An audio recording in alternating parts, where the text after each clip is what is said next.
on the WhatsApp. Yeah, on the contact I've just shared with you.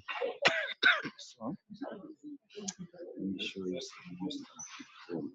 So this is the link we are going to give to the outside world. Itatumia na tablet. You see, this is when they are putting the network cable. The meeting is going to start.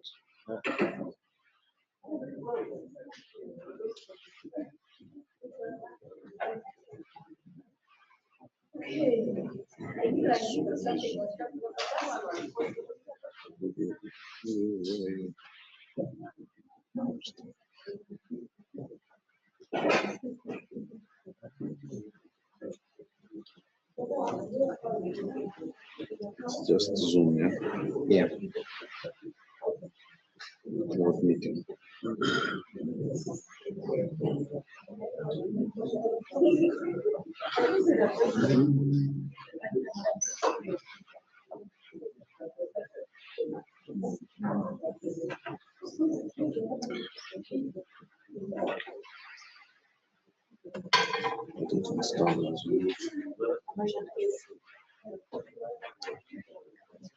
Does it have a password or just a link? It's just a link. Good morning, everyone. Good morning.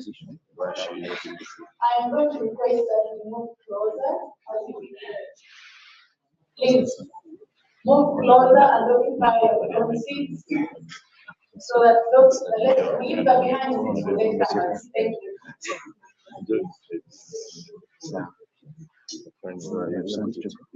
Yes. And the link?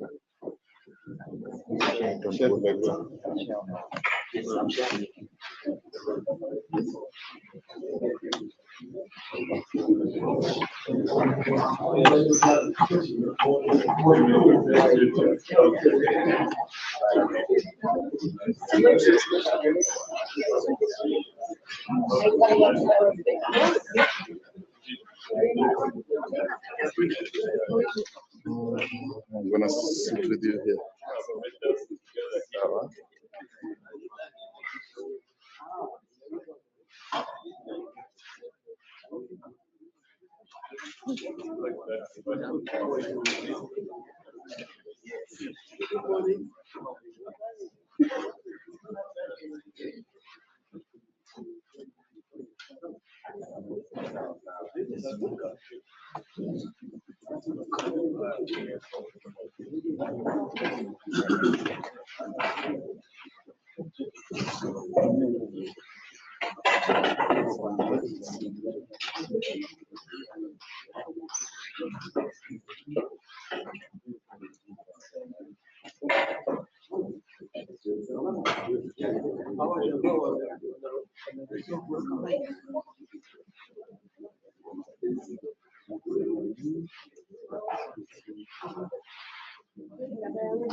You can.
Good morning, everyone.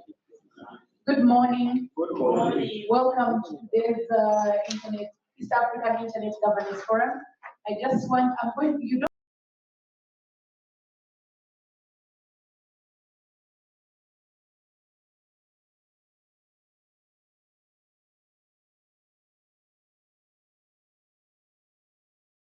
Yes, Peter, I come from Uganda and work with LIVESTREAM ICT. Hello, Joan is my name from Uganda. I work with UICT. Mwalimu too.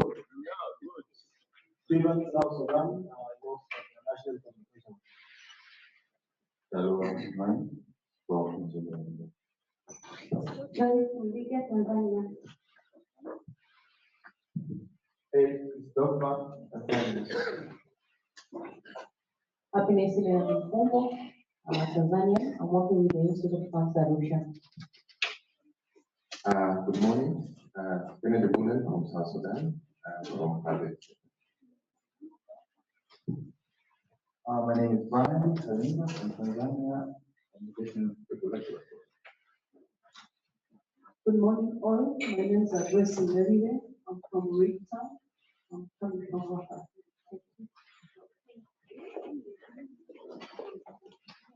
Good morning, everybody. My name is Kiki Akite, Association for Accessibility and Equality, Kenya.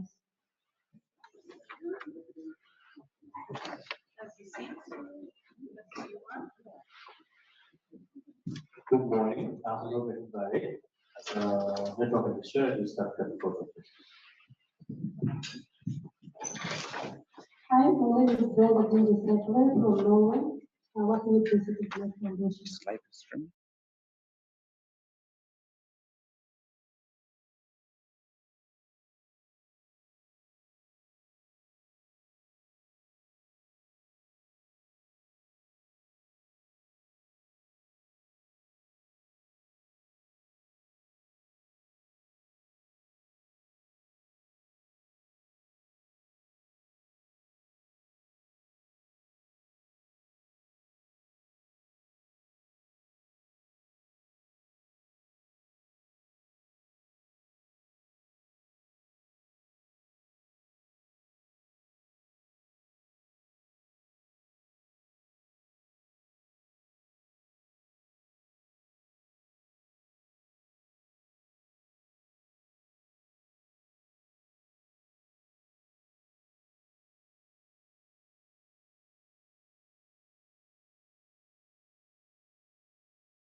My name is Ben Ruhinda, the Pastor Council Pastor from Vietnam.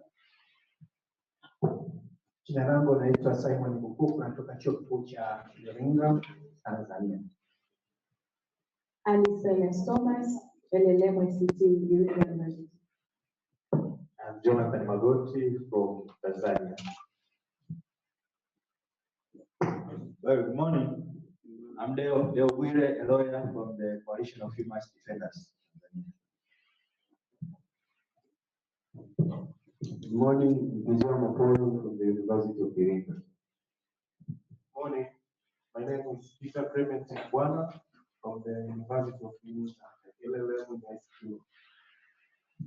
Good morning. My name is Albin Sud Aban from the University of Iringa. Good morning. My name is Nelson Salan. I'm here from University of Iringa, LLM ICT. Asubuhi, jina langu naitwa Diana Damson, natokea chuo kikuu cha Iringa. Asubuhi, jina langu naitwa Matilda Pinto, natokea chuo kikuu cha Iringa.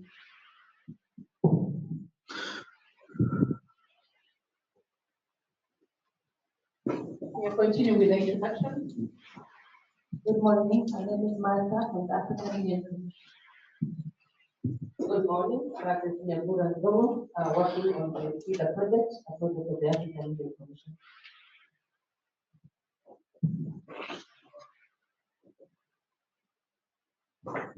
Good morning, my name is Barak Ocheno. I work for the African Top Level Domains Organization, the regional secretariat for country for top level domains in Africa, and also the Kenya ICT Action Network.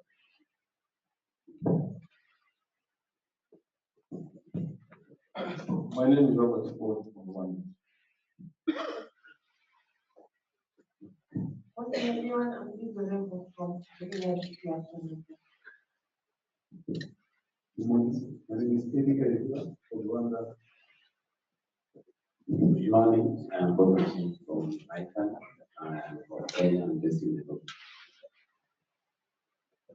Good morning, my name is Igor from Burundi.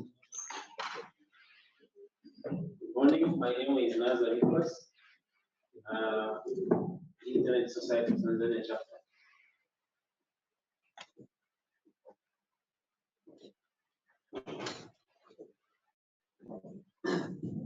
Good morning, I'm Daniel Nebreze from East African Community, Arusha here. Hello, good morning. My name is Lydia Narova from Uganda. Good morning, everyone. I'm Roger Sanat. I'm from Jumia. Okay, thank you very much. Now, the reason we wanted to break the silence, but who's the neighbor, who's in the room, so that as we go on, you're able to freely interact and know who's in the room. One more participant.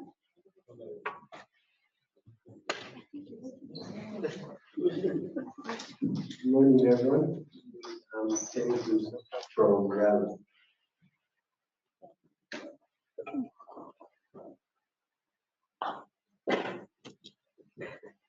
We're going to have opening remarks. The first is Lilian Nagoga. I'm very sure that everybody in this room knows Lilian. Lilian, while you're leaving, you'll invite Engineer Daniel Murenzi, Principal Information Technology Officer, ESC, and then Daniel, you'll invite Margaret. Let's first take it from there before we invite the keynote speaker. Lilian, please. I think you should take seats up, and then we take it from there. Thank you very much.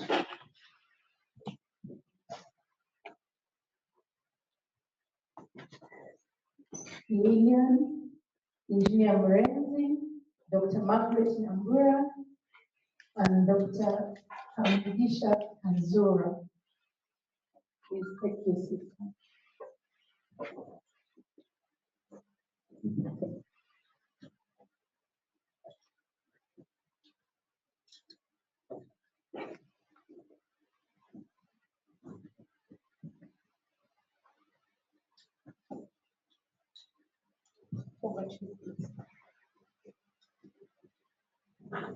Thank you so much, Gloria. Good evening, ladies and gentlemen. All protocol. Sorry, you are awake? No, we are asleep. I said good evening, and everyone just went silent. So either you're still into yesterday's evening, still waking up for the morning, right? So get some this week. Can I come up here at the side? Oh, you'll be so evening.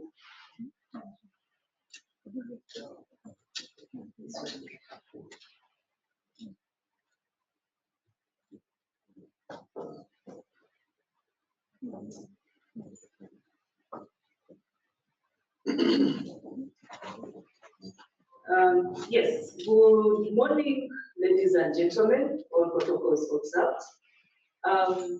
My name is Lilian Naroka. I'm from Uganda, and among many things, I am the coordinator of the East Africa Internet Governance Forum, and I would like to welcome every one of you who has made it today for this meeting. And just give me a second.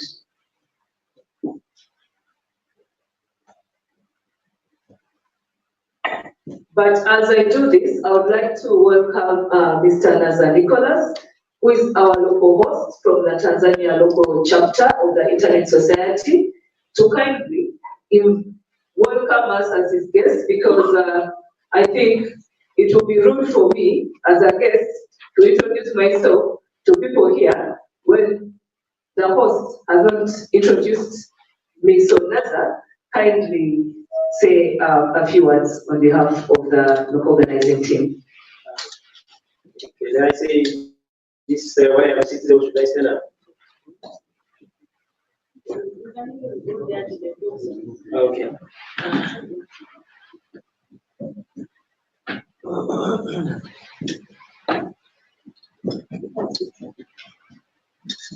There's a microphone. There's a microphone. Wait, here it is. You can trade us. We are two lonely women here, so let's balance the box. I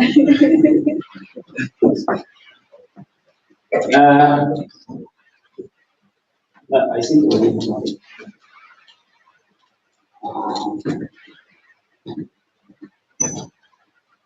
habari za asubuhi mabibi na mabwana. Kuna mtu ambaye ana shida ya kuzungumza Kiswahili hapa? Na shida. Shida ipo. Mnaelewa Kiswahili? I'm not is a guy from Ethiopia in the Ghana team. Kwanza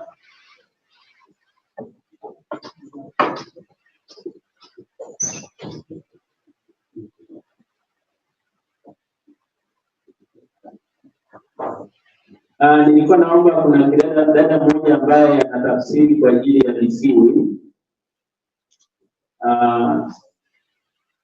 aweze kutusaidia kule. Asante. So I think I will have to speak a little bit of English because I am not English, but I am a Swahili person. First of all, good morning. And my name is Nazar Nicholas Kirama. I am the president of Internet Society Tanzania. We are very happy to host the East African people from the 6 nations. Tunawakaribisha sana. You are very welcome. I don't have so much to say, but what we would like you guys is that feel at home when you are here. This is your home too, because East Africa is home to every one of us. And if we have any problem, we couldn't be able to sleep well last night, I am the guy who is supposed to sort you out. So So if you have any problem, you just call me and we'll get you solved.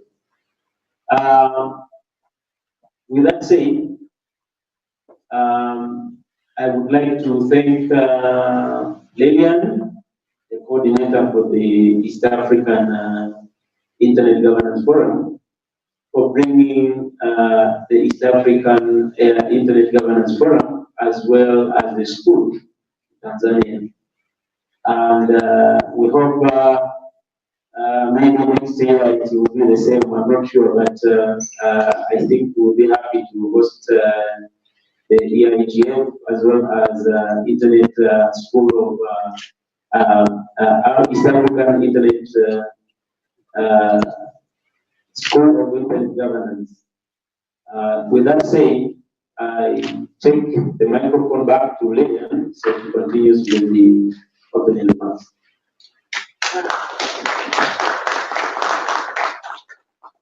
Thank you so much, Mr. Naza. And yesterday, the last 3 days we've been here, and that's our something that we shall introduce to you maybe at the end of today. But once again, my name is Olivia Naroka, and as already been said, we would like to welcome you for having honored our invitation to participate in the 2019 East Africa Internet Governance Forum. Purposely, we would like to recognize our honorable members from IANA who have taken their time to come and be with us here today. Welcome, honorable members. So I'll give a bit of a background into why we are here today and why we think that as a region, we need to be focusing around getting ourselves on the global map when it comes to internet. A bit of a background, the East Africa Internet Governance Forum, or let me start with the Internet Governance Forum, for those who are new to the whole process, runs under the mandate that was developed by the World Summit on Internet Information Society in 2001, and it has been held since 2008. Yes. I'm trying to see if some of our students, our pioneers, nodding their heads. Yes, they are in agreement with that. The East Africa Internet Governance Forum is part of the global UN initiative that looks at finding ways and in which we can improve the running of the internet globally. It attracts different stakeholders. This includes governments, individuals, businesses, private sector, civil society, academia, and everyone who has an interest in using the internet and knowing how the internet works. So in East Africa, and this is a spoiler alert, that we were the first in the entire world to have a regional internet governance forum. And this was in 2008. We've had this forum from 2008 to 2015. However, 2016, 17, 18, we kind of went into recess. And today, we are having this meeting, and we think that, and we hope that bringing it here to the center of the region, to the East Africa community, would bring more participation from the region, but also to see how we can have the EAC become our secretariat and be hosting this meeting, because it brings together different bodies that can help us in shaping the conversation in internet governance.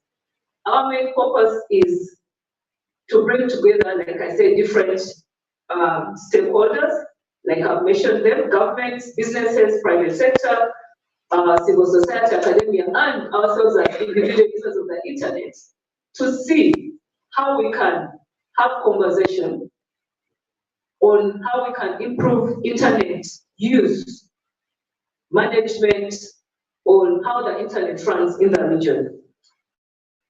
So our main focus is trying to create awareness, how the internet is run, how the internet is governed, who are the key actors, what role can we play It is more of us coming here and having a dialogue on how we can work together for improving internet connectivity use and all these other things that the internet has to offer, including policy, legislation, and various guidelines.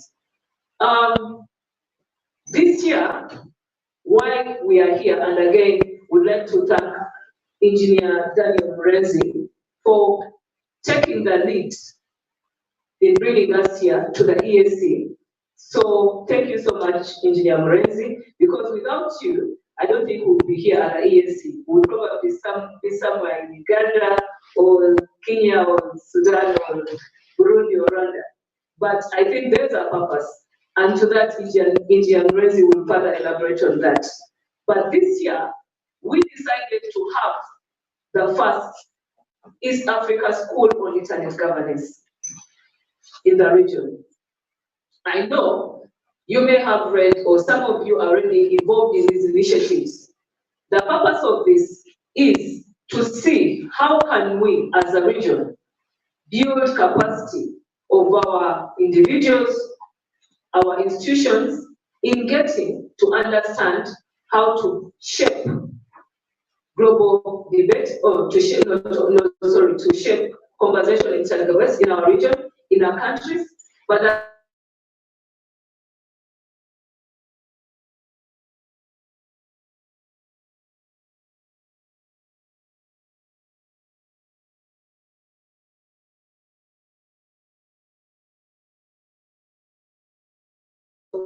is developing at a very fast rate. But most of the times, we are not well informed about global decisions. And again, like I said, that the East Africa Internet Governance Forum was the first of its kind, and we developed a theme, thinking globally, acting locally. And this theme has been adopted by the global IGF. We think globally because the internet is global, the internet is one, right? So if we are thinking globally, what is happening out there? How can we act locally to be able to influence the debate and also contribute to that conversation? And with that, I would like to recognize our pioneers, our champions of the East Africa Internet Governance School. Kindly take a bow. You can stand and wave at the participants.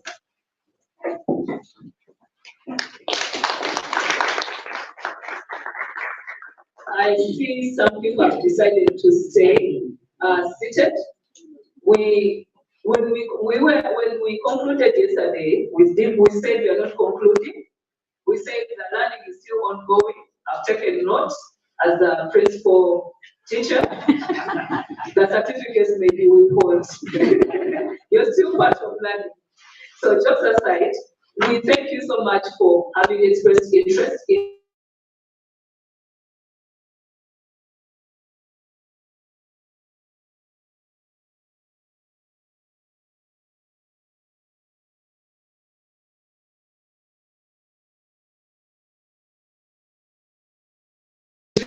at further expounding the reach to speak to legislators, policymakers, law enforcement on how they can get involved in the internet governance debate. So with that, I would like to briefly take us through some of the objectives, which I'm sure that you have seen in the invitation letters. This year, we are looking at themes.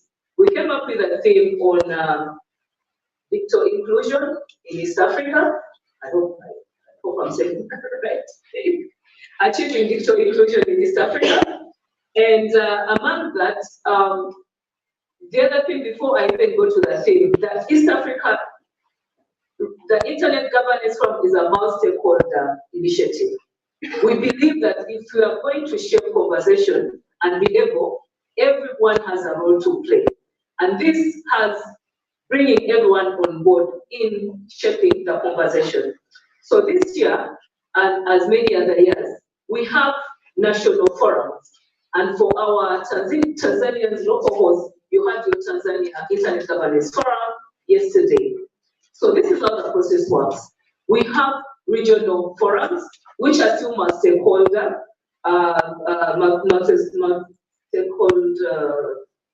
run. And Part of this involves consulting and working with different actors at the national level to identify what are the key concerns when it comes to internet in our country. It could be access, it could be privacy, it could be all these other things, making money and all that. However, before we reach to that, all stakeholders need to be consulted. And what we've done, what we do at the EAGF level is that we now go to the national coordinators. All countries that are in this room, the 6 countries, Uganda, Kenya, Tanzania, Burundi, Rwanda, and South Sudan, do have national forums. These national forums feed into the regional forum. And that is why when you see, you find that we are not here as individual countries, we are here as one body, the East African community, the East African community regional representatives. So that said, we came around to get into what we need to look at the region this year. That's how we came with the theme, Achieving Digital Inclusion in East Africa. If some of you, if you followed, you may have participated in the voting. We set out a link that was shared online and called upon anyone who came upon that link to share it with members within the region to vote what would be the theme. And that was successful. According to majority, we are democracy, we believe in democracy as a region. Achieving digital inclusion was selected. However, there were other topics that came up. People suggested, no, we need to look at youth, we need to look at women, we need to look at rights issues. And with that, we went back together as a team of regional national coordinators and decided to focus on the themes that you will see on the program. Again, apologies if the program has not yet reached to you, but it's available on online. You know, we are trying to go digital. Perhaps next year we'll have a digital app that we'll be able to access so that we are promoting, you know, the inclusion. But again, the program will be shared with you shortly. So some of the issues that we are looking at in the next, for the next 2 days, today and tomorrow, we are looking at how we can promote multi-stakeholderism in internet governance. Like I said, I cannot insist anymore that multi-stakeholderism is important because we cannot have conversations just by ourselves. Everyone needs to be on board. We are looking at youth and internet governance in East Africa because we believe the youth are the future leaders of tomorrow. We already have youth who are taking up leadership roles. We need to be able to understand what are those underlying issues that they have to bring on board and how can we address them. We have access to internet beyond connectivity. I know that in many of our countries, we are still battling with connectivity issues. There are many places that are yet to get connected. But however, we cannot ignore those people who are already connected online, who are connecting online. So we need to be able to address, so what if we have connectivity? So what if we are saying that we want to bring connectivity and people go to access internet, then what? What are they using it for? Is it meaningful? And how can we use that experience for them to be able to improve their day-to-day life? We are looking at sustainable internet to powertrain services for regional integration. We are looking at, because we're in the region, we are trying to see how can internet be used to drive trade and services at the regional level. We are looking at the risks and benefits of the fourth industrial revolution. I know it is, at times they say it is really far-reached because we cannot talk about that fourth industrial revolution when we are yet to connect people, but it's a reality that we cannot ignore. As Africans, as a region, we cannot say that, you know, we're not going to talk about artificial intelligence, we're not going to talk about Internet of Things, we're not going to talk about all these things, Bitcoin and all those other things that, you know, challenges and benefits that we can explore. Already some of us who are a bit advanced are already using these things and, you know, they're impacting on our lives. So how can we be able to capture that and share our experiences so that we create a future use Last but not least, we are looking at data protection and privacy in East Africa. As we go digital, we need to look at how is our privacy being protected online. Do we have legislations in our countries? If not, what can we do? At individual level, how can we protect ourselves? At corporate level, how can we bring businesses to protect our data and privacy? And the last thing, I'm sure there will be other things that may come up, is we are going to look at digital taxation and its impact on internet or digital use in the region. We are so much aware that our respective countries are coming up with different ways of adding an extra taxation to digital use. So we'll try to explore and see how, is it a good thing, is it a bad thing, where do we draw a line, and how can we improve this? So with that, we're also looking at representation, inclusiveness, and participation in national forums, regional forums, and continental forums, and also other global forums, right? So we are looking at how we can improve all those many things, plus any other thing that will be coming. So with that, I'm sure I may have spoken for more than 10 minutes, but I think it was important that I give that general overview as well. We are here, and we are hoping that you'll be able to participate actively. Don't be afraid to ask questions, seek clarification, because we are all here to share and have a conversation. And with that, I would like to thank our hosts again, the EAC. I would like to thank the Africa Union, because without them this year, we would not have had the East Africa School on Internet Governance. It's one of the projects that they are pushing within the region. And again, you will hear more from Dr. Nyambura. I would like to thank our sponsors who have made this happen, because without them, probably we'll be having some online intervention. And I know we have like streaming, but at times we need to meet face to face for us to be able to have, a decent conversation. So with that, I would like to thank the IGF Support Association, and this is an association that was created to help build capacity and contribute to national processes and regional processes. I would like to thank Facebook for their support.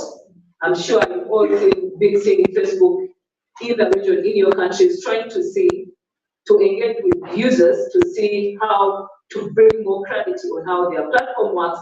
Again, we still have a challenge that to many people who are yet to connect or who are connecting, they think Facebook is the internet.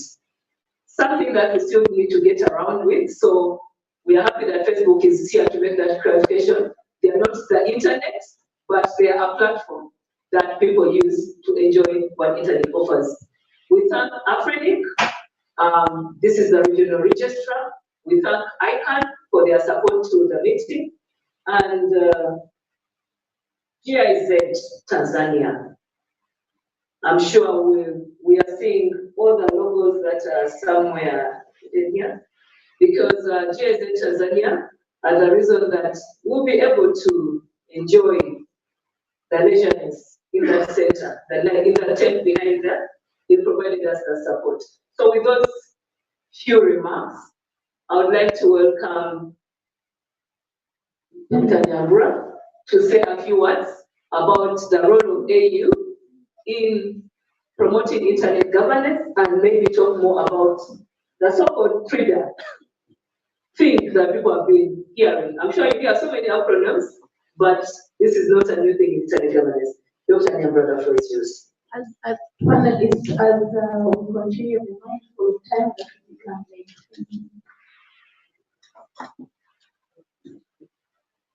Good morning again. Distinguished guests, ladies and gentlemen. Frida is pleased to have participated in the East African School of Internet Governance and the Internet Governance Forums as well. About 20 participants from Kenya, Uganda, Tanzania, Rwanda, Burundi, and South Sudan participated in both events with the sponsorship of Frida. PRIDA also had 4 of its experts that were resource persons in this particular workshop. So what is PRIDA? A lot has been said about PRIDA from the time this workshop started. It's an acronym for Policy and Regulation Initiative for Digital Africa, which is a joint initiative of the African Union, the European Union, and the International Telecommunication Union, ITU.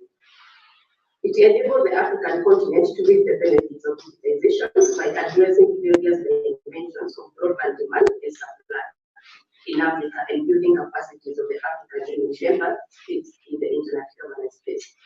So PRIDA has 3 main objectives, and the project itself started in October last year.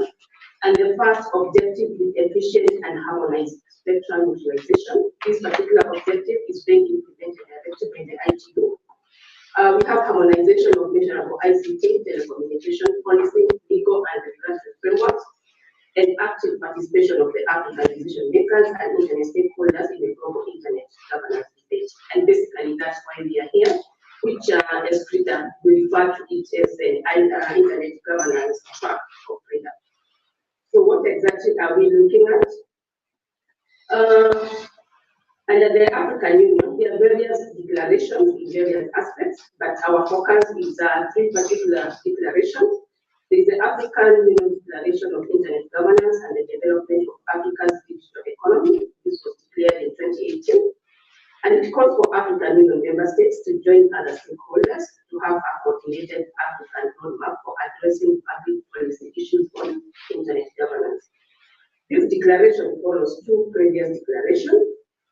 We have one that was done in 2012, which is the 4th ordinary session of the African Union Conference of Ministers in charge of communication and information technologies that was held in Sudan in 2012.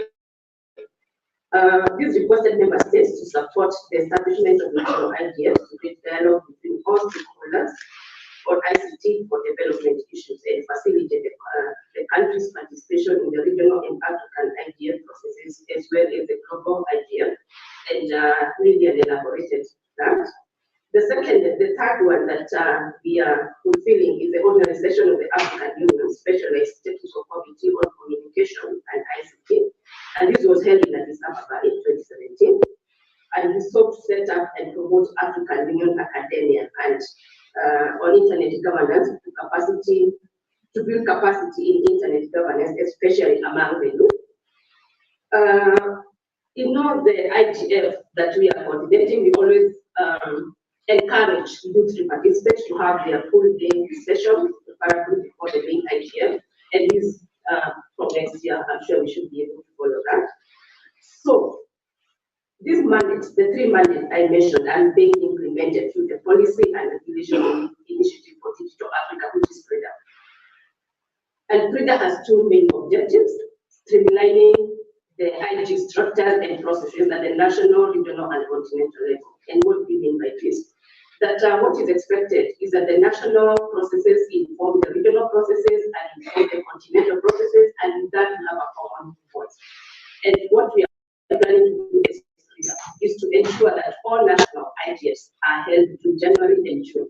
We looked at Tanzania, it was held yesterday. So from next year, we really want to work to ensure that all the national ones are held between January and June. Then between June and August, the regional IGFs are held. And what do we mean by regional? We have the East Africa, we have the Central Africa, we have North Africa, and we have South Africa. So again, those files should be held within those 3 months. And then we reserve September towards the end of September and October for the regional, or the continental IGF that now brings all these people together in preparation for the global IGF. And with that, then we are able to ensure that what is happening at the national level is escalated, and every country is able to contextualize their common issues at the regional level. Again, you're able to come up with a common position, take it to the continental level, and from there, then we have a good voice at the global level. The second objective of PRIDA is to build capacity, and we're talking of capacity in relation to the internet community. We're also talking in terms of diplomats and policymakers, because internet issues are very technical, and people need to be prepared for them to come up with a common position and to be informed of what they need to do. So as part of capacity building, we are working with various organizations to ensure that we have a good offline and online curriculum. And these are targeting different people. We have a curriculum for the diplomats, the policymakers, the parliamentarians, to ensure that they are well aware of all this. So just to mention before, British and streamline national, regional, and continental IPA processes for a common progressive African position. The following are the strategic objectives: to increase the number of countries having multi-stakeholder processes on internet governance through the establishment of national power. And at the end of July, there were only 24 countries in Africa that have their national IPAs or their processes in place. So we have 31 countries to ensure that they also follow the same track. To streamline and coordinate ID processes at the national, regional, and continental level and improve synergies and feedback mechanisms between them to ensure that synergy is there and each level is informing the other level. To capacitate various internet stakeholders groups from government, civil society, private sector, academia, technical community on IT matters. And again, that's when we're talking about multi-stakeholders. That we want to ensure no group is left behind, every voice counts, and we are all moving together. And the last one is to improve the quality of decisions made by policymakers and diplomats on IG issues through quoting services before and during international meetings where decisions are taken. So again, we'll be offering coaching services. We are thinking both online and offline. It's still work that we are developing. And we already have a document that we have circulated through the regional economic communities and the regional IT conveners to get your input so that by the time we are starting this, we are all informed. So what has PRIDA done so far? PRIDA had a meeting between 28 and 29 March 2019 that was attended by the national focal point. And these are members that have been nominated by the member states. So we have 4 of them, representatives from the regional economic communities. At the moment, we are working with 5 regional economic communities. We are hoping to find ways of, like within the East African area, we have the COMESA, we have IGAD, we have the East African community. And as you notice, some countries, it's not very clear where the countries fall in. We are planning to work with the African Union way of classifying these countries. And again, PRIDA trained 70 experts between 27 to 31st May of 2019. And these experts, we're calling them train the trainers. They will be the one that we'll be using to move across the continent to ensure that we build capacity at the national level, at the regional level, to ensure that there is sustainability again, because we don't want a situation where after the project is over, there is no continuity. PRIDA organized a continental workshop on monitoring and evaluation and harmonization of policy, regulation, and legislation. As I mentioned at the beginning, we have 2 main tracks, but we have 3. There is a spectrum, there is a policy and regulation, and there is IG. So that is for the second track. And finally, PRIDA is planning to organize a workshop between 18th and 20th November, that is next month. And we are planning to have all the regional economic communities. We are working with the national and regional IGF conveners and the national forum. And this is to come and really agree on what needs to be done and how it needs to be done. Yes, we are recognizing that different countries have different dynamics, which we have to follow. Also, different regions, like East Africa is obviously not the same as North Africa, is not the same as West Africa or Central Africa. So basically, we are working as one region to ensure that we give the best that we want. So we look forward to working with all of you in all these spaces, and thank you for coming for this session. Thank you.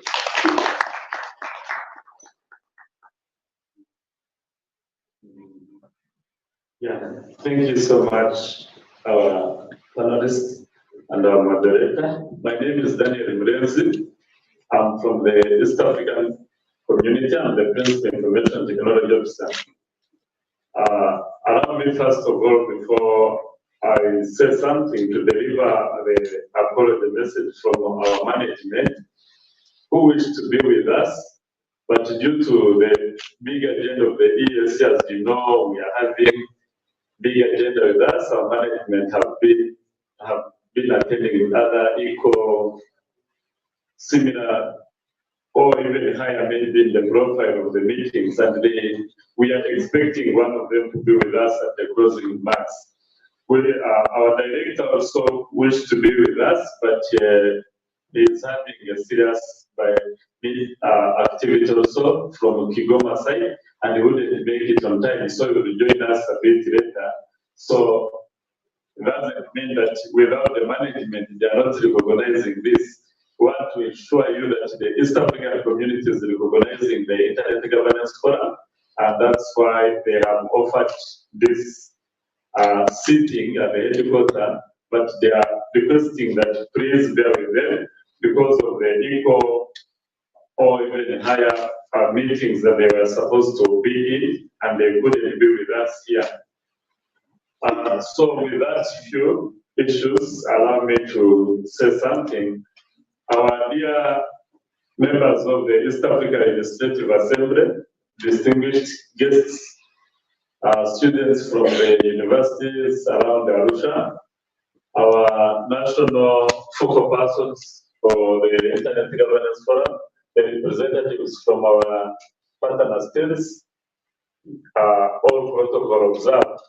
You are welcome to the East African Community Headquarters, your home and the home of the all East African partner states citizens. Karibu here Arusha, mjisikie nyumbani. Yeah, distinguished members of parliament who are here with us, we want first of all thank you for honoring this invitation. It is a sign that you are really supporting our Internet Governance Forum, a discussion that we would wish to see it going further and having further debates with our members of parliament. We are happy to host this sixth edition of the East African Governance Forum for our East African community, but also having the first school, Internet Governance School here in our headquarters. It is a sign that we are now moving in an integrated manner and having one focus as East Africans. The East African Internet Governance Forum is among the first, as Lillian mentioned, and it is now our opportunity to see it now proceeding and being the best. We want to thank PRIDA for African Union and the PRIDA project for having this debate again. It is after 3 years past that we have not been having such a gathering, but when the project of the PRIDA came on board, it really helped us to now come up with this. Lillian kept thanking me about making this happening, but it is one of my activities or my priorities to do. I'm the leader focal person for the East African community, and also I'm the focal person for the digitalization of the African Union agenda. So being the focal person and I don't make this happen, it's like I'm failing my job. So that is not, it wasn't by any favor, that was my work to do, and we will continue to do so.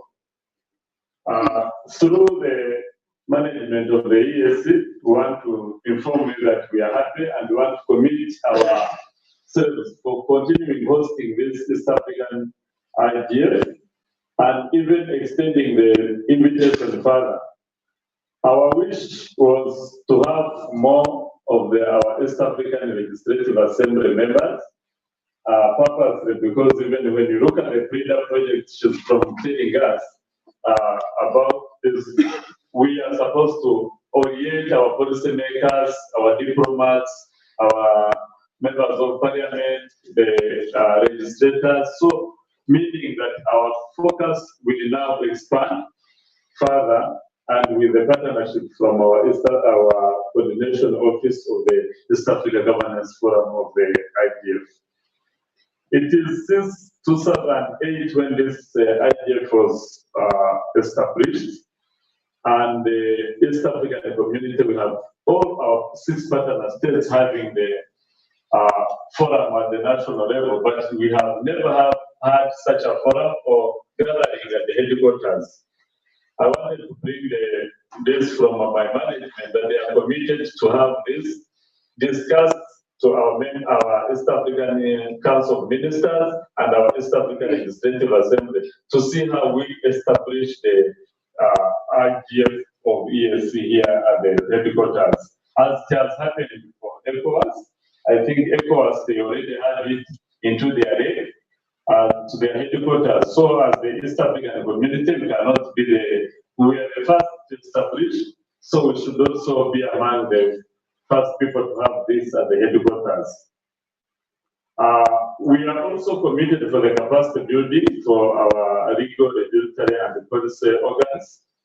We are here with some of our ESC institutions represented, and we wanted to inform you that the ESC, we are happy that we are having this good support from the African Union to make this such a gathering.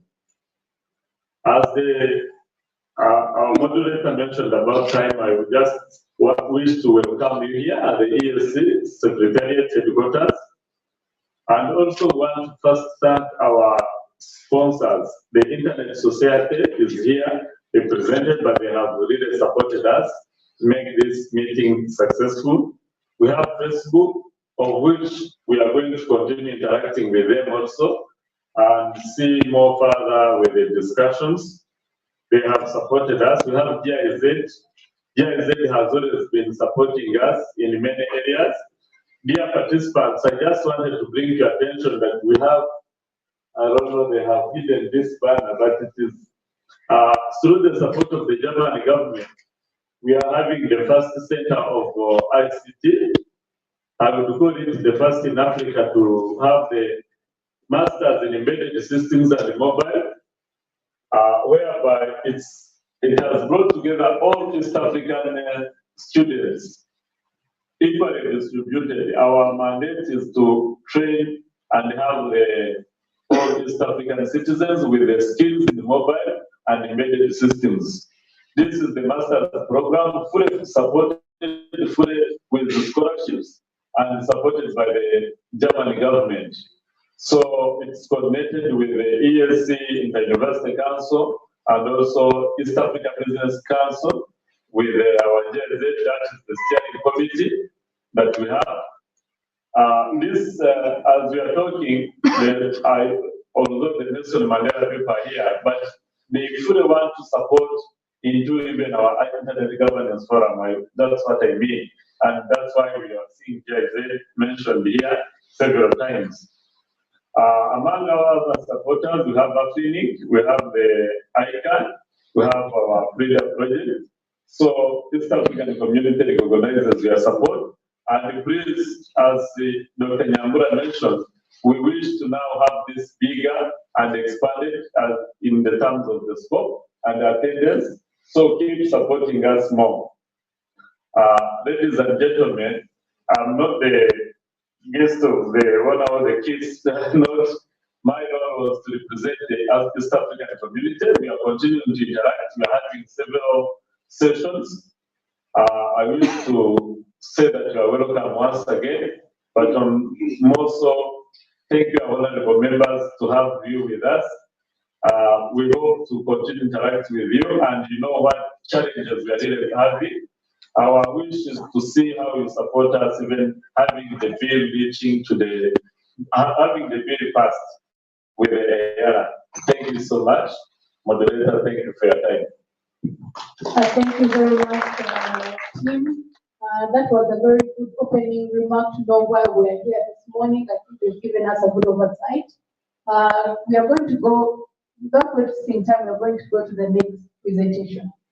I would like to introduce to you Jean-Paul Iso Burundi, who is going to be our moderator for this session. Jean-Paul has been a big player in the internet space within Burundi. If you know and you've read about the ISO chapter Burundi, he has been one of the co-founders. So Jean-Paul, please come and take over the session.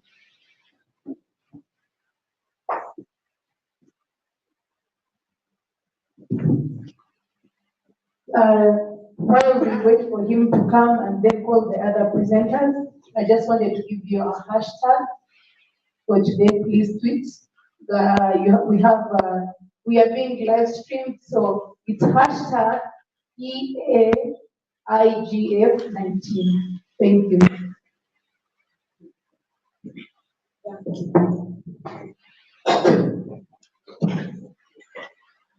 Jambo is going to moderate a session presenting the national IGF's report. So I would request presenters from Kenya, Tanzania, Uganda, Rwanda, Burundi, South Sudan, please come and join him. Thank you, moderator. Ladies and gentlemen, all protocol respected. It's an honor for me to be moderating this session on national IGF for all the countries belonging to the East African community.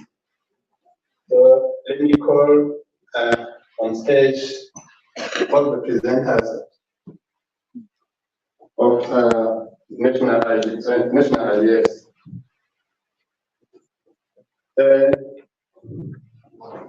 Please, for Kenya, is it Tanzania? Nazar is there. Uganda? Lilian Naroga. Lilian, I think we need some additional chairs.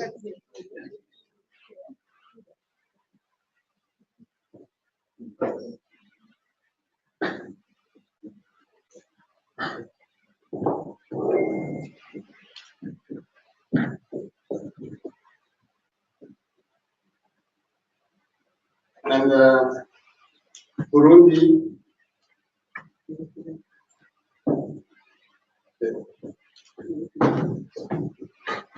Igor from Burundi, are you there? I can present. Yeah, sure. Presentation. And from South Sudan, East African, please join us. Another chair.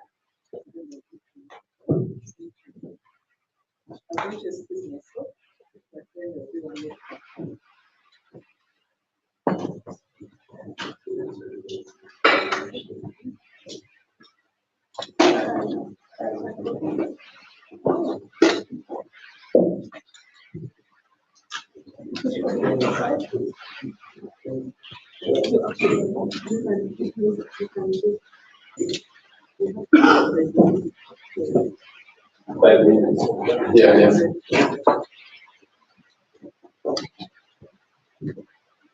So maybe allow me to give a very short background. As it has been said, the IGF process starts after the World Summit on Information Society and the Tunis Agenda for Information Society. In paragraph 72, said wanted to have a multi-stakeholder open dialogue on public issue related to internet. The aim is to foster sustainability, robustness, security, stability, and development of the internet. This is at the global IGF. The first session was held in Athens, Greece, 2006. And the 2019 session will be held in Germany. So after this global issues, we community felt it is needed to have also discussion on local issues. So, for instance, our first East Africa IGF was held in 2008. And what I have to say is that the local and regional IGFs have to follow the spirit of the global IGF, which is to be open, transparent, inclusive, and non-commercial. So normally, national IGFs has to be held before the regional IGF, but due to some challenges, some national IGFs may be delayed.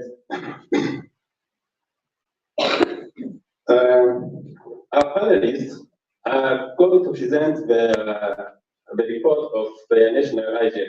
I know some of them have already held their national IGF session 2019, but others are still in preparation process.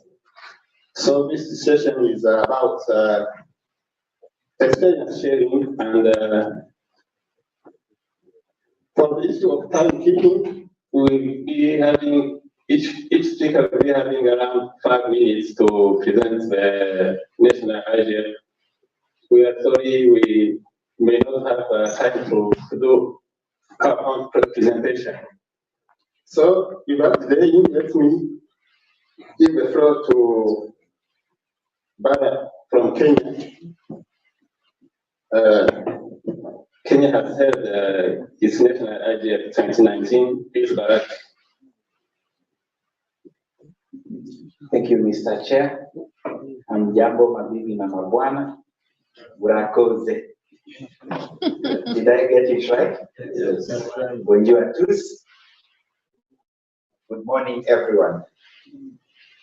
I will quickly give a summary of the Kenya Internet Governance Forum and some of the issues that is addressed. So the Kenya Internet Governance Forum was held on 1st August 2019. The theme was One Kenya, One Net, One Vision. The theme was basically in line with the practice at the Global Internet Governance Forum level, where an overarching theme is selected to lead or guide the discussions that take place. We started our national internet governance process by establishing a multi-stakeholder advisory group, basically a team made up of representatives from government, private sector, civil society, academia, to develop an agenda that would guide the National Internet Governance Forum. Before we had the Kenya Internet Governance Forum, we had the 4th edition of the Kenya School of Internet Governance, which had about 40 participants. And the purpose of the Kenya School of Internet Governance, which has been going on for the last 4 years, is to bring new voices into the internet governance debate in Kenya. After the school, we basically had the main forum, which was basically guided by 3 themes. The first theme was data governance. The second theme was digital inclusion. The third theme was security, stability, safety, and resilience. We chose the first theme through a process which we refer to as crowdsourcing, asking stakeholders what they would want to discuss. And Kenya is in the process of developing a Data Protection Act. We just passed a Computer Misuse and Cybercrimes Act, which stakeholders are still debating. But nonetheless, that is the reason why data governance was a key item of discussion during the National Forum. The second issue was digital inclusion. We are still looking at how to bring more people into the internet governance conversation, beyond the techies, beyond academia, beyond government. We really want everyone in the community to be included in this. And with respect to digital inclusion, we had several discussions around community networks. We also had our regulator, the Communications Authority of Kenya, showcase what they've been able to attain through universal access, connecting close to 90% of the country to the internet.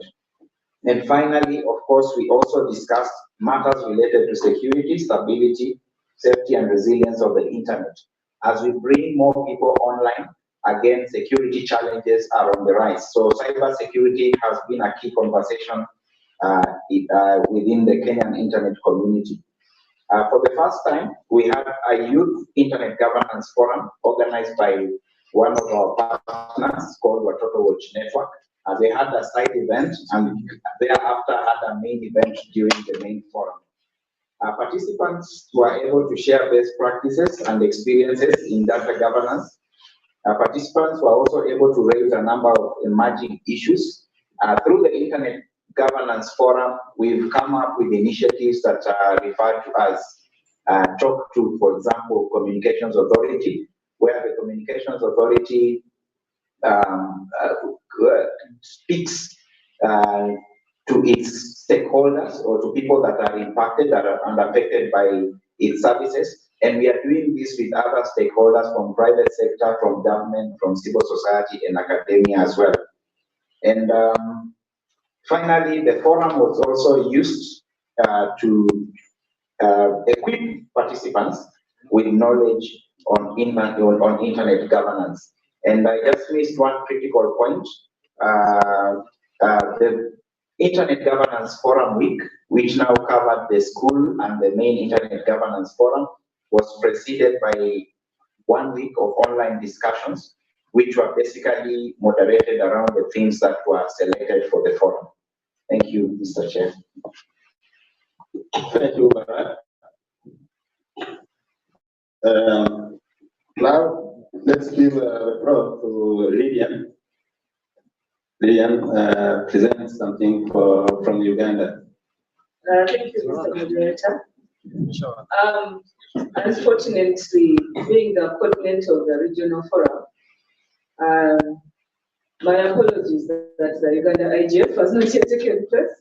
And these are some of the things that we are trying to get around, the challenges and the timings that with the support from Dr. Nyambura, from and AU, we'll try to streamline. But just a brief background about the Uganda Internet Governance Forum. Again, it was like all the rest, apart from South Sudan, that we've had our national forum consecutively since 2008. And whereas, as Barak has shared, the things that they've discussed this year, we have not yet had our forum. It is scheduled to happen next month. But some of the things that we've looked at is shaping conversation in the ICT policy making process in the country. When Uganda was developing our cyber laws, our forum, the governance forum, the Internet Governance Forum of Uganda, was used as a platform to bring stakeholders to deliberate on such issues. What I'm trying to say is, when we have these forums, we try to bring together people and we report back. And one of the other key initiatives that I'd like to share that came from the Uganda Internet Governance Forum was the drive to promote child online protection. And this came in 2013. We had a participation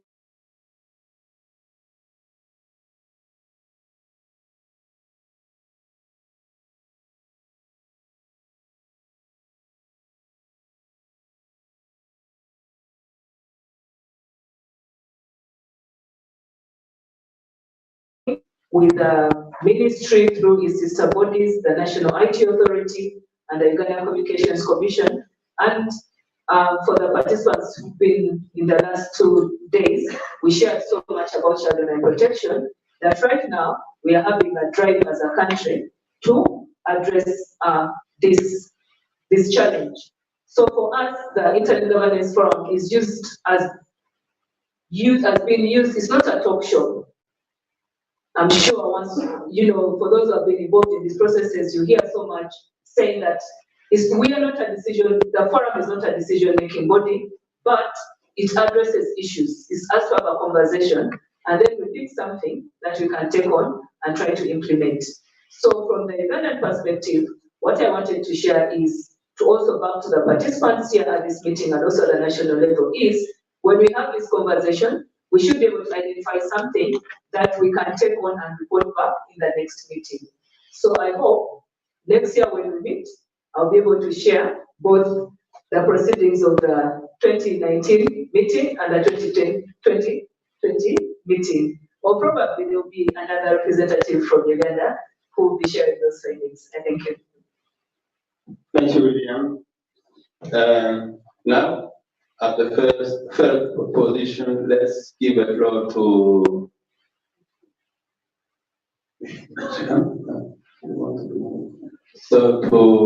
the representative of Rwanda to tell us about IGF Rwanda.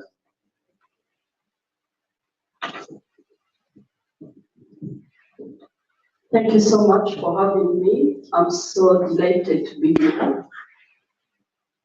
My name is Grace Ngabide. I'm the CEO of RITA. I'm here to talk about the Rwanda IGF.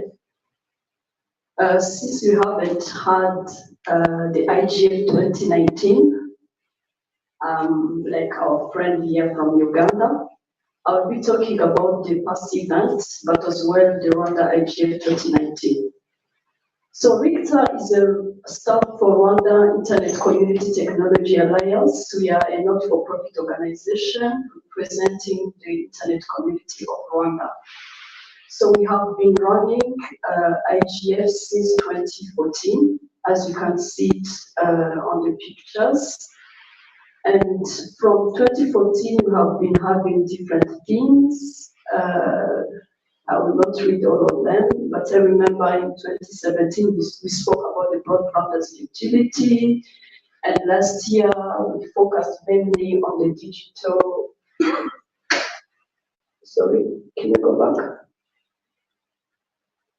Last year, we spoke mainly about the digital economy.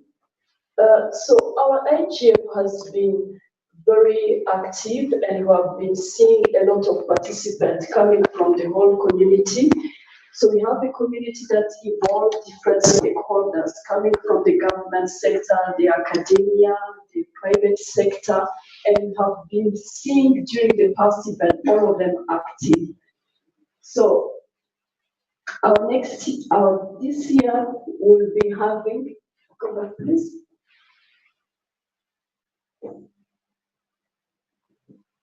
So our IGF for this year will take place in November 2017 at Marriott. So this is a call to all people who are present in the room to come. We are inviting you. It's few hours from here. Please come. There is no, you just need to register, and I'll show you the link on our website on first slide where you can just register and come to join us. So on the way forward, based on the past event, we have seen that we used to organize IGF, but what were the feedback, the tangible feedback from the event? So you run an event, we do reports, we publish them on our website, but what is the impact on the community? So this year with the committee that we have on board, we start and see what is the way forward for the next year's IGF. So we decided internally to involve the academia sector. So we'll be having small IGF on a quarterly basis, that we call mini IGF, that will prepare the big IGF at the end of the year. But since the delegates from the PRIDA was present here and who mentioned that we need to have the national IGF before June, so we plan accordingly next year. So we call upon to all the people in the room who have been sponsoring. I have heard about Facebook and others. Please partner with us. Thank you. Thank you. Thank you, Grace, for this short and concise presentation. Let me now give the floor to Nazar from Tanzania. Are you ready? Yeah.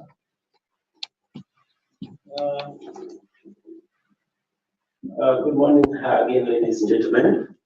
My name is Nazar Nicholas Kilama from Tanzania. I am currently in the efforts to reconstitute our National Internet Governance Forum. Briefly, our Internet Governance Forum started in 2008, and we have had 5 more forums since.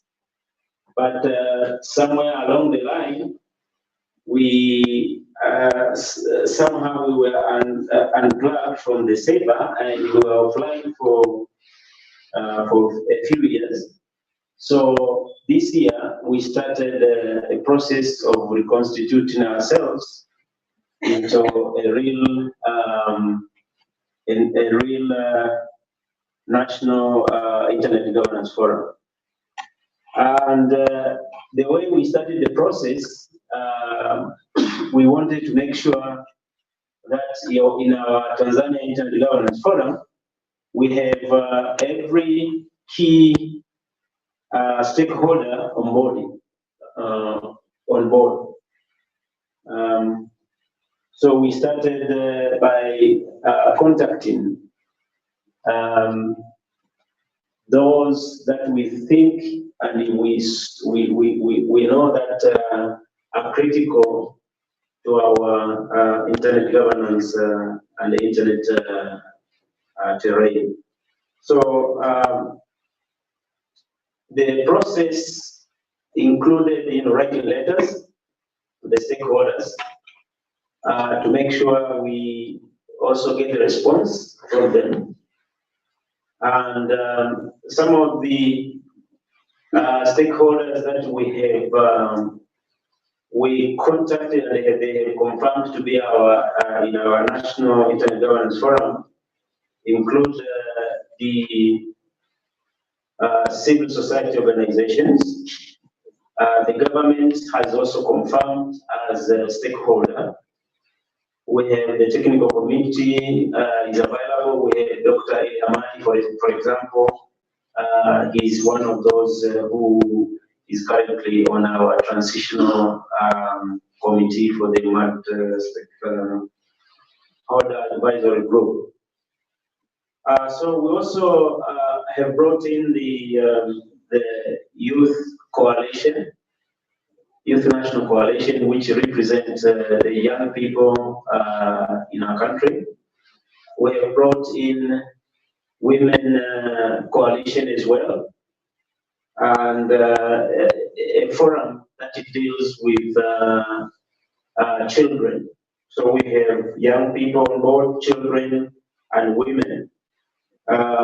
We have also brought in people with disability organization, and in our Tanzania Internet Governance Forum yesterday, we had people with disability, participating for the first time. So the process that we have engaged in is to make sure that when we say it is a multi-stakeholder, it is real. It's not you say multi-stakeholder and then you have a few people, represented.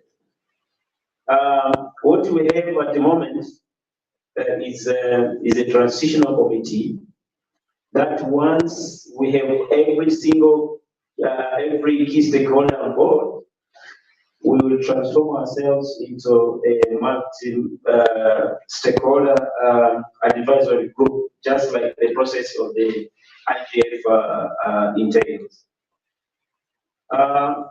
Yesterday is when we had our 2019 IGF, and it took a lot of convincing to actually to move it from Dar es Salaam to Arusha, and it made sense then because the EIGF and EC were all happening here, so we decided to move it from Dar es Salaam to Arusha.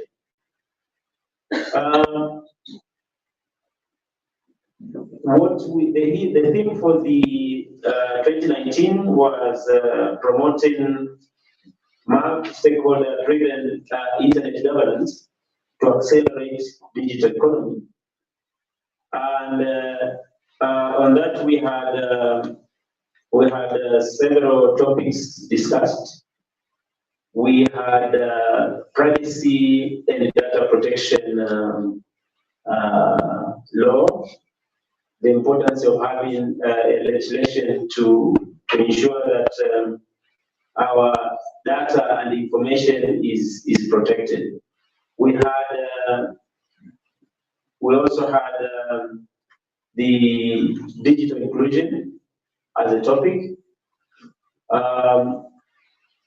where we discussed about, ensuring that we have women, marginalized communities.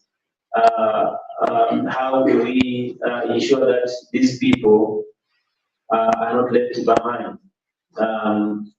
Given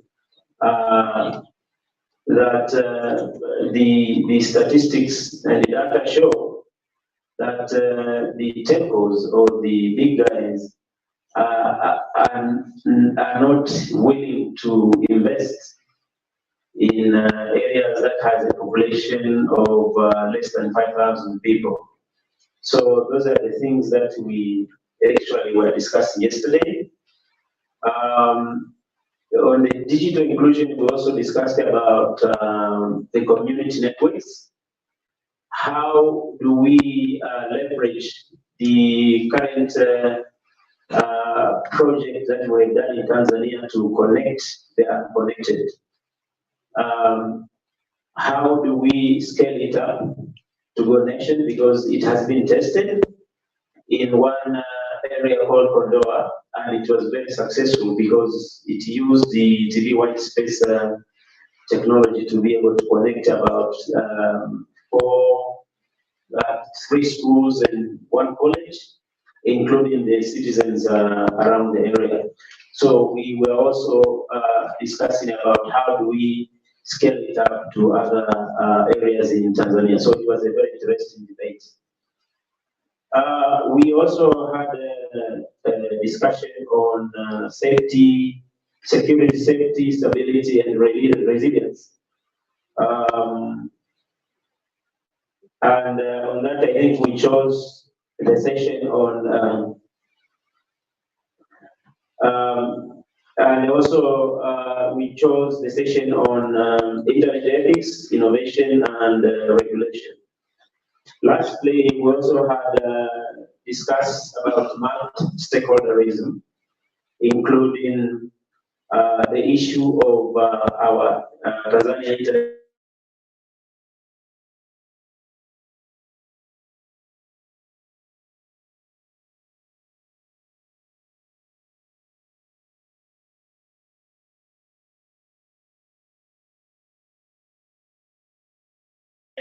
This thing to be for posterity.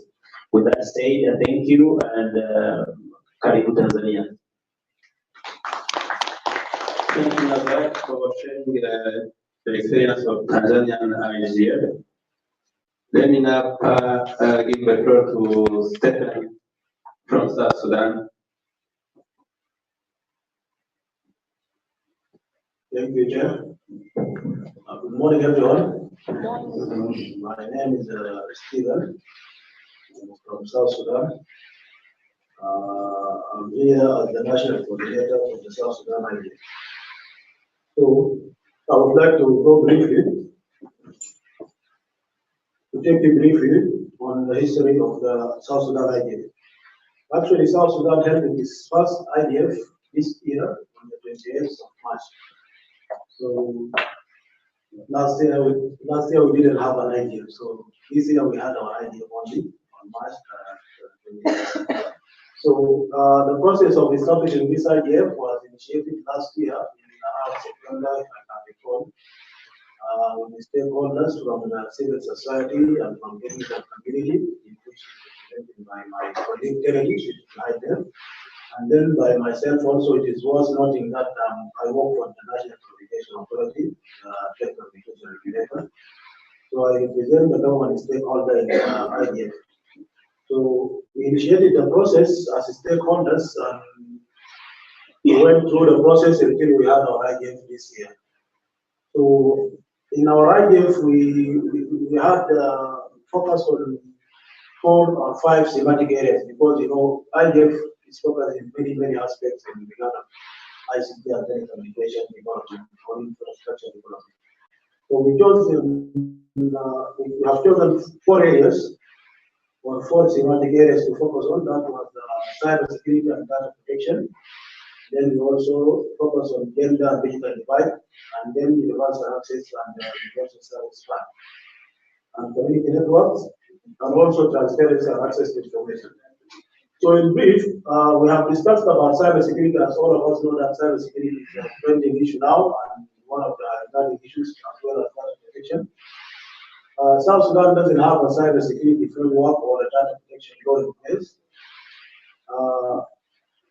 But the good news after we had had our IDF, the government was heavily involved or participating in the IDF itself. So during our conference day, we had the Director General of the National Communication Authority himself present in one of the panels of the IDF. And then we had the Undersecretary of the Ministry of ICT and Postal Services also present. So we believe that after we have held our IDF and the issues raised during the IDF, I'm happy to announce that even now, right now, there is an ongoing process to have a data protection bill put in place. We are hopeful by the end of this year we can put the bill out in Parliament. And also, I'm happy. I'm happy also to say that when we had the IDF conference, there was no user for Universal Service Access Fund.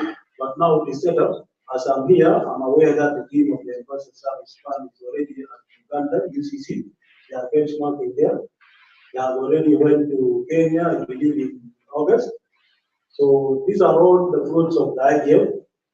And also, we are planning to have another, I've said in Rwanda, they mentioned about many IDF. So we have noticed that also because after we have had our IDF, things tend to, like the fire tend to quench. So you will need to find some activities before you actually wait for the next IDF.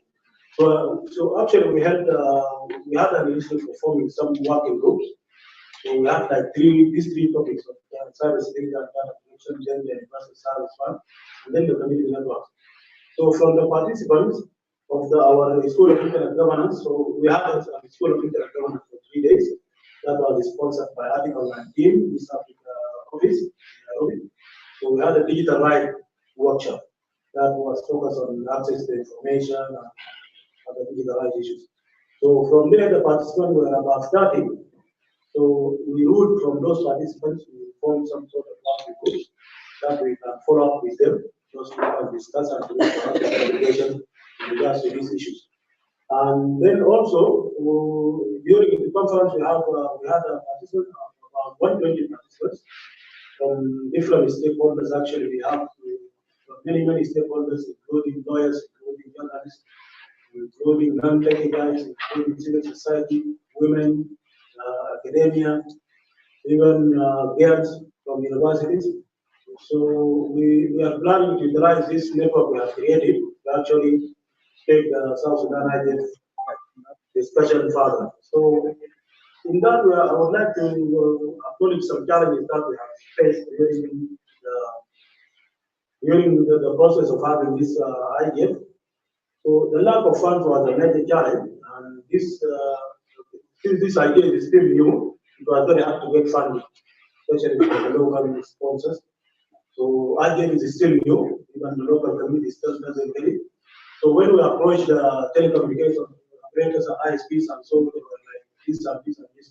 But we believe after they have witnessed the success of the IDF, next year they will be able to fund it.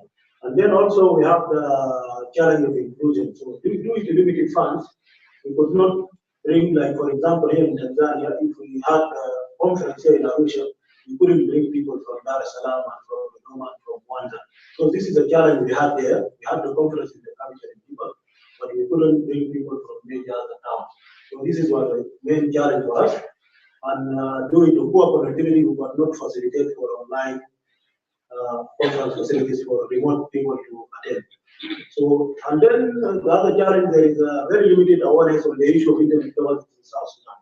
So it is still, it was still an uphill task for the team to inform the would-be participants and partners invited for the events. So overall, it was a success, but these are some of the main challenges. And then the need to have a robust, strong and robust broadband connectivity is very vital for the development of the country. However, needs to be accompanied with development, or with, let's say, development of an informed public or informed people. So, who are able to make use of the networks to develop their communities and country. The case for South Sudan needs two elements starting above. To be addressed, the country's challenges of connectivity are inseparable from the people's development.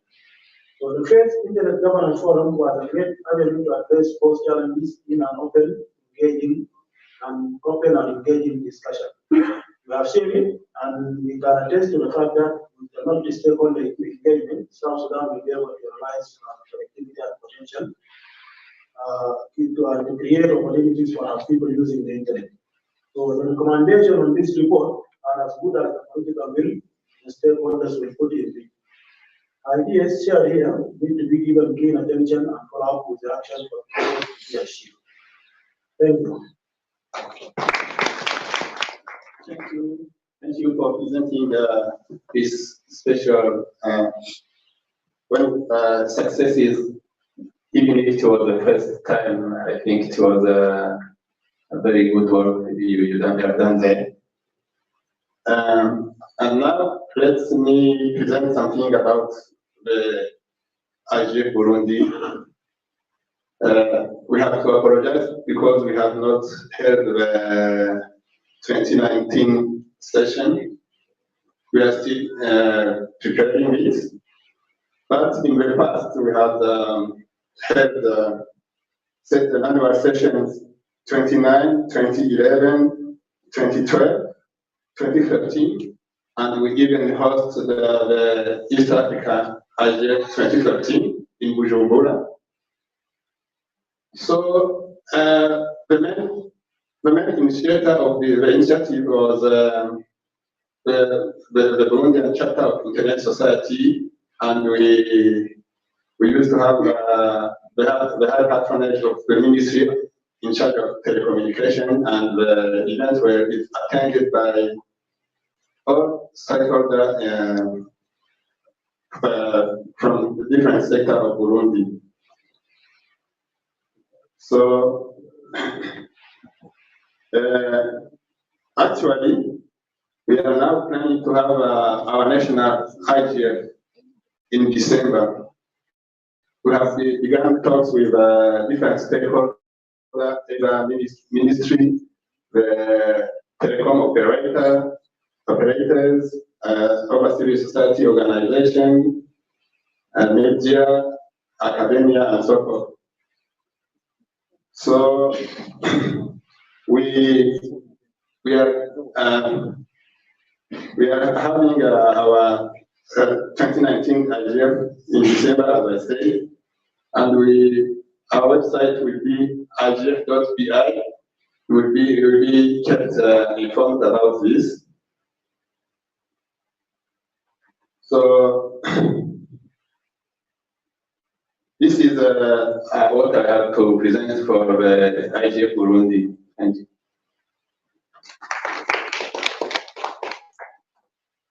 Now we have as this session is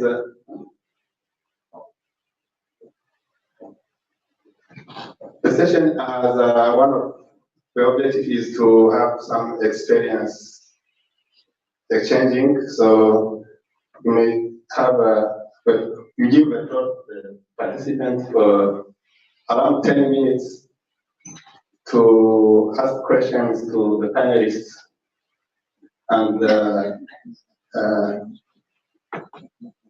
if someone from the participants have a question, please, we have 10 minutes. If you have a question to the panelists, if you're from Uganda, from Kenya, Tanzania, Burundi, South Sudan, and you have a question, please, the floor is yours. You have a microphone.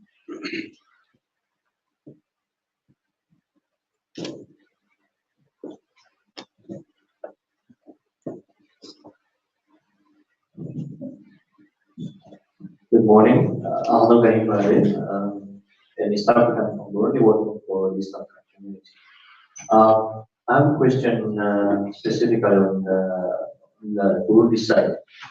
I know that the ministry in charge of technology and ICT is under another ministry. It's not a fully fledged ministry on its own. I believe it's under the minister in charge of youth, who is in charge also of ICT, unless I'm mistaken.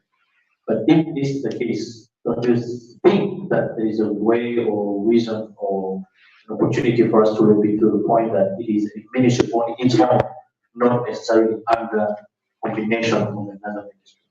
Thank you. Any question before we answer?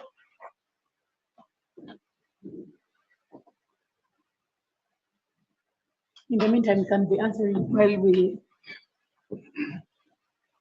First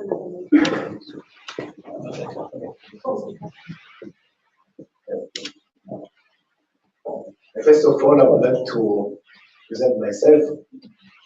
My name is Pierre known as Abega, and I'm member of the East African Research Assembly from the Republic of Burundi. I'm East African, and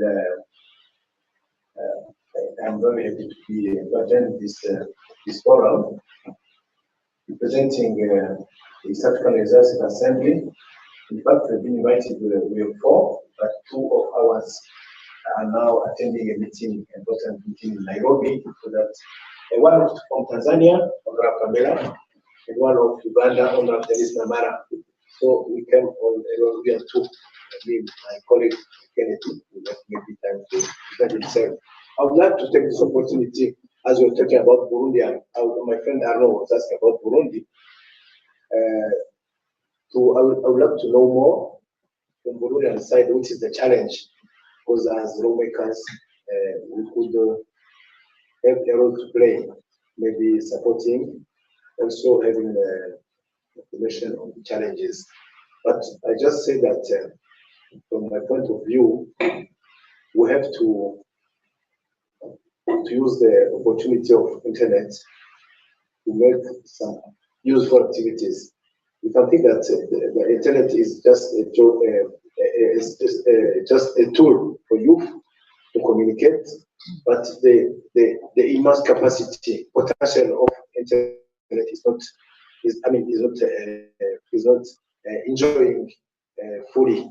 So I would like to, and in fact in Burundi, you can see mostly the internet is having youth to communicate and maybe for fun or for the entertainment. So I would like to know what from the Burundian IGF, what could be the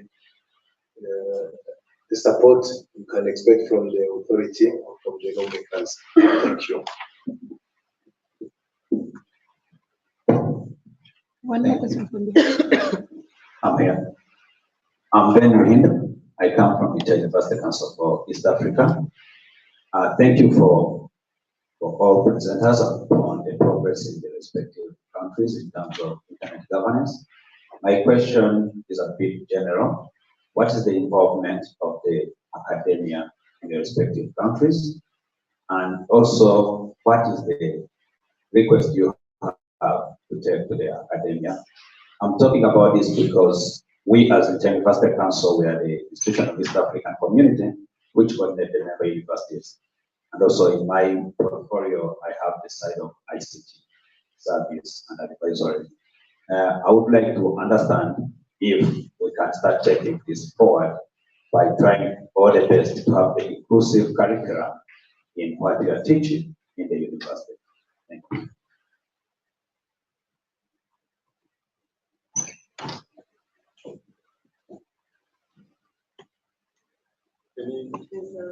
There is a hand there. 2 hands.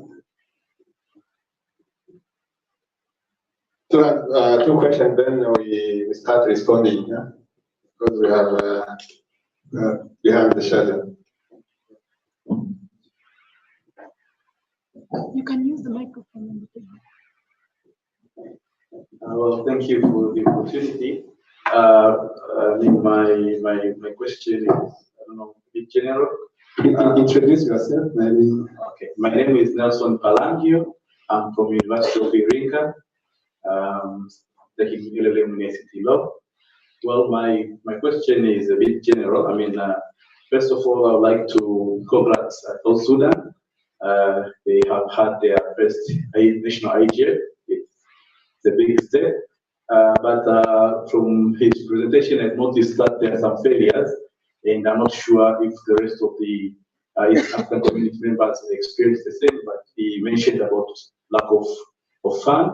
He mentioned something about failure to bring people into the capital city, the region, but failure of connectivity, that they could not outreach people from the remote area. So my concern was whether the East African Internet Governance Forum, I mean the whole region forum, has the the means of accommodating member states once they fail on this, the budgets. As he said, I mean, it's a concern. If there is any way we can accommodate those who fail in one way or another, and maybe a suggestion. From what I see, I've observed that three member states, I mean Tanzania, Kenya, and South Sudan, managed to have their national IGF so far, while the rest are yet to do. So my concern is, we had the presentation of Dr. Margaret Obura about uniformity of having this national IGF. I mean, it's a request if we could have a uniformity of doing this. At least we can have one language, because you can see South Sudan doing it for the first time, Tanzania having it for more than 5 times, Kenya and Uganda. So maybe we will reach a point where we can have a uniformity, or maybe one language on member states. At least we can achieve one objective goal. Thank you. Thank you. Well, thank you. It's already covered. You want to ask the second question on the coordination that some countries have already had their governance program. Introduce yourself. So it's already covered. Oh yeah, my name is Elder. Yes. Thank you. So from the Tanzania. So my question is already covered. Okay. A question from our lady back there, maybe last one.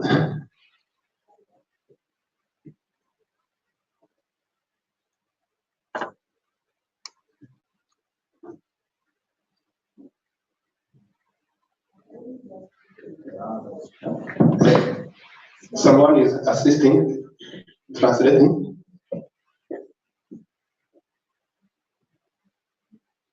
Jina langu naitwa Getruda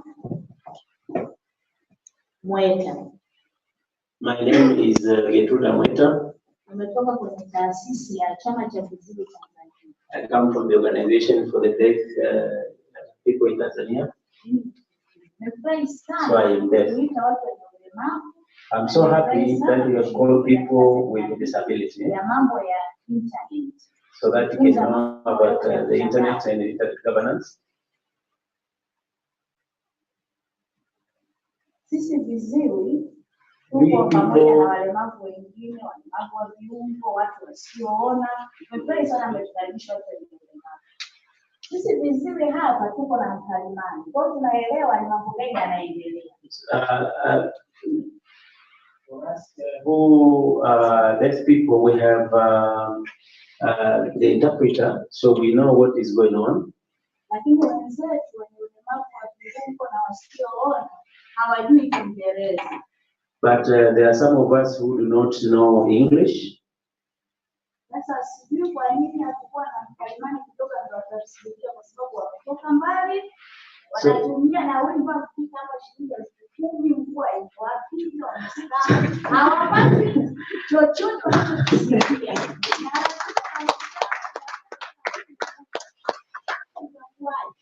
Tunaomba jamani mwasaidie na wenyewe hata waweze kuelewa, hata mkaitwa mkalimani hata kidogo akakaa akawaelezea na wenyewe wajue wanapata nini kwa muda wote. So we would like to, for us, because we come from very far and we use more than 3,000 for transport and we are deaf. So we would like you guys to give us people who can be able to interpret for us so we can understand. We don't understand English. So it is important if we can help an interpreter English interpreter into Swahili so we understand and benefit.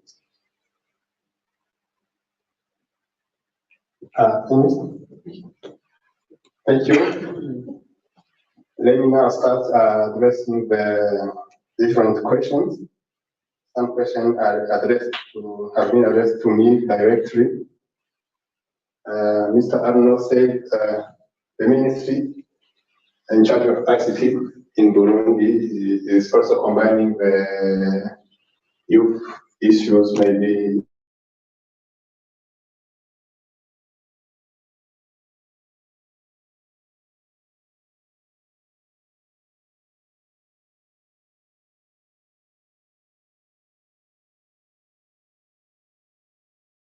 we have been in touch with the ministry, but we wanted to have our IGF in September, but we couldn't because things went a bit slower as one have expected.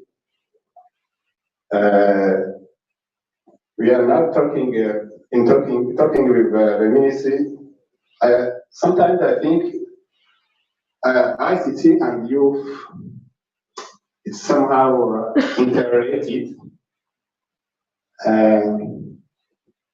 In the future, I think it can be even an opportunity for us to have maybe a stronger internet governance where the youth issues will be tackled as well as other issues. And a question from the MP. Let me call you. I used to call you Adega, but it's not. I don't know if it is convenient.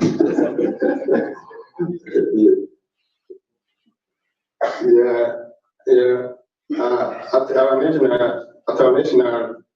level, we still have some challenges related to internet.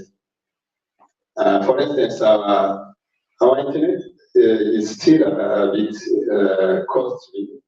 Maybe we have a good infrastructure, by the way, fiber optic and so forth. But we still have an internet penetration rate which is around 80% only. So, as you said, we needed this IGF to be tackling this question, discussing this question, even if the process has been slow. I think we can. I am ready with. We have come with a team of 3.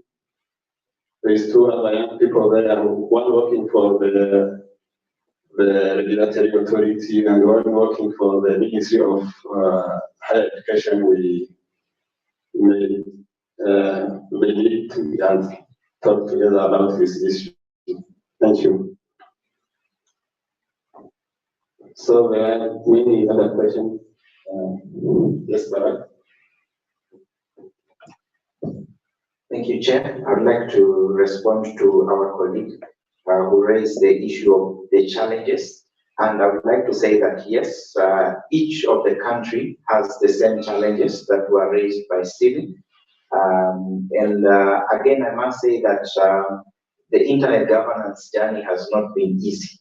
When you get to organize a meeting, I met Naza out here and he was telling me how his head is busting, trying to get participants of TZIGF back to their respective homes. But in every challenge, there's a silver lining. I think as we bring more people into the internet governance conversation, we also need to be innovative and package the conversation nicely so that it is attractive. For example, the School of Internet Governance is beneficial to many. I'm happy that we do have our colleagues that are unable to hear and see, but they're determined to follow this conversation. I think such is the determination that we need, and as we discuss digital inclusion, when they come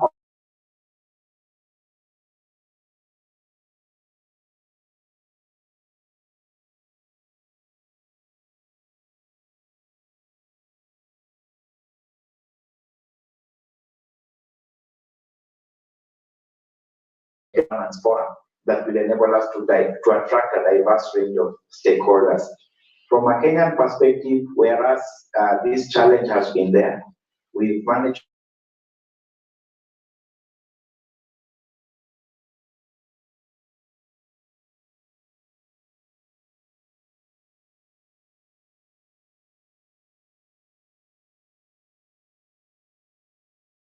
on the table to make sure that it is successful. That said, we are still getting a challenge. More citizens are feeling that the conversation now needs to move beyond the city to the counties or the rural areas. And I think I would like to congratulate Tanzania for moving from Dar es Salaam to Arusha. I think that's the way to go. And finally, again, I would like to also recognize the importance of leaders. It's good that we have our leaders from the Legislative Assembly.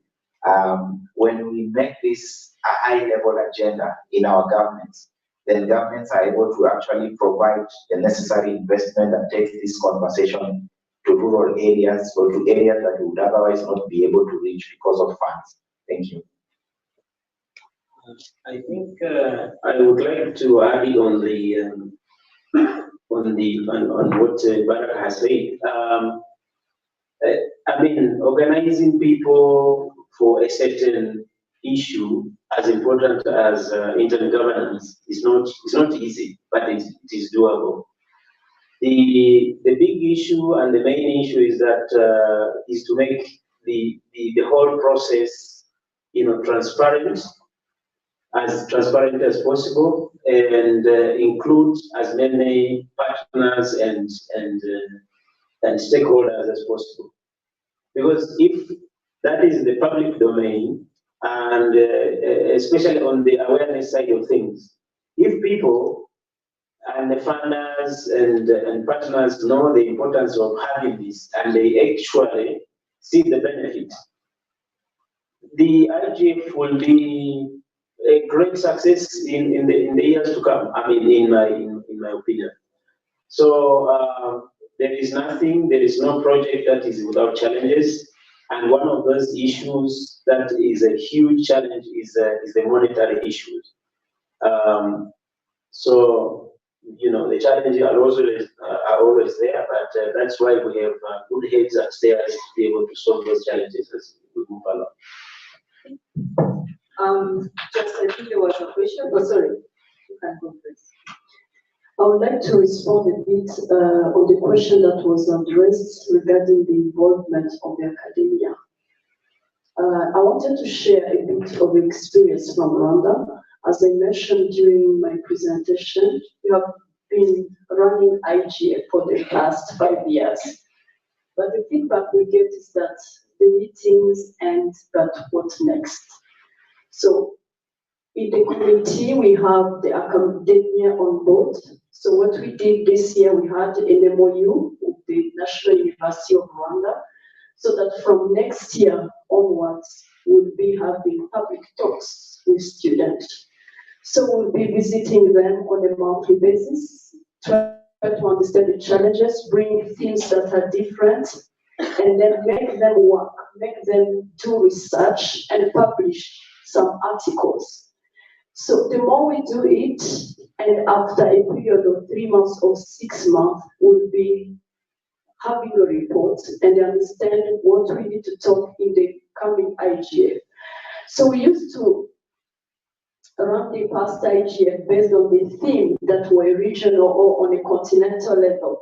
Yet sometimes they don't address the issues that we have in our community. So that's why we decided to involve the young people, which are our generation of the future. Thank you. Sorry, moderator, I wanted to respond to the funding challenge, which has been addressed by everyone. Yes, it is a challenge, but as a person who has been involved in this process since 2008, at times we don't want to say that, this is the biggest challenge and we cannot pull together people. Because once we dwell on that, then we'll not be able to do anything. So what we usually do is we say, whatever little we have, we need to do something. having a conversation doesn't necessarily mean that you have to mobilize and pay people. In fact, in Uganda, at times we run the national forum on just $2,000 US. Make the translation is around 7 million Ugandan shillings. What happens is there are some costs that are usually cut out. We don't pay transport refunds and all that because we believe if you have an interest in something, you also have to offer something. So coming here and listening is sharing knowledge, being able to pick that knowledge and taking it back to your institution, to your personal life. So at times, knowledge sharing should not be monetized. And actually we've had this challenge and where we had speakers and they were telling us, you need to pay us. And we're like, you see, you've come here, you've shared knowledge, you've made contacts. That is something that is more valuable. But moving us ahead on the issue of the regional coordination, which I wanted to touch on, is we are trying to address this. And we are coming up with a concept that we are able to reach out to different institutions for support, whether it's in kind support. For instance, here today, we are having internet connection through ESC. It is free, we are live streaming. We have partners, JZ, they are partners ready to support. So the other thing that probably Barak could touch on was the online conversation.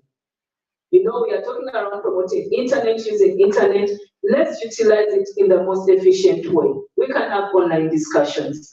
And I think also when we like you heard from Dr. Nyambura, we are trying to align and see how can we best support national forums.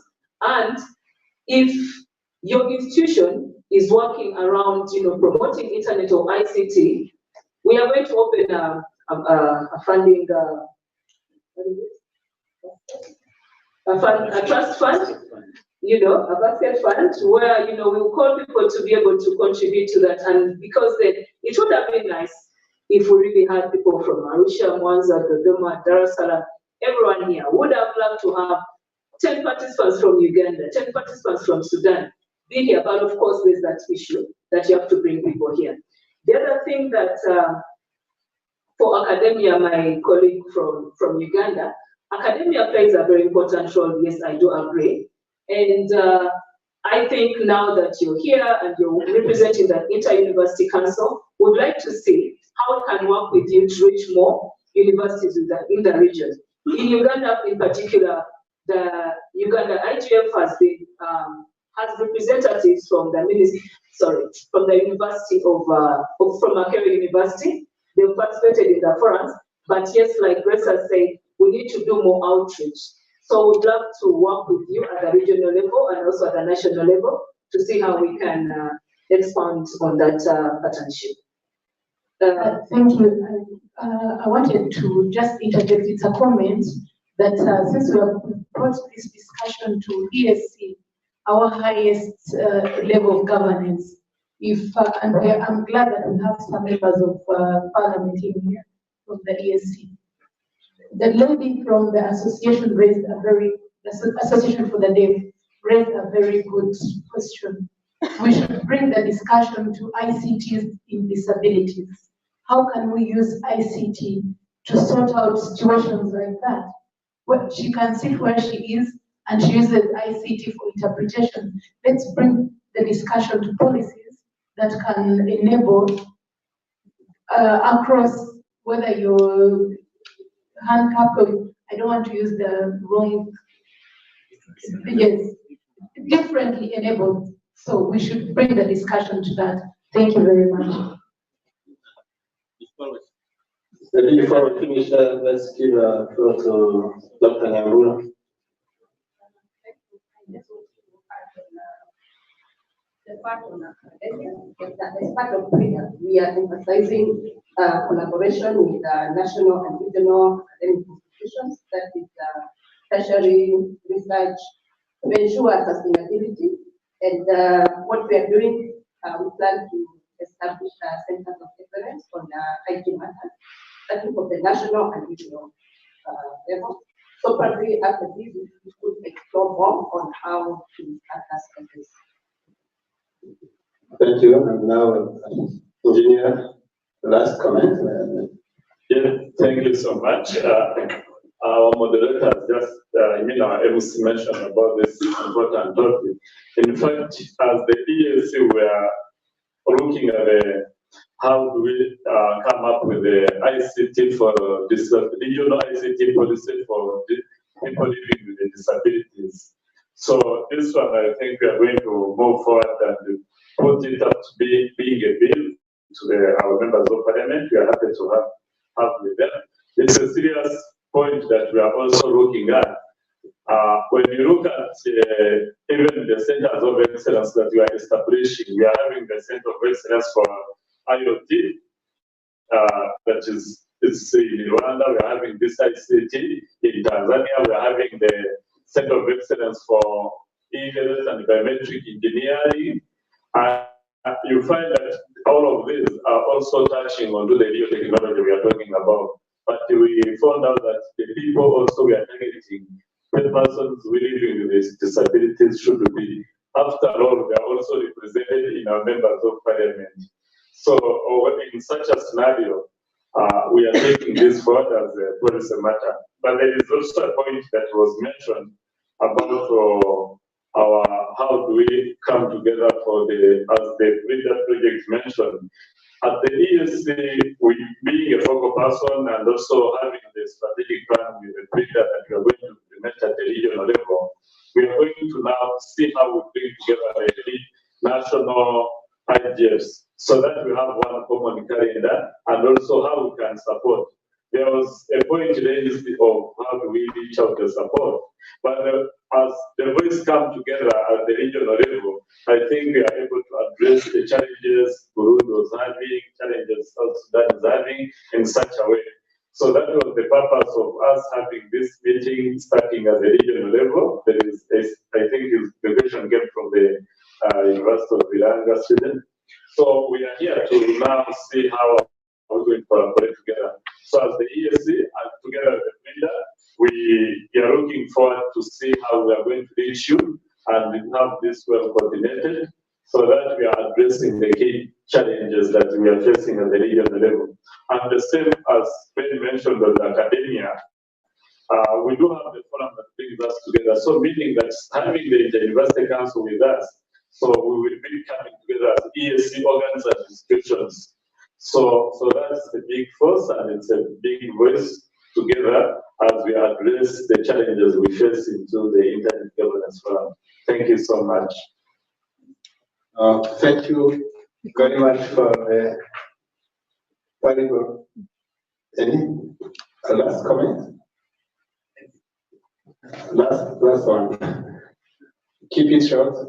The microphone, because I'm a lecturer, I can talk wide. An opportunity which I should not hide in terms of the collaboration we are talking about. Inter-University Council brings together some academia, public, private partnership in the region. And the next conference is in Kampala, Munyanya, 23rd, 25th. We pay a cost for exhibition and conference package for any participant from the world. So this is an offer and a call. If it is possible, we can set up an exhibition for this is what you're talking about for IGF. So we are calling up whoever is interested. I will try my best now to influence back home. The deadline was yesterday, but we are fortunate enough to be together, so the room is there. Let me just go the public that we need to come and tell people what is happening. Thank you. Thank you. Thank you for having this opportunity. Maybe now we have to conclude this session.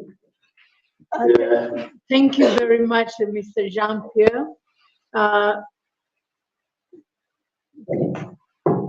Thank you very much, Mr. Jean-Pierre. Let's clap for our moderators and presenters. We are going to break out for lunch, rather for break tea. I am ahead of myself. When we come back, the ESC policymakers and the other will go to room 223 on the second floor. And the rest of us, we are going to come here and then we'll break out into the different sessions. However, Brexit is in the corridors because of the weather. We moved it from outside. So you just step out here and then we'll go for our Brexit. But in the meantime, let's all of us stand up. We learned something yesterday in our internet governance school. So I would like to call our doctor. He's in the room when he has left. Otherwise, I will end up saying chapati. Okay, I'll pass it on. Okay. Pasha. Now Pasha for the Kima Pasha. Mike here. Oh. He's around? Yeah. Oh, he's around. Let's give him the microphone. Oh, he's around. Oh, good. He has the mic. Has the mic. We are going to Pasha, as usual. Like this, Pasha, everyone, Pasha. And we start with little Manyunyu.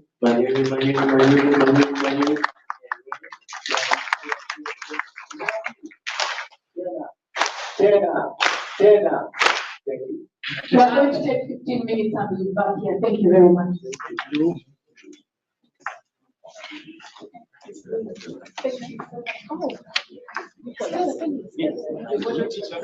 Okay. They want to take a picture of the families.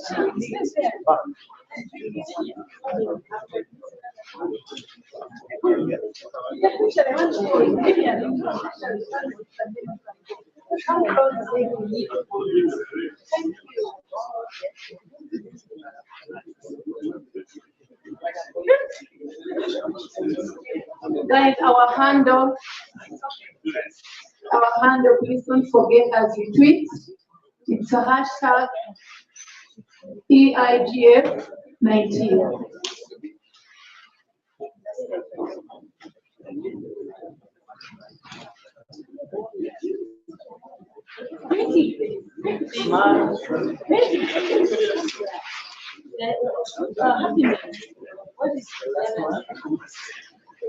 I like the happiness name.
community, internet community, so that we ensure that our voices are there. That is completely lacking. And as part of freedom, that is what we are trying to do, to ensure that all communities, all the members of the internet, they have their voices and a common voice. Again, in not a situation where everybody is going with their contradicting voices or input, coordinated approach to these issues. Yes, so that is my point, that we are not yet there. We need to be more active, not just participating, but ensuring that we are making changes at the global level and bringing it back to the national level. Thank you, Margaret. If I can go to Bob. So maybe, Sasa, you might also just note that one of our panelists will also join us from ISO, and he was not able to come. So it is only two panelists, and maybe you not get tired of us. Back to the question, which I think is a cross-cutting question. We might need to, first of all, step back a bit and ask ourselves how we got ourselves here. Why are we talking about multi-stakeholder? So yesterday we took time to just look at what the internet is and try to define what the internet is to have a better understanding of what the internet is. Now, if you look at the internet and the way it's structured, you realize that there is no one part or one entity that can claim its ownership or can claim to have made it happen single-handedly. It took the effort of, or it takes the effort of very different people. Some of these people are individuals, some of them are actually corporate. So the internet in its nature depends on the efforts of very many other people and players to work and operate as it looks today, which is as one network, though it is not one network. So that makes the internet multi-stakeholder by nature. Now, if you look at decisions governing the internet, and you want to ask yourself, when is this model appropriate? When should we think about using this model? First of all, if you look at the nature of the internet, you're looking at a decision that is cross-cutting, that touches, not only in countries, but cross borders, cross jurisdiction. It therefore means that such decisions have a greater impact, and therefore the people that are responsible for making them should know that that decision is a decision on behalf of 7 billion people today, or potentially, if at all, we get to a point where we have 100% connectivity. So when is a decision, or when is the model important? This is when the impact of such a decision is that huge in terms of value.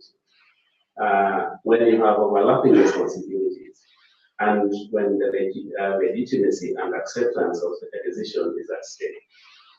So if you don't bring all these players on board, then such decisions might not have legitimacy. And therefore, for you to claim to have come up with a proposal or a resolution that should be respected across borders, then you need legitimacy.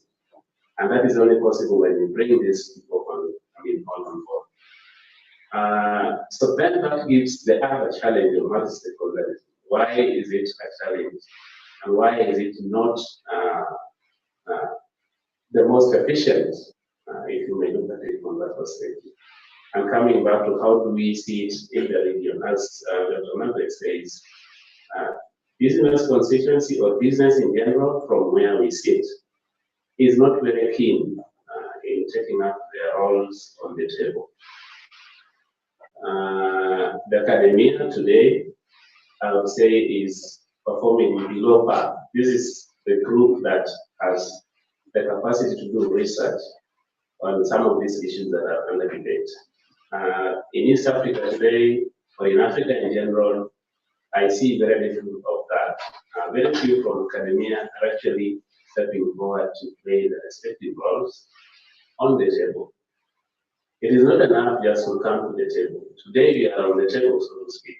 So you're being taught how to come to the table.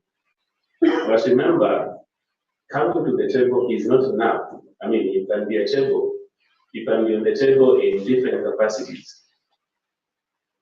Whenever you look at a table, there are diners, there are waiters, and there's food. They are all around the table, isn't it? But who is the most important part of that table? So are you around the table as food or as waiters or as diners? So that is the distinction that we must make. And if you are on one category, you should strive to move towards being the diner, isn't it? And we complain most of the time that as Africa, and when we say Africa, we are saying you in your various capacities, in academia, in business, especially business, and governments, taking their respective roles and actively participating, right from the national level to the sub-regional level, to the regional levels, and the global level. So it is not enough to come to an ICANN meeting, for example, or to an AFRIN meeting, or to an ITU meeting, when at the national level, nothing is happening. So this model should be a model to be localized in our issues right at the national level. So we need to strive to be, convening the respective constituencies at our national levels to discuss our very own issues. Because, what could be a problem in Germany today is not a problem in Uganda. But that particular problem in Uganda or in Tanzania would achieve a better result if you brought all these people on the table. And to do that, those people must be trained to be diners, not just to come to the table. You can only come to the table when you have the capacity to properly participate on the table all the time. And that is why I appreciate, for example, the initiatives like the ESC, which is training you to be diners. Okay? So I think we have a long way to go. If this model was to really take its rightful place, to be used to solve some of the passionate issues, especially around internet governance. And we have so many of them today.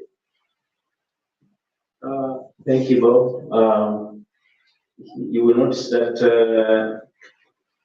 there was another presenter who is not in the mix, so I had to allow Bob to go to eat some of the minutes for the other panels. So I think you have heard from the panelists.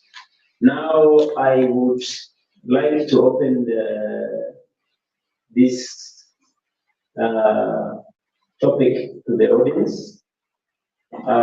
Anyone who has a contribution regarding the multi-stakeholderism in internet governance, please welcome.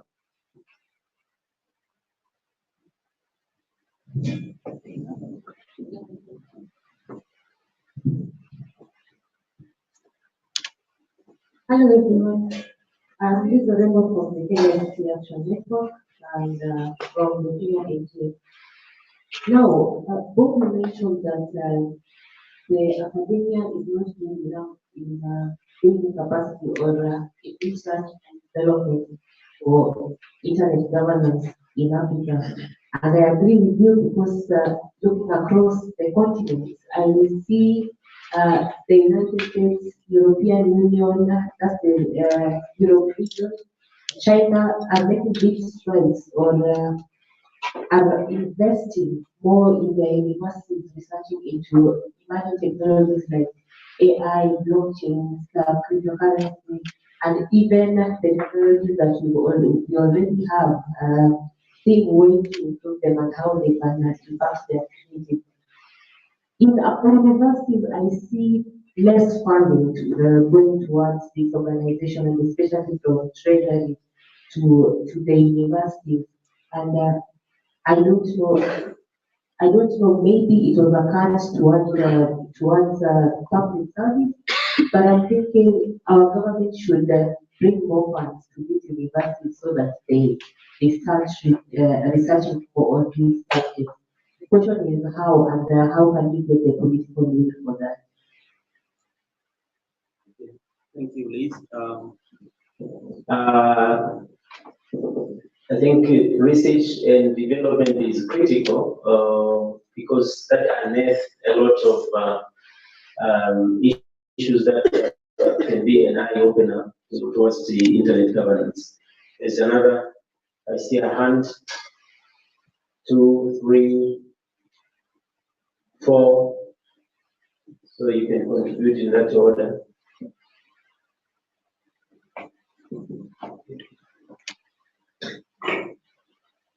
Thank you. Actually, I'm having a concern from the presentation Mr. Bob Ocheng has just presented. He had an example of finance and workers and food, you know. And yes, we admit that we are European countries, and there are developed countries. We mentioned an example of Germany and the rest. That we should try to be like that. We should put it in a way that we should also enjoy the food. So my concern is, with internet and the development that we are here to discuss, the sustainable development, internet governance.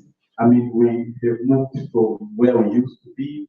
We're trying to having a new approach. But my concern is with this development, I mean, in the steps we are taking as developing countries and as the region, is that we will be leaving behind, a lot of, how to put it, garbages, I can say. I mean, from the gadgets that we are using. I mean, we've moved from the ordinary phones, now we are having smartphones with internet. We're now using hotspots and Wi-Fi, contrary to the model we used to, plug into the laptops, we'll be having smart cars soon. We have online television, nowadays and all that. It's all coming from the internet. My point is, we are moving, right? And we're talking about multi-stakeholder.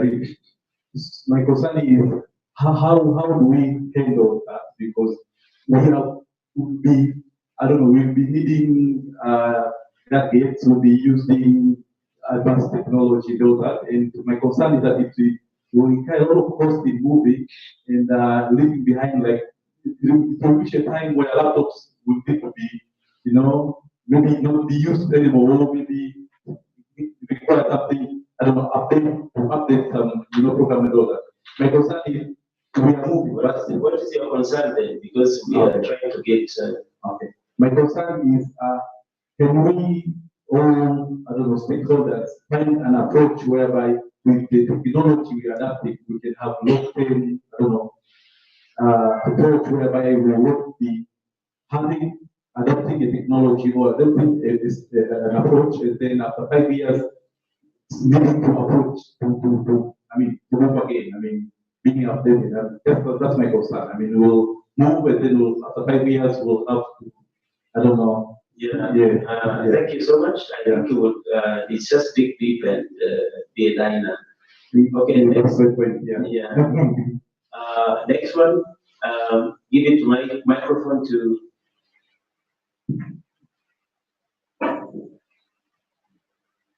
Thank you very much. My name is Abdul Saga. I'm from Zuka University. I would like to respond first on the issue of academia.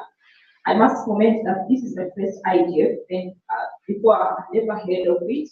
So I think there is issue of awareness here. There is lack of awareness in academia. I think the management has to do an extra job to make sure that the academia institutes, let's say academic institutes, are aware of this IGF forum and all the activities that are being conducted in IGF. The second thing, I think that Dr. Margaret discussed about the balance in stakeholder participation and engagement in the IGF programs.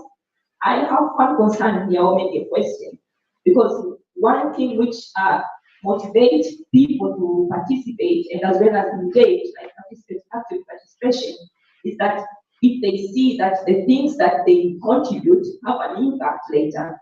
So my question here is, does the IGF have a way of maybe coming back to their stakeholders and show them that, okay, this is what we discussed and this has been maybe concluded and should be taken into consideration, something like that. And then I also have another issue regarding the end users, because we have discussed about different categories like public sector, private, academia, and so forth. But we have other people who do not belong in all these groups, but they are the end user. They are the ones maybe who are using the internet all the time. Now, how do we select these people to participate in such kind of forum, like the way we are having today? Like, what are the best practices, or what is the mode of selection? Because I believe if we have the best approach, then we can choose the best people who can have impact later, maybe try to create awareness and things like that. Oh, thank you. I think the panelists are noting some of those issues that they will have to respond to later. William, Karibu. I'm deprecated student, a lawyer from the Commission of Human Defenders in Tanzania. We also want to focus on the view or the concern which Madam Margaret came up with on the activeness of stakeholders, starting with civil society, private sector, academia, youth, and the media. So in our analysis, simple analysis, we say that at least civil society organizations are more active than other stakeholders, such as the private sector, academia, youth, and the media. Yeah, to me it's also okay, but I actually came to concur with what my colleague from Zimmer University is actually expressing on the issue of awareness. I think many stakeholders are not aware of even the IGF and what is actually discussed in the IGF, for example, if it is read annually or it's read any other time in a year. So we should also consider the issue of awareness. Other issues, for example, if someone is interested in something, must have access to it and also have skills to it, and also some kind of motivation and trust to confidentially, participate in something.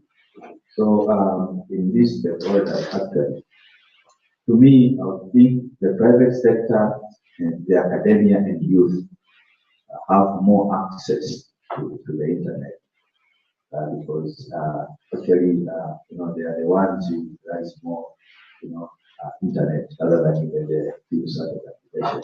Because nowadays business is online, so that's the private sector. Most of them are actually doing business. Academia, actually, the materials of everything is online.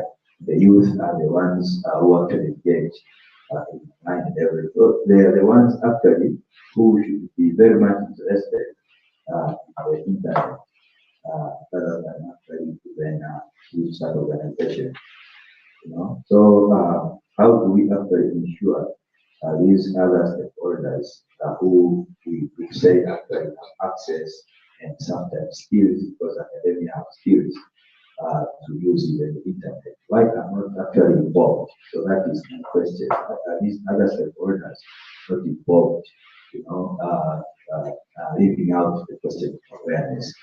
So that was also my concern. Yeah. Thank you. I see a hand on that side. Okay.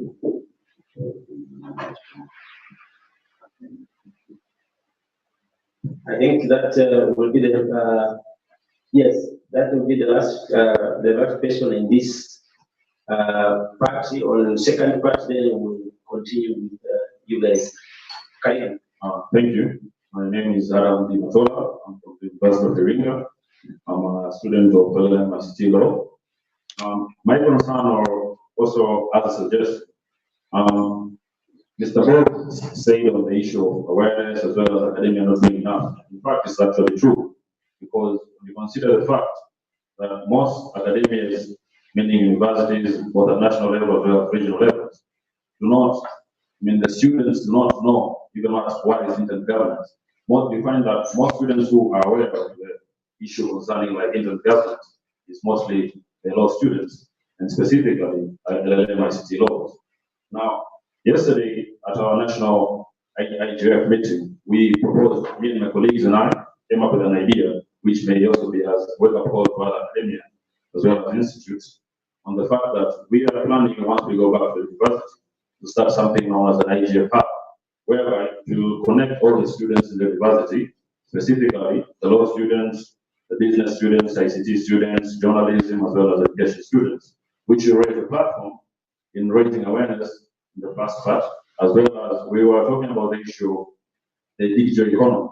Now, when you start something such as this IGF hub, and you connect all these students, whereby the law students will basically deal with issues regarding the legal aspects, ICT specifications and all that, journalism, issues of publishing, and so on and so forth, as well as the business students.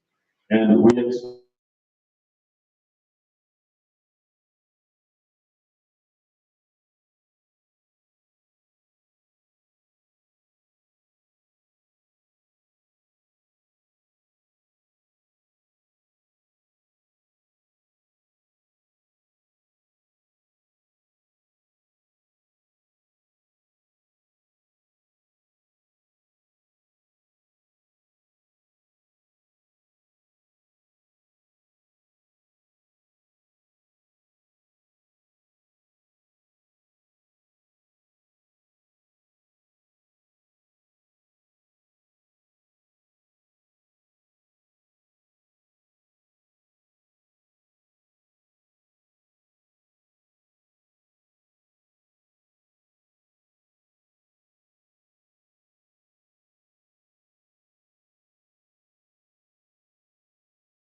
companies that are actually looking at how or where to make additional investments of the continent. We have, like I mentioned already, a number of points of presence to ensure that our users have better quality of experience. We're tackling challenges relating to internet exchange points and IP transit. A lot of the operators, a lot of the ISPs see IP transit as a major cost constraint to providing affordable internet, and we're partnering with them to enable a more affordable IP transit. We've also worked with the Internet Society across Africa, most recently in Burundi, where we developed IXPs. And there's a lot of work that has been going on that we do in partnership with other stakeholders. Now, to us, connectivity in the cities doesn't make sense. For every African to have access to quality internet and to use that internet to improve their lives, connectivity has to be everywhere. So we have a range of projects aiming to expand rural connectivity, whether it's working with MTN, Nigeria, Zambia, to roll out 3G, 4G sites in rural areas, or even trialing new technologies with Vodafone that could be replicated across the continent. We also supporting new innovative companies that are looking to tackle some of these connectivity challenges. As we all know, rural remains a key challenge for Africa. We're working with, over the past few years, we've worked with AMN, which is a company that tries to provide rural connectivity in a number of countries, including Cameroon, Zambia. We've invested a lot in fiber. Just in Uganda alone, we've rolled over 700 kilometers in the northern part of Uganda, and that has actually improved the livelihoods of people living in those areas. And this fiber has not only benefited Ugandans, but even people across the border like South Sudan, as well as DRC. Again, more investments in fiber. This is in Nigeria. Currently, a lot of the investments are in rolling out infrastructure. We've created a partnership with over 500 members to develop more affordable technology that could enable this rollout to happen at a cheaper rate. Some of the challenges. So, a lot of our countries are still either don't have broadband plans, or the broadband plans they have are just sitting on desks and not being implemented. We have challenges around taxation in the ICT sector. It's still very high, which means that operators are still unable to reinvest in their networks. Issues around spectrum. And in a lot of our countries, we have challenges where internet is shut down. In my country, for instance, Cameroon, we had a challenge where part of the country was cut off of the internet for about almost a year. This is still happening in this day and age. How are we talking about access? How are we talking about beyond access when our government still use internet shutdown as a way of managing political issues? We still have data. Again, the data on where we should roll out networks is still poor, and that means that investors are unable to make effective investments.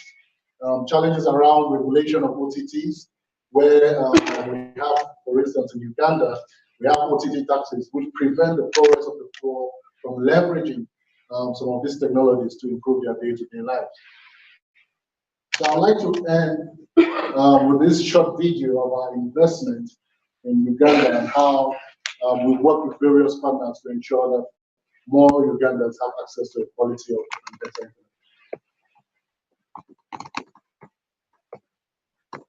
internet.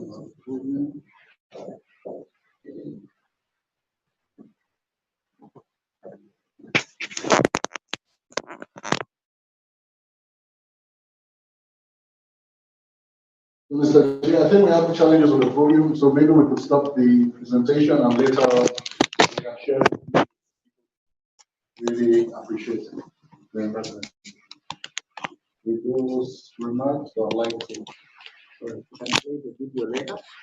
think we can move to the next presentation because it also has a video. Is it something you can fix the sound?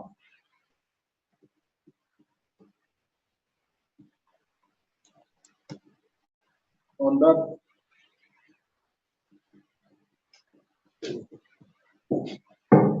note, I would like to say thank you for your time, and I hope the presentation was useful to you. Thank you. All right, let's have the next presentation. We can play the video during Q&A.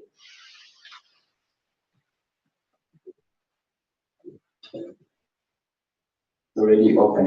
If you can just change the color.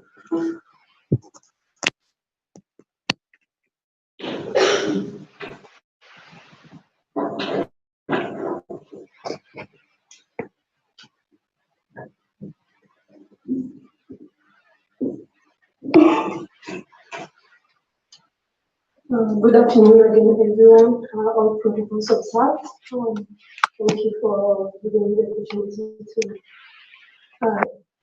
give you a slide presentation of what we do at the CDT Foundation. My name is Brenda Julius Rekwe, and I am an advisor at the Basic Internet Foundation. We are based in Norway.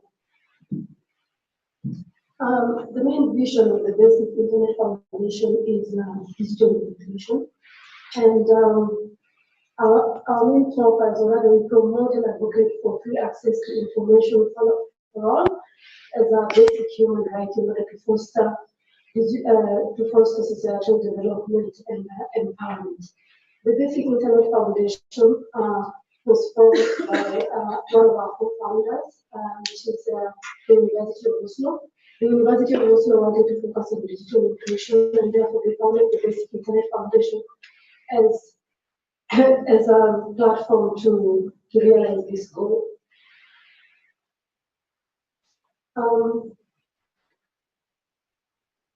Providing internet to the basic in the pyramid is not a matter of, or rather, question of affordability, but a question of sustainability. This is according to the Internet Governance Forum panel in Paris in 2018.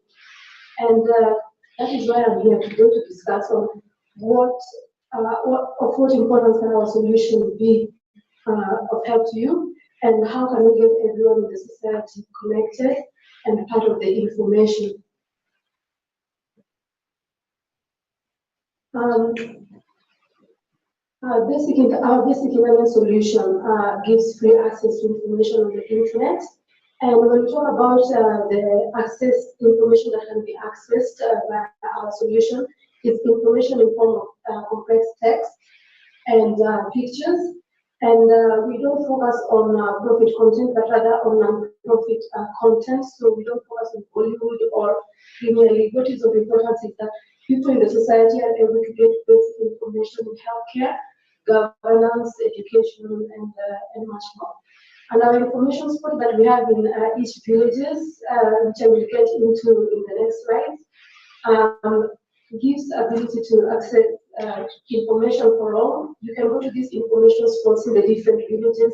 For example, we have here in Tanzania, and we'll talk about the villages later. We have installed the information spot in several areas, and people are able to go there to the information spots to use the tablets there to access healthcare related information, government information, and so on. And individuals can also use their own smartphone devices where they access free information. One of the key sectors that we are focusing on is the healthcare, as earlier mentioned. And it is important to note that 80% of people in the rural areas suffer from diarrhea at least once every month. And 50% of the hospital beds are occupied due to bad water. So that is whereby we came up with our information spot. And the solution for our information spot in healthcare is the website where Yego.com, which we have implemented in 10 villages in Tanzania. Here in Arusha, we have been able to implement that in Hatambi Teachers College. We have also been able to implement it in Elisale and Selela. That is just in Arusha. And then we have other places in Kurunga. We have a lady there who has been working at the village of Kiparamanda and so many other areas, at least 10 villages that we have been able to connect. So the video that I'm going to show you, I don't know whether it will be able to play. It's on anthrax. And the reason why we are using these animated videos is because according to our partners who are doing their PhD studies at the Sokoine University and the University of Oslo, we have discovered that using animated videos is a better way to enhance or rather to help digital intervention and create awareness in diseases like in HIV, cholera, tuberculosis, compared to using text and words, as I've always been done. This is a video of anthrax, and this video shows how anthrax can be contracted, and in case of contraction, how can you seek help? How can you seek help? Story of how anthrax affected my village. In our village, tiny anthrax germs live in the soil. Too small to see with our eyes, but so dangerous. Cattle, goats, sheep, or wild animals eat the anthrax germs as they grow. They inhale them in the dust and drink them from contaminated water. The tiny germs spread in the body of the infected animal and he weakens and dies. One day, my father and uncles slaughtered a cow which had died suddenly. My father got blood from the cow on his bare hands. Without realizing, anthrax germs entered his body through a small cut on his hand. Our villagers feasted on the fresh but contaminated cow meat. Days went by. Then my father showed me strange black sores on him. This is the story of how anthrax affected my village.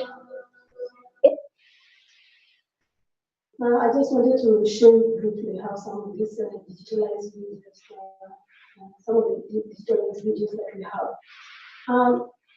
The second sector that we focus on is on women entrepreneurs, and our village information spot is a building block for business empowerment and societal development, and women entrepreneurs like Catherine Kimambo. Catherine Kimambo and the team have been a key part of connecting the villages, and one of the villages that she has been able to connect is the village of Kiparamanda. She is working with the African Child, and she's able to get all the financial support from the Basic Internet Foundation in order to connect the villages. And the reason why we are also focusing on the women entrepreneurs is that digital inclusion and core objective is to foster business empowerment. And this should be tailored towards women from developing economies, because it is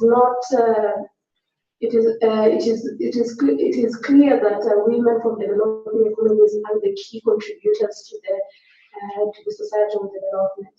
And I will play you briefly the video where Catherine Kimambo is very happy after finishing the installation of the information spot in Kiparamanda with the team, and it is a clear indication of individuals or women entrepreneurs who have initiatives and are ready to be part of connecting the society.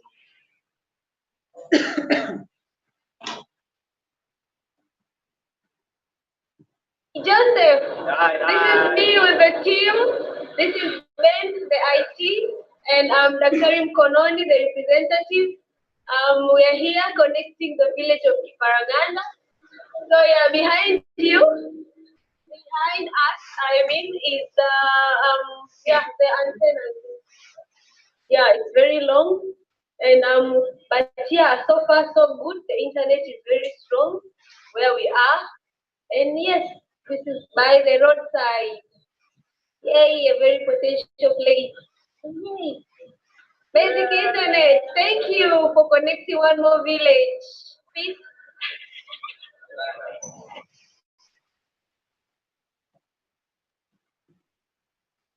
Yeah.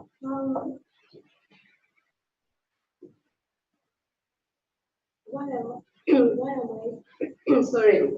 Why am I here? From the our objective or rather our model is already in line with the high panel panel on digital cooperation and the demands to digital public goods.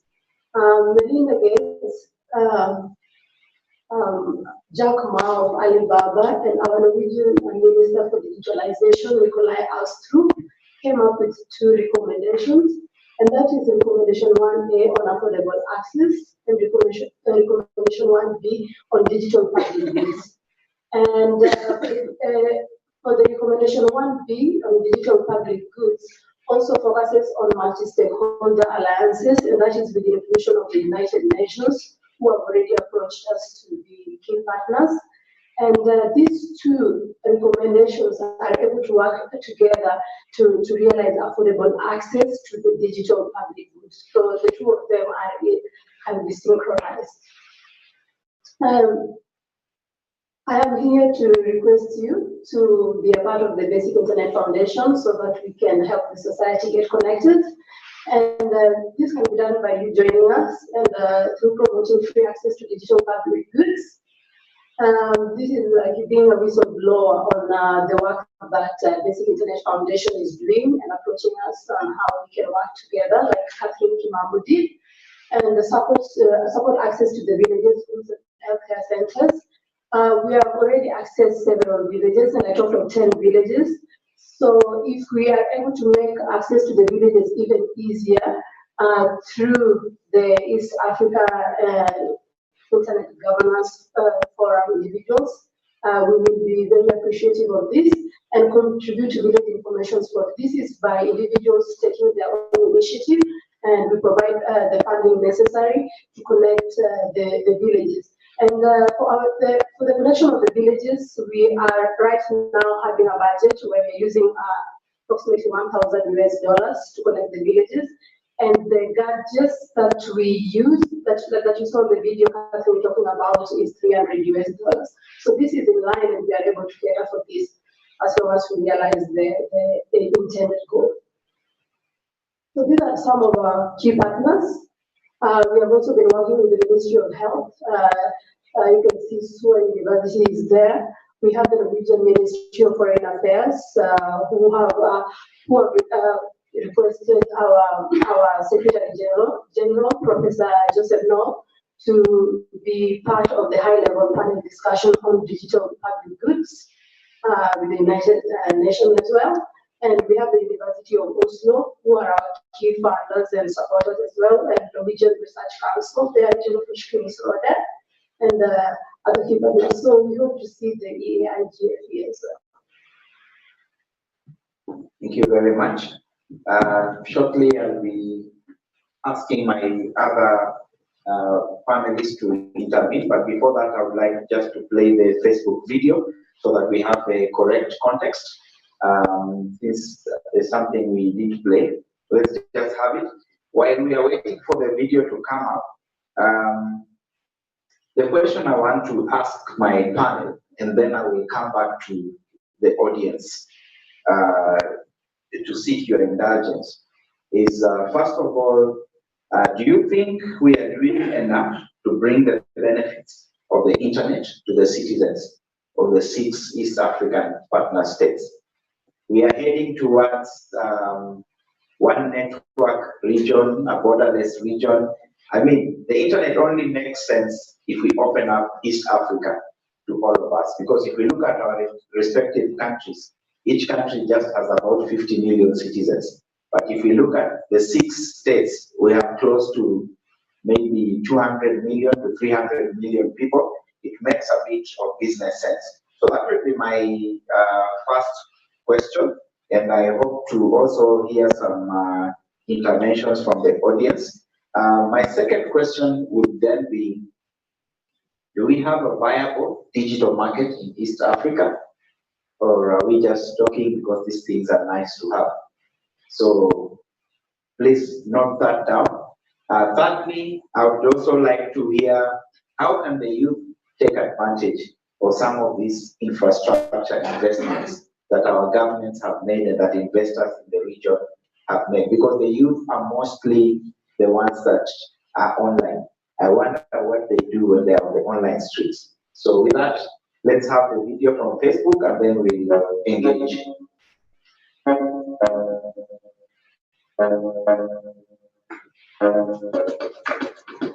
I think it's a very simple equation. By introducing one small piece of technology, you're actually breaking the cycle of poverty. Backhaul is a way to transmit your data traffic from the cell phone towers. And when we do that on fiber, you get really fast internet access. When you're building such an expensive and humongous infrastructure, it makes most meaning to share it. So when multiple partners join together and co-build it, it makes immense sense both from the nation and also for these individual organizations. The ultimate goal is to make sure that capacity, like the bandwidth, is not an issue. It's available and it's cost effective. Facebook cannot do it by itself. We have the neutral party. We bring the partners together to reduce the cost for each partner. We know how to design networks in the US, so we use some of that expertise to help them select the equipment, select the type of fiber. It's a win-win situation for us and for the partners. When we want to roll out fiber, that is usually the most difficult part of the telecom business. It's very risky to stream fiber. We could not do anything when it was raining. For safety reasons, we could not do anything. When you're trenching, the machines will get stuck. There were quite a few challenges, the biggest one being the crossing of the Nile River. Do we drop the cable in the water? Do we construct towers? We managed to get fiber cable that is specially made to span 1.5 kilometers. Every tower operator actually provides 3G connectivity. This could not have happened if you had not been able to fiberize long distances. I think the people who went and dug the trenches and built the fiber, we must give our full heart out to them for what they have done.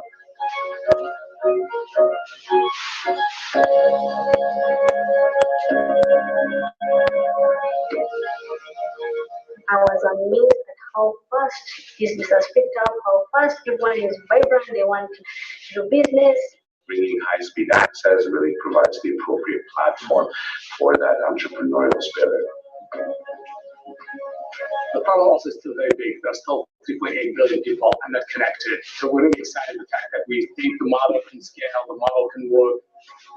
When you can put the power of a phone in a person's hand, I think you can see the joy of them saying, I am now able to connect and communicate with the rest of the world. Wow, interesting. Kennedy, putting you on the spot from South Sudan. I'm sure you identify a lot with what is being discussed there. So do you think we are doing enough to bring the benefits of the internet to the citizens of our states? Yeah, that question actually touched my sense. What I want to do in these questions is simple. Our audience are here with us, and we have been listening with them together.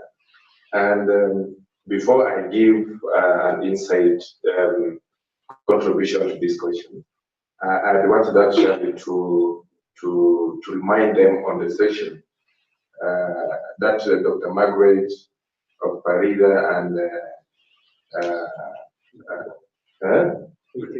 Rita and Bob Ochon, who was currently speaking, or else who was discussing some issues here. I don't want to remind you about it.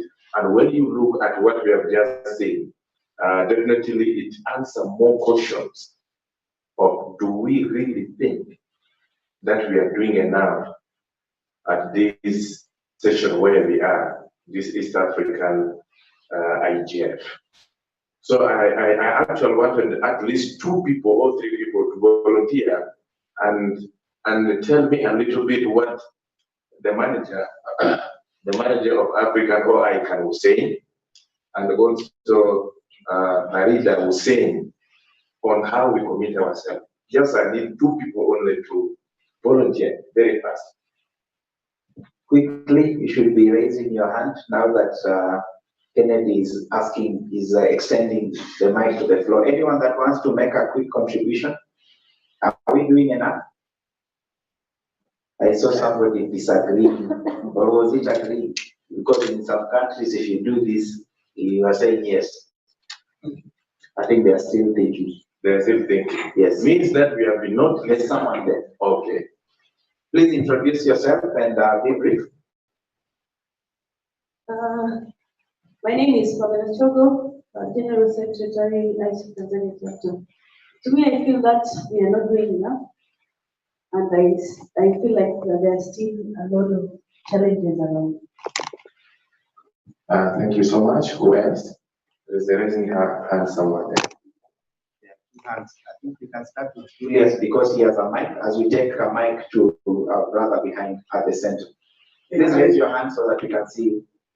Thank you. Again, my name is Julius Peter from Uganda, from Ministry of ICT.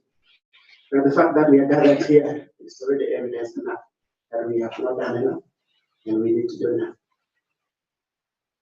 So the last person? Yes. Yes, my name is Alvin Turi. Thank you. Yes. My name is Alvin Turi from the university. Well, to me, I think we are not doing well. Simply, there are a lot of circumstances, especially some challenges, which are contributing not to do well, include some political factors, economic factors, and so forth. Okay, thank you so much for your contribution. Actually, really, we can say that we are not doing enough, but I believe our presence here will take something back home, which will give us a result of commitment. That there is nobody else who will do it for us apart from us. I give you a typical example. When we started an IGF in South Sudan, we were 3 people, and we contributed from our own pocket to initiate that project. Until when the founder came in and said, "Okay, it's a good idea," then they give up our thing. So by then we thought commitment is one of the tools that we need to encourage ourselves in. From there, then we'll be able to see ourselves moving towards what we want to set as a goal from this step. So before, we were not doing enough, but now we are going to do enough more than what we have just started.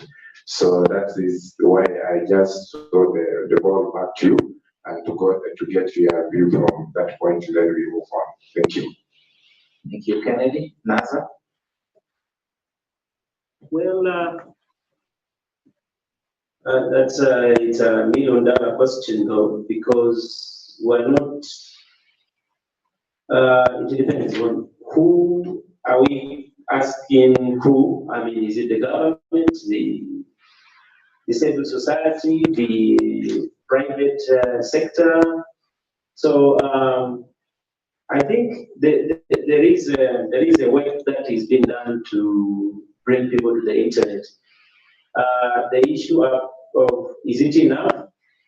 Well, I think there is never enough, given that we need to connect people. We need to do more, yes. So the question is rather without having specific, data, it's very difficult to answer. But I think we need to be vigilant to connect more people, to bring more people to the internet. I think that will be my response to the question. how many people are connected worldwide? We have about 4 people who are connected, 4 billion people connected. The rest, 50% is not connected yet. So we have got some work to do. So that will be my response to that question. Thank you very much. I think I would like to hear from our colleague from Facebook, especially now that you're making these massive investments in the region. Probably you may want to share with participants in the room what is driving Facebook towards this, and are you also driven by any empirical data? We know that Facebook is a business; it's not a charity.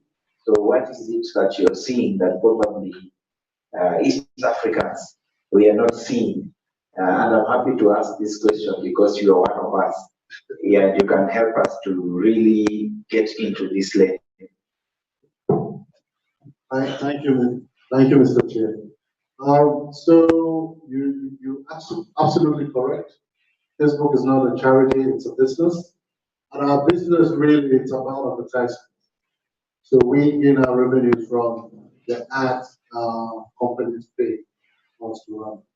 Now, what we see the potential of Africa as the next market for us to earn revenues. Currently, we're not earning anything significant in Africa, but we see Africa. So the company is taking a long-term view. In the next 10 to 20 years, we believe that with the right environment and investments, Africa would now become one of those markets that we can revenues from. So what we're doing is you would say we were making a bet on Africa's potential, and we invested. So we invested, and the idea really is this is how I see it. As a company, we believe our products are good. We continue to innovate, and it's likely that once someone is on the internet, they will use one of our products. So if people are able to use whether it's Instagram, WhatsApp, Facebook, at some point, then we have that market to now go to our advertising clients and say, oh, we have this number of people online and using one of our products. You guys can place adverts here, and that is how we earn our revenue. Now, to the question around have we done enough? Personally, as an African, I don't think we have. I don't think we have because to me, I see a lot of contradictions on our continent. So we have governments across the continent, East Africa, West Africa, where I come from, Central Africa, it's even worse, where we say, oh, the internet will improve the socio-economic status of our citizens, but we still have in place policies that impede. So, for instance, things around spectrum. A lot of our countries haven't switched over to release that digital dividend that can enable the affordable rollout of 4G, for instance. Things around taxation. Some of our mobile operators say they heavily tax and they can't even invest in networks to upgrade their networks to 4G, for instance. If the country is going through a political turmoil, the next solution is to shut down the internet. That happened in my country, Cameroon, where for over almost a year, the internet was shut down in certain parts. Now, funny enough, the internet was shut down in Cameroon in the part that is termed, that is nicknamed Silicon Mountain. A lot of people in that region were online entrepreneurs. So, and the company lost a lot of money. I think there's a research paper on that. With this sort of policy measures, how can we say we're doing enough? So I think there's still room. There are a number of quick ways that we can quickly do as a continent to ensure that more people can come online to the internet.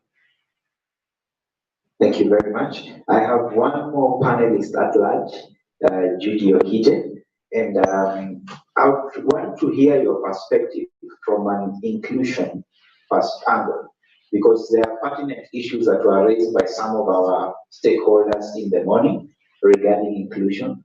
So with respect to that, with respect to the issues they raised, are we doing enough in the East African region? Because basically what they raised were access issues as well.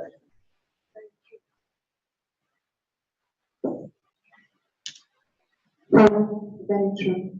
I don't know enough. I think for me, my question would be what it is that we've done in regards to inclusion. It's very interesting when I look at, or rather I hear Facebook talking about accessibility. I've had accessibility also being mentioned. It's interesting to see that we are talking about the same thing, but we mean it differently. When it comes to a person with disability, it's not just about whether the internet is available, it's whether they are able to get onto the internet. It is great that the Tanzania internet governance were including persons with disability. But again, I would just echo what we say, nothing for us without us. This from the physical of this place, it's not workable for persons with disability. So as much as you bring them on board, they're being part and parcel of the organization, so that we can know there are those of us who might not be able to use the washroom, and so a different venue might work. There are those of us who might not be able to understand the English language, so if we could have interpretation. There are those of us who might not be able even to read the presentation. So is there audio? So whether we are doing enough, my question would be, is there something we've done? Thank you. Thank you very much, Judy. Before I come back to Brenda, I know time is really moving. I would like to open up the floor. And please be quick. If you want to speak, raise your hand, because I won't take much time in this. So I know he hasn't spoken, then I'll come back to you, Julius. Please introduce yourself and your affiliation, and then we'll have Julius. Any other person? No, ladies. I just see gentlemen raising their hands. And then we have one more colleague at the back there. Please. Thank you. So I'm Deogratias, a lawyer working with the Coalition of Human Rights Defenders in Tanzania. So my question is to Brenda and the basic internet. Well, actually they are doing a very good job connected. So my question was, we are talking of internet access, but in some of the countries, including Tanzania, there are some laws which kind of restrict access or even neglect the use of internet.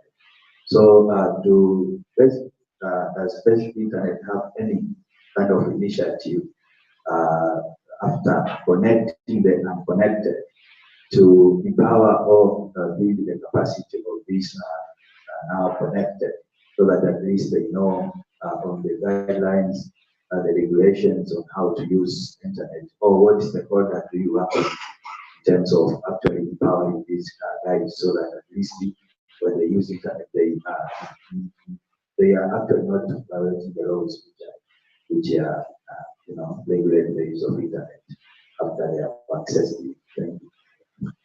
Thank you. Let's have the next question. Try and be brief.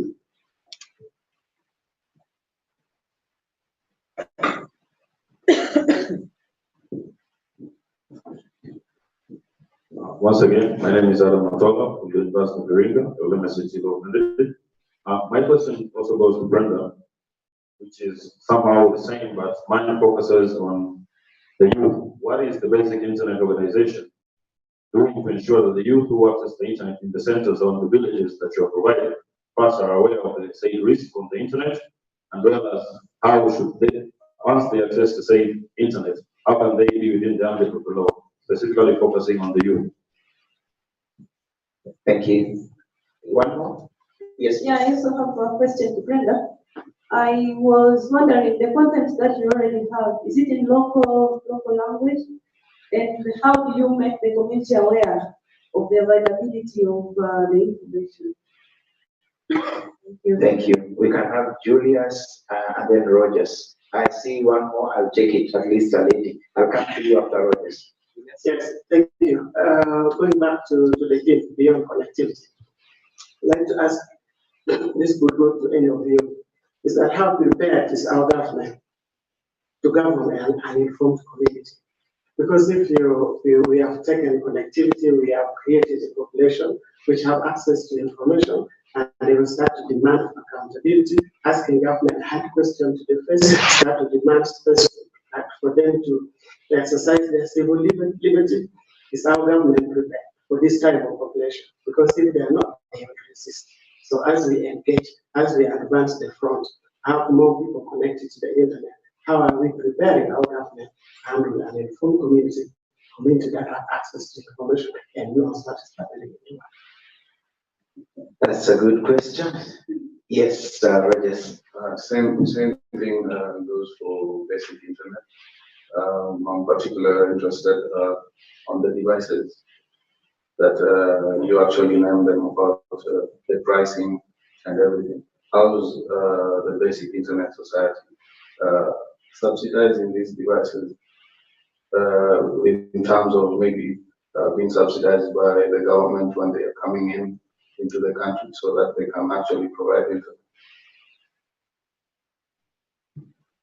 Thank you. Eli, there's one more there, and then Yes, I'll allow. thank you. I would like to add to what the previous colleague has mentioned regarding the devices, because I'm also thinking of those people who do not own smartphones. For example, if they don't get those devices that your organization is giving them, is there any way that it's also possible for these people to get this very useful information? Like, do you integrate your services with USSD, let's say SMS, which has proven like success in our context? Yeah, I would like to know if there are such initiatives. Okay, that's quite a load for you, Brenda. You can start with those first. I'm going to start with the first question from the Coalition of Women Defenders. Yeah, that was on the laws with regards to restricting access to some of the information on the internet. As earlier said in my presentation, the information that individuals are able to access are mainly in text and picture and compressed pictures. So,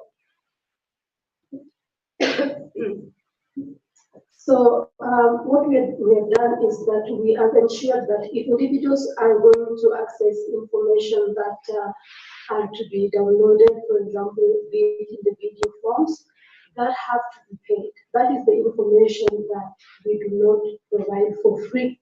That is what you pay for, and it depends on what you're going to download from it. But when it comes to the question of have we been able to give a, or rather to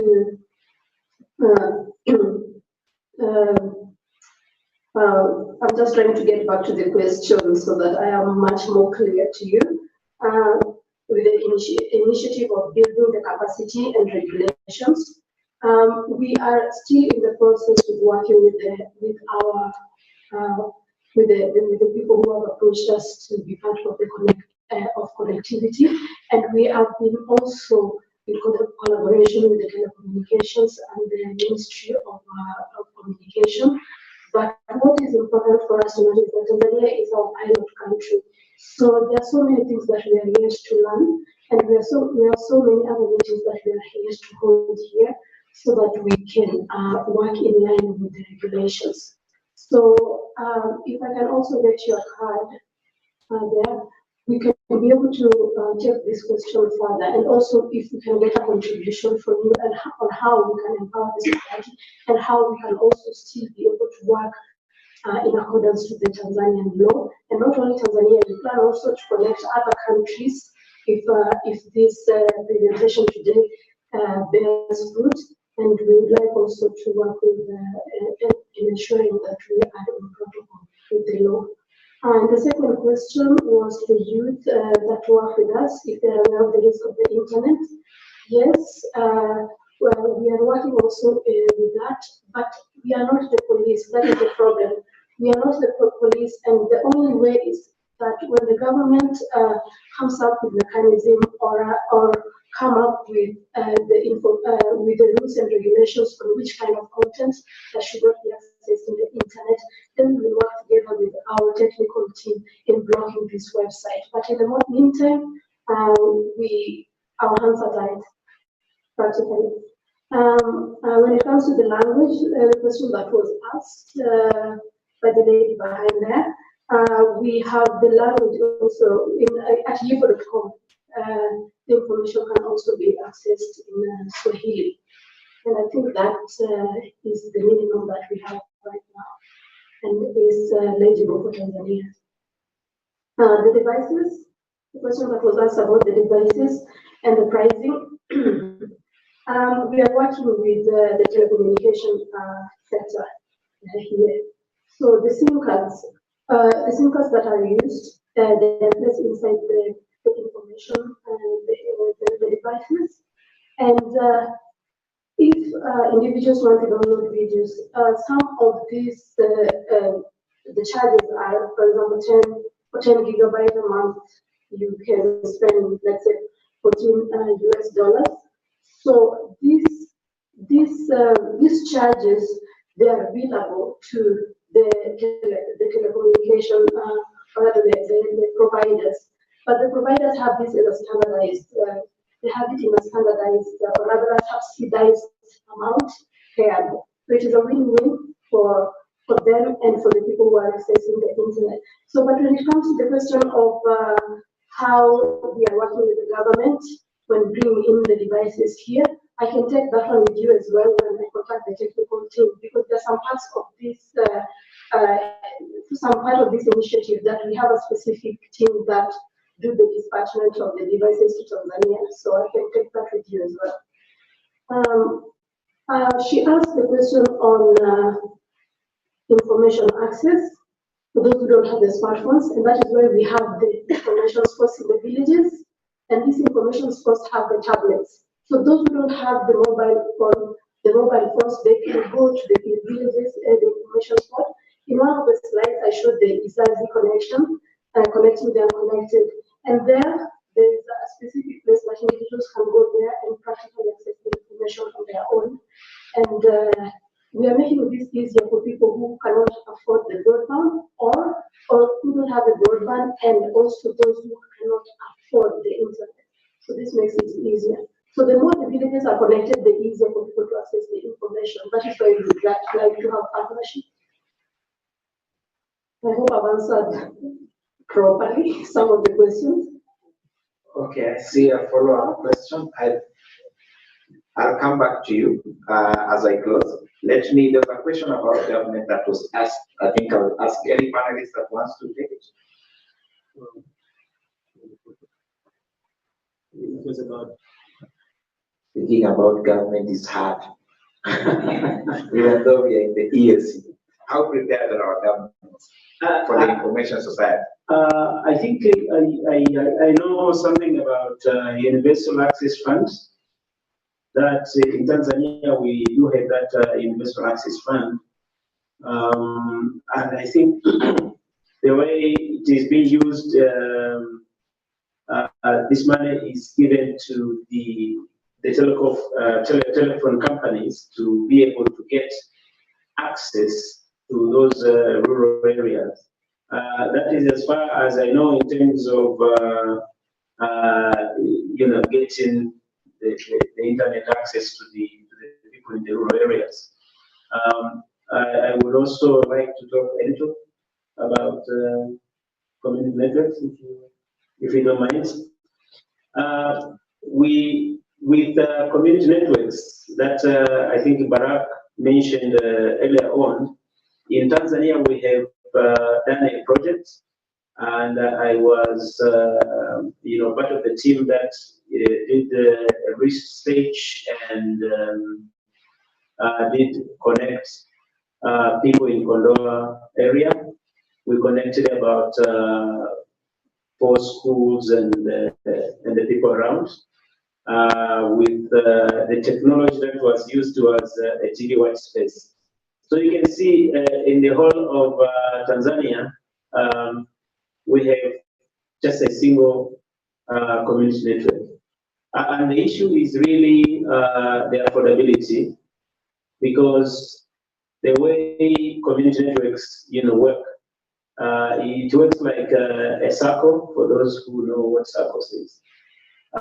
So it's like, people in a village or in an area, they say we have this problem of internet access, and they put their heads together and they form a group to start that community network. That is how the Kondoa community network started.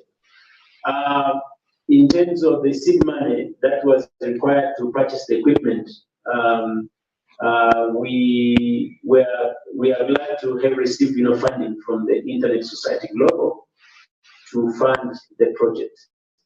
So it is working, and the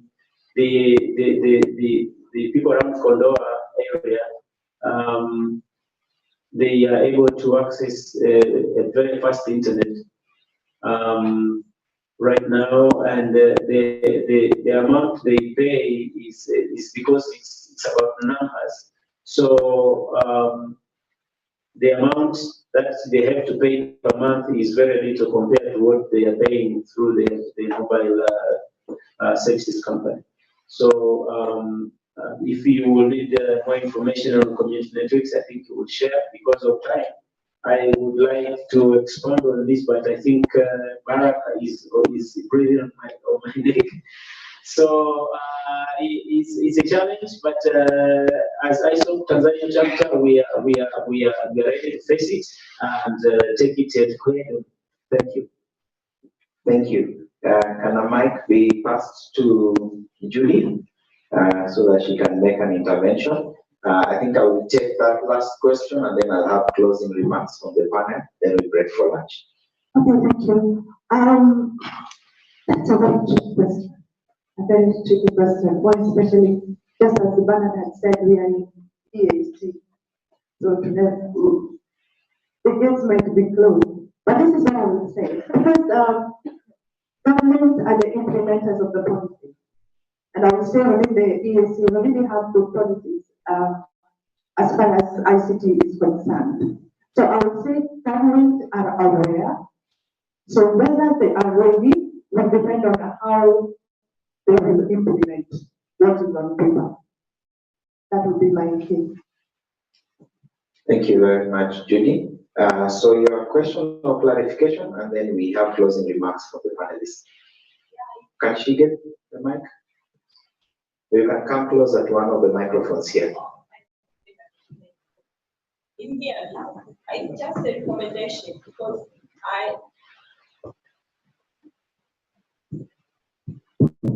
it's just a recommendation.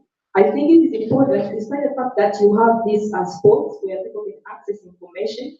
We have been discussing about people with disabilities who cannot move to go to that sport, those sports, and also the issue of capacity building. Maybe perhaps some of the people do not even know how to find this information on the internet. But then, coming back to our local context, it is very good to know what can we do, or what we are good at. And what we are good at is SMS USSD. I mean, this thing has proven success. So I would just recommend, if you can extend this to, or integrate the SMS and USSD approaches to this beautiful thing that you're offering, I think it will be very beneficial to also all those people who are in marginalized staffs or groups. Yeah. Thank you very much. I'll have closing remarks, and then Brenda, you can make your intervention. Yeah. Oh, you can answer as you make your closing remarks. We will put that into consideration and take it up with the team. That's very important. We're not thought of that angle of the people with disability, so that opens up a new challenge for us to work on. Thank you. Thank you for for the session. And for anybody who would like to be part of the Basic Internet Foundation or who would like to take further questions, please, I will be here today and tomorrow. Feel free to talk to me. I will be around the building. Thank you, Brenda. Kennedy, closing remarks. Yeah, thank you so much for this time. Actually, I felt that I've learned something, and we have learned from one another, and your contribution to the session was so greatly. Now we begin learning something. We are trying to do something now. With these remarks that you are giving, your contributions and the way forward, I believe we will have one step forward, and we keep on it as much as possible. Thank you. Thank you. Nazar? Beyond access of the internet and beyond the connectivity, let us take this upon ourselves as a challenge because Barack asked a very fundamental question of are we doing enough? So your takeaway in this session should be, and when you're out of EIGF, what is it that I can be able to do to engage either stakeholders or the government, stakeholders like governments, the private sector in terms of investment, in terms of, mobilizing awareness on these issues. So I think what I would argue is let us, carry this little weight on our shoulders and take it beyond the borders of East African community, building. And I think it will serve us when we meet next year. I think we report that what have we done. Thank you. Thank you very much. All right.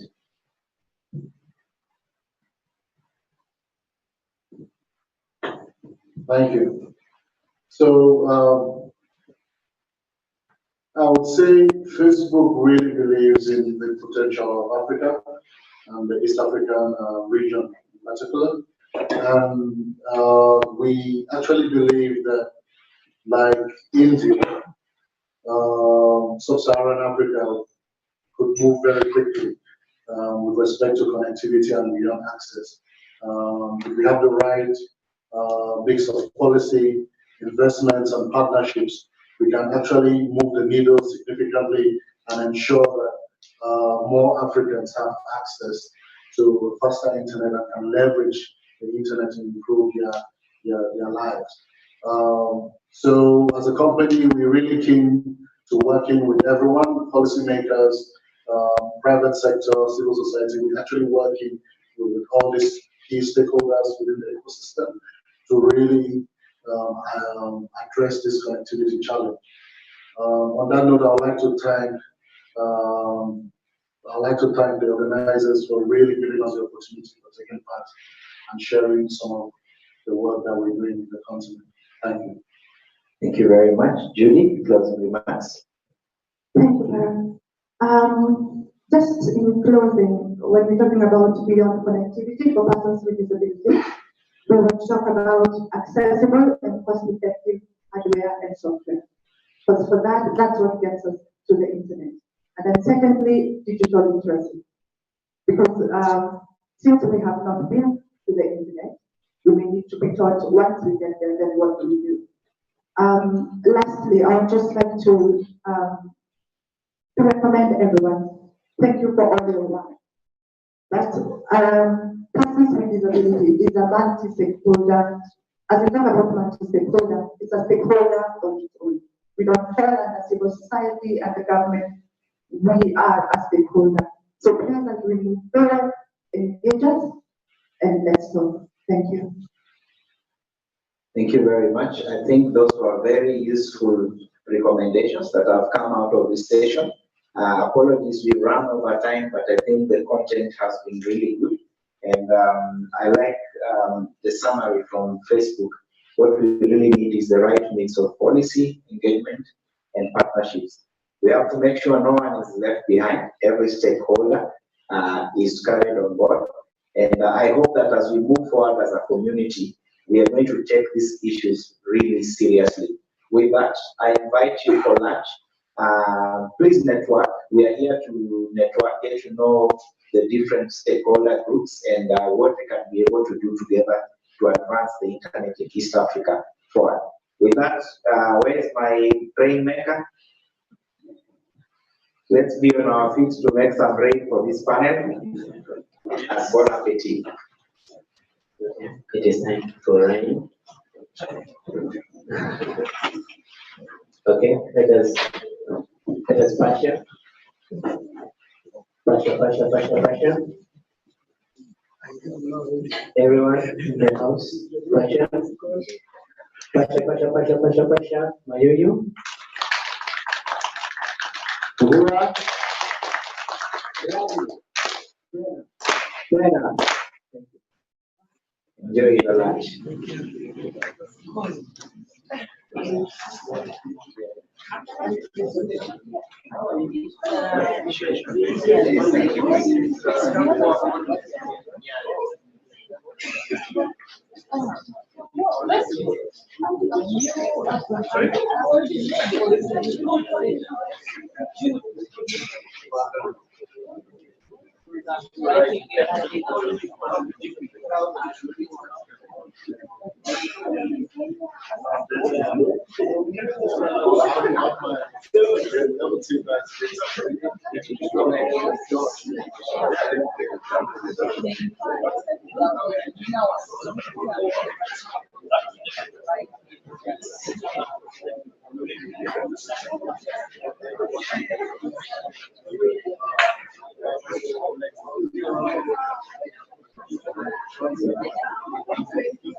Hello.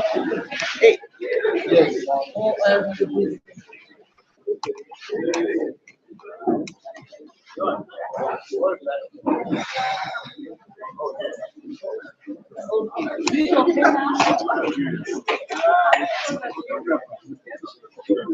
What's up? Excuse.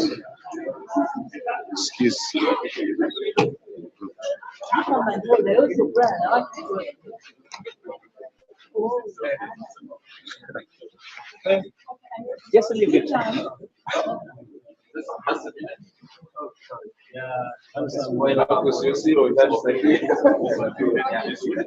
Okay. Yeah, smile. Cheers. Wow. Thank you.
moves so fast, you find that you do not have existing laws that can be able to govern how specific technologies can work. So that environment is called a sandbox. So we need to have one sandbox for the whole region where these systems innovations can be tested.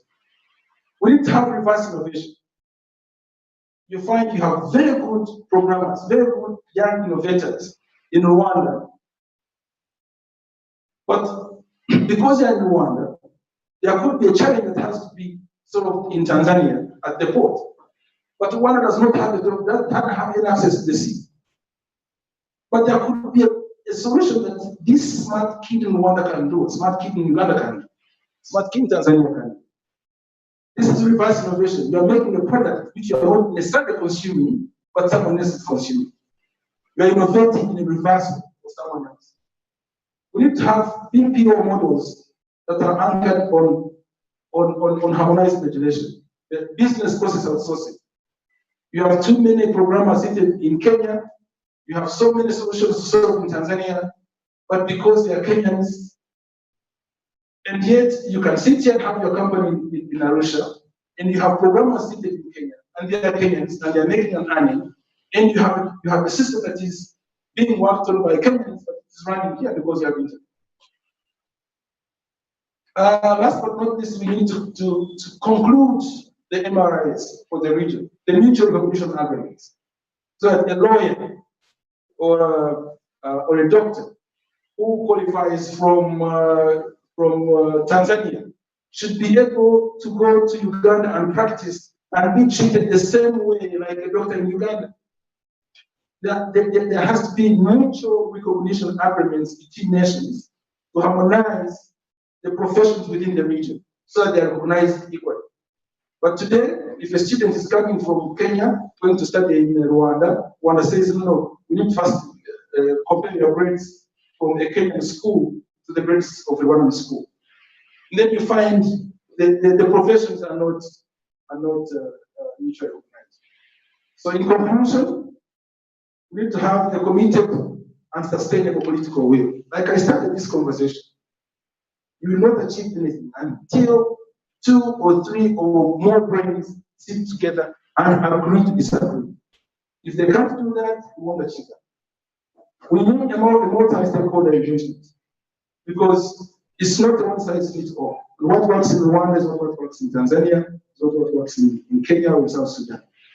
We need a conducive regulatory reform. People need to understand that regulation is not there to happen, but it's there to set a certain set of standards that is going to warrant efficiency within the operations.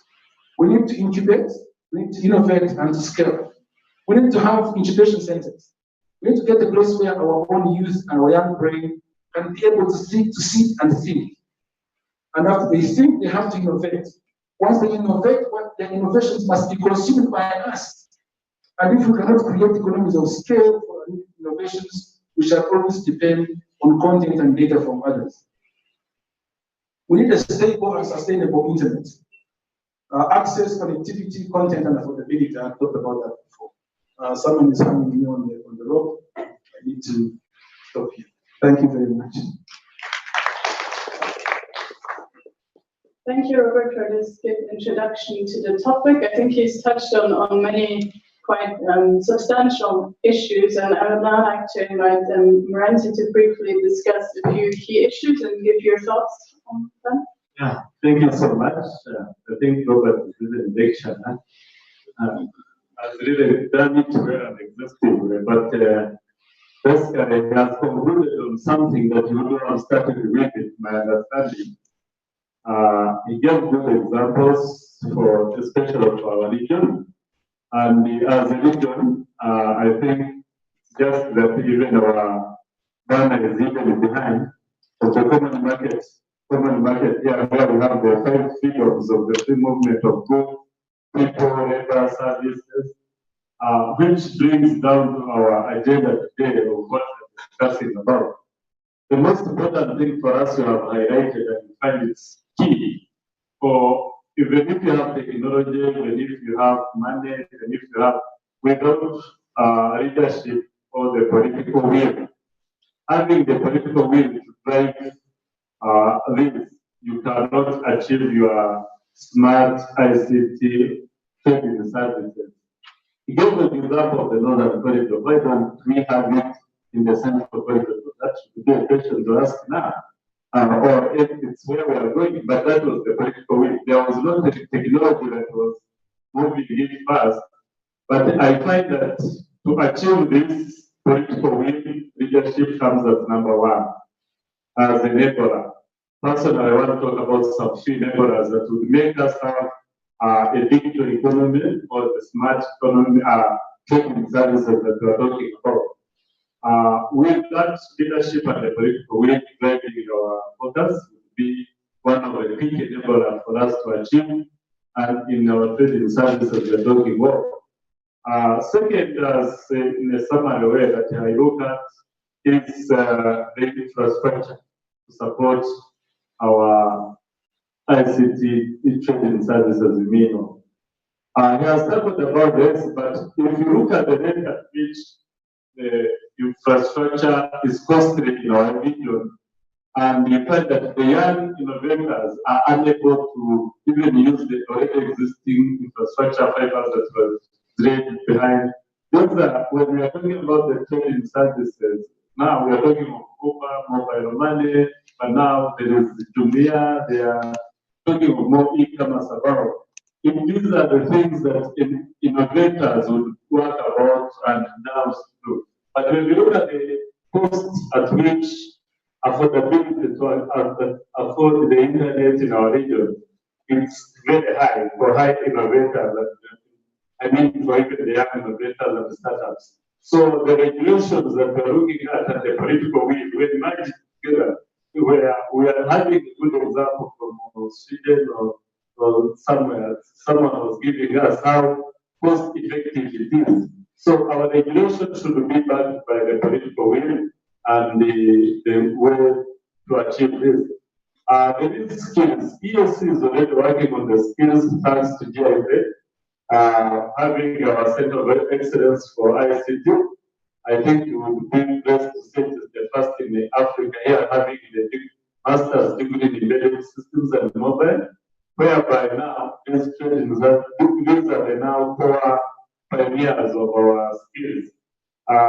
The moment we invest in the skills development, we are now able to lay foundation for our digital economy that we want to achieve. There is research and innovation. Research, to my understanding at the regional context, is when we tackle more onto the research, answers what are the missing gaps. We are able to see what worked better in one area or another. We are looking at the better best practices, and now it helps the region move even closer.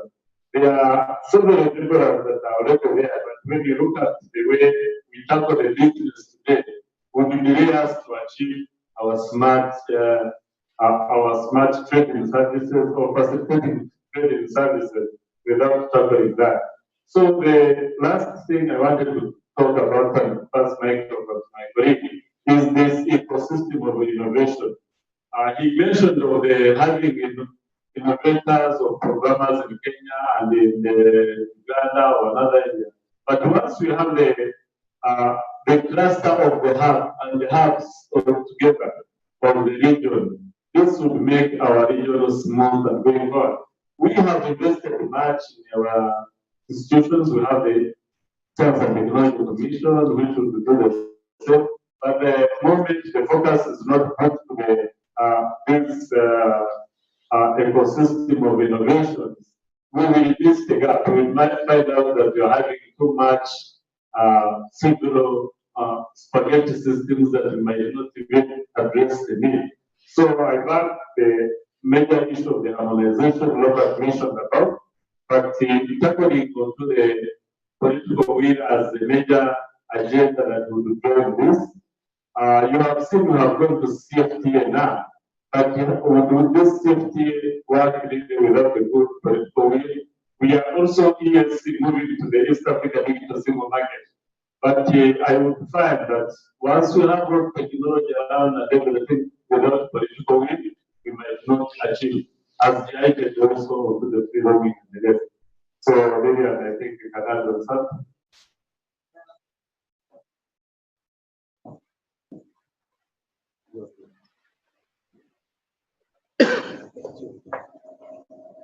Okay, sorry. Thank you, Daniel. I was trying to be technology compliant, use these fancy microphones. I think for me, you both have touched on quite a number of issues that need to be tackled in facilitating trade services through ICT. But if we go back to the definition that Robert gave, that internet governance is a set of rules, policies, standards, and practices that coordinate and shape global space. I feel, yes, there was mass stakeholderism, infrastructure. Infrastructure is not just about having fiber, having cables laid, having mass sports. We can have all that, but if we don't have the people to use this infrastructure, then it becomes redundant. So when we are looking at the smartness that we are looking into, there are things like critical infrastructure that needs to be taken into consideration. And some of this, of course, today, if we're experiencing some sort of a shutdown of the critical infrastructure, that should be facilitating us here. I think you've all observed there are fluctuations in electricity, energy supply, and that is one of the things that when at times we are talking about internet ICTs, it doesn't, we skip. We go into digital skills and all that.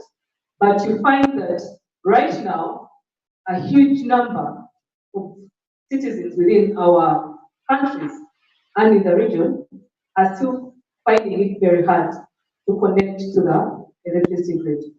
Electricity is still a big obstacle to the use of ICTs.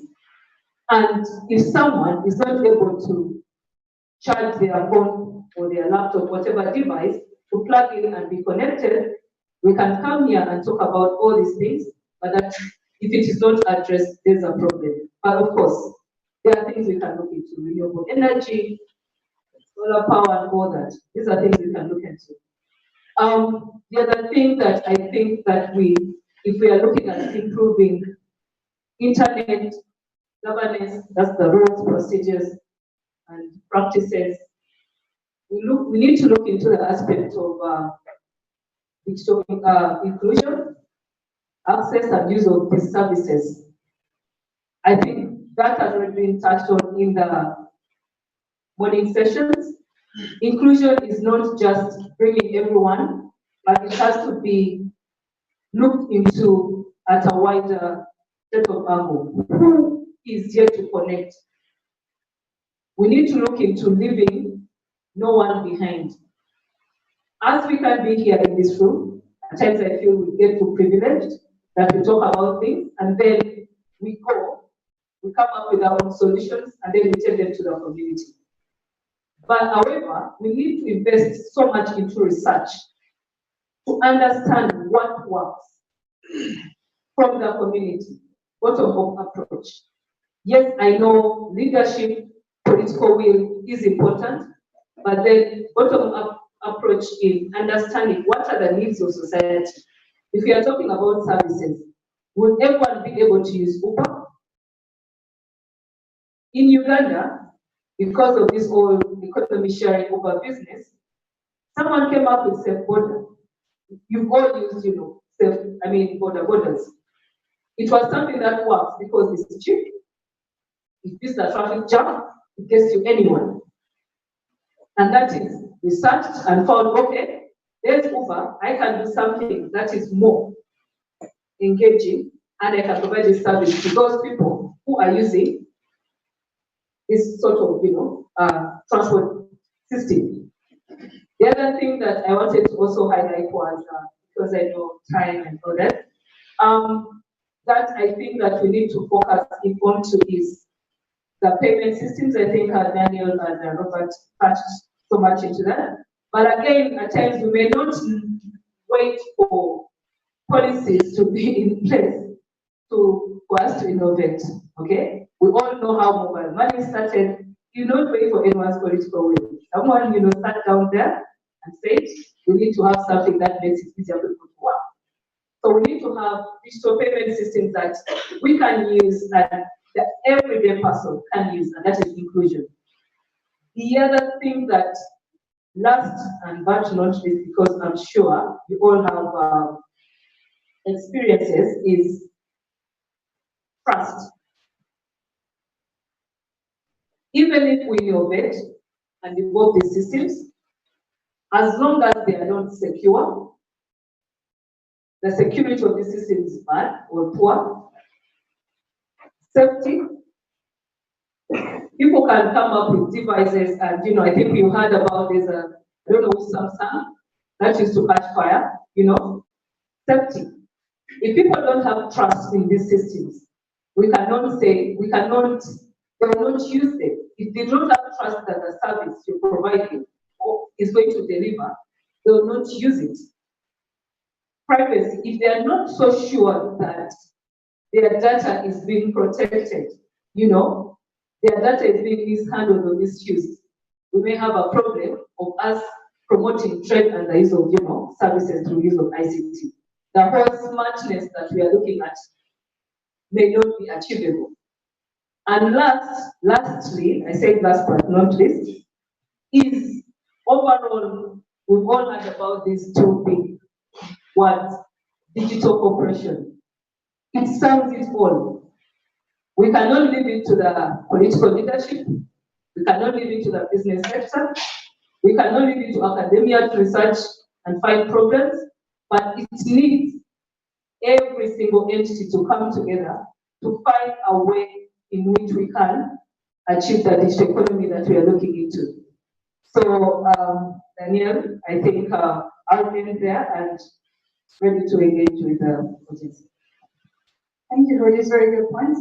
Just before we go into audience questions, I just wanted Robert to kind of summarize for us some kind of the key steps, because this is a lot of work that's ahead of us, but what do you consider to be the key steps to be undertaken to facilitate ready services in the region with regards to communication, with regards to financial services, and specifically in order to really facilitate digital trade through online platforms, through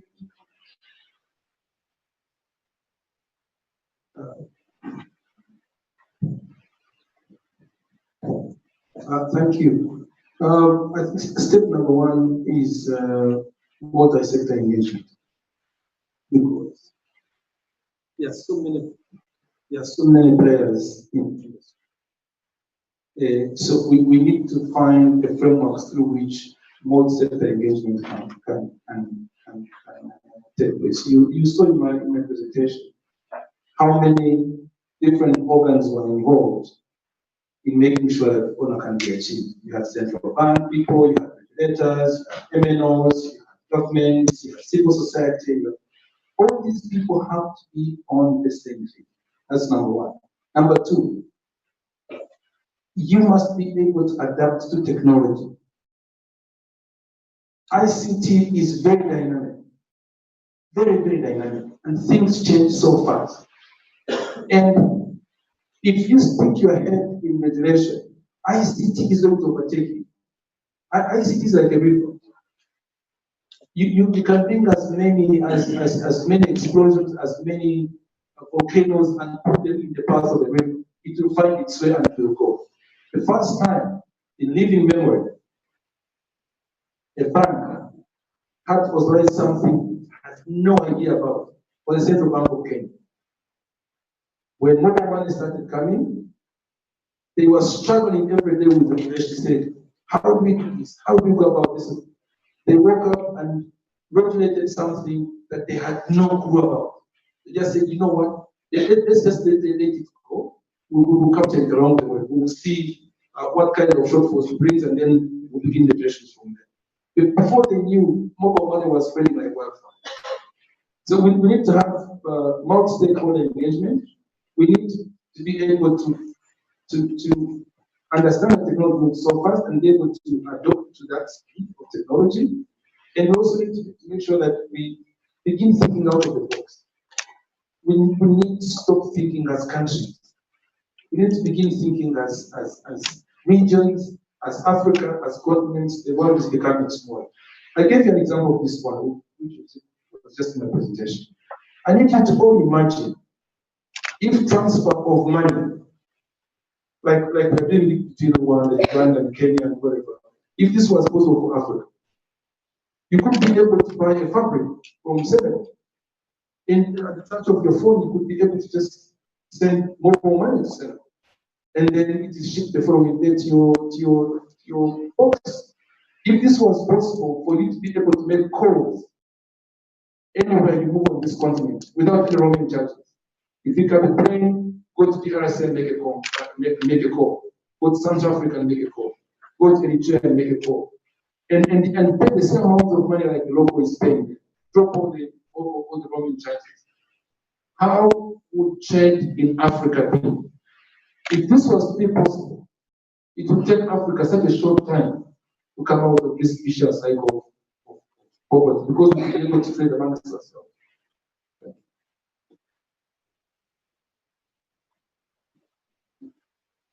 Thank you very much.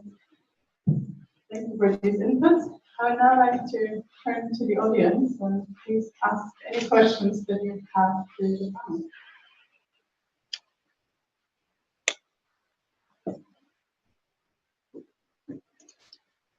Yes, there's a question here. Yeah. Could we have someone else to the mic? There should be two. There is a mic just in front of you. Yeah. There's a mic, there's a hand mic.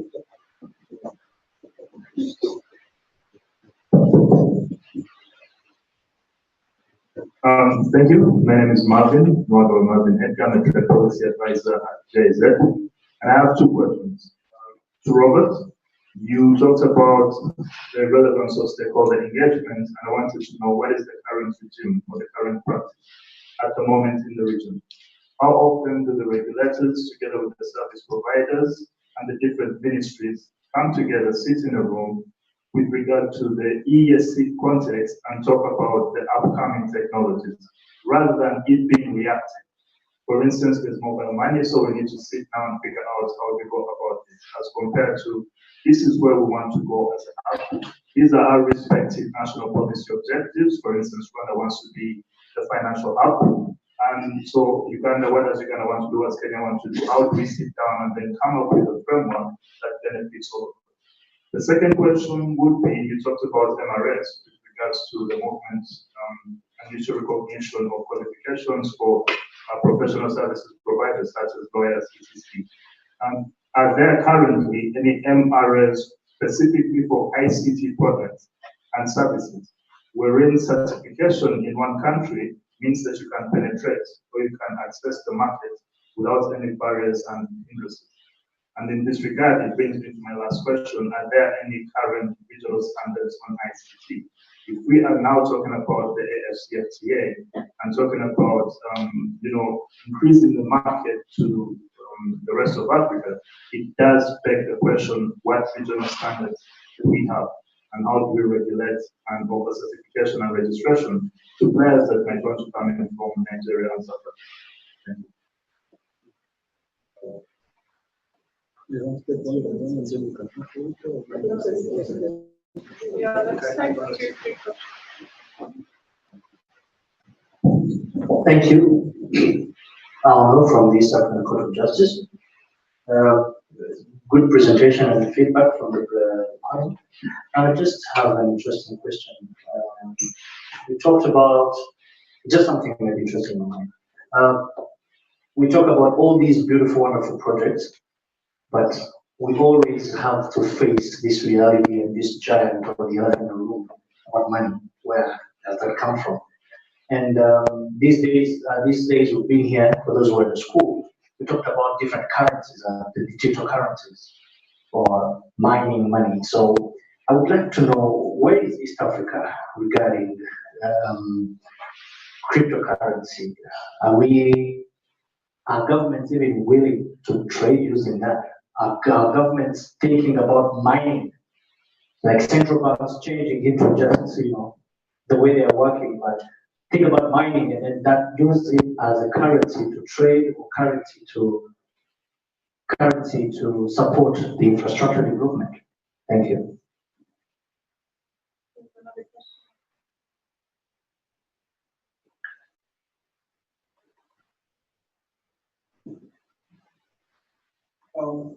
My name is Idris Linga. I'm from University of Iringa. My question based on the mobile banking or money transfer.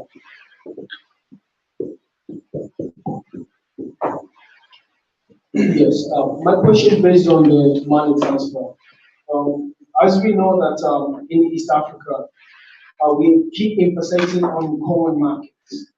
And we know that in order to keep these investors, we're supposed to make them feel comfortable in as far as business is concerned. But in East Africa, I came across that when a person wanted to transfer money from the bank to phone, I talked about the mobile network operators, it's become a much complex. And when it's become on the issue of taxation, it's over taxation. It's like there is multiple taxation on it.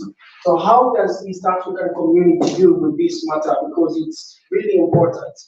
People are scared about transfer money from one country to another or from bank to mobile network operators. Thank you. Thank you. Let's maybe hear some responses. Maybe the first three questions from Marvin are to Robert, and then the questions on cryptocurrency and on common market for investment, like Lorenzo. Thank you, Marvin, for the questions. Thank you for putting me on the spot to answer questions. I have no idea about because I'm not operating in the East African community. My presentation was my experience at the Northern Corridor, which is a subset of the East African community. But let me try to see if I can do some fair justice to your question. You asked three questions. One was on how do we do about stakeholders in the East African community?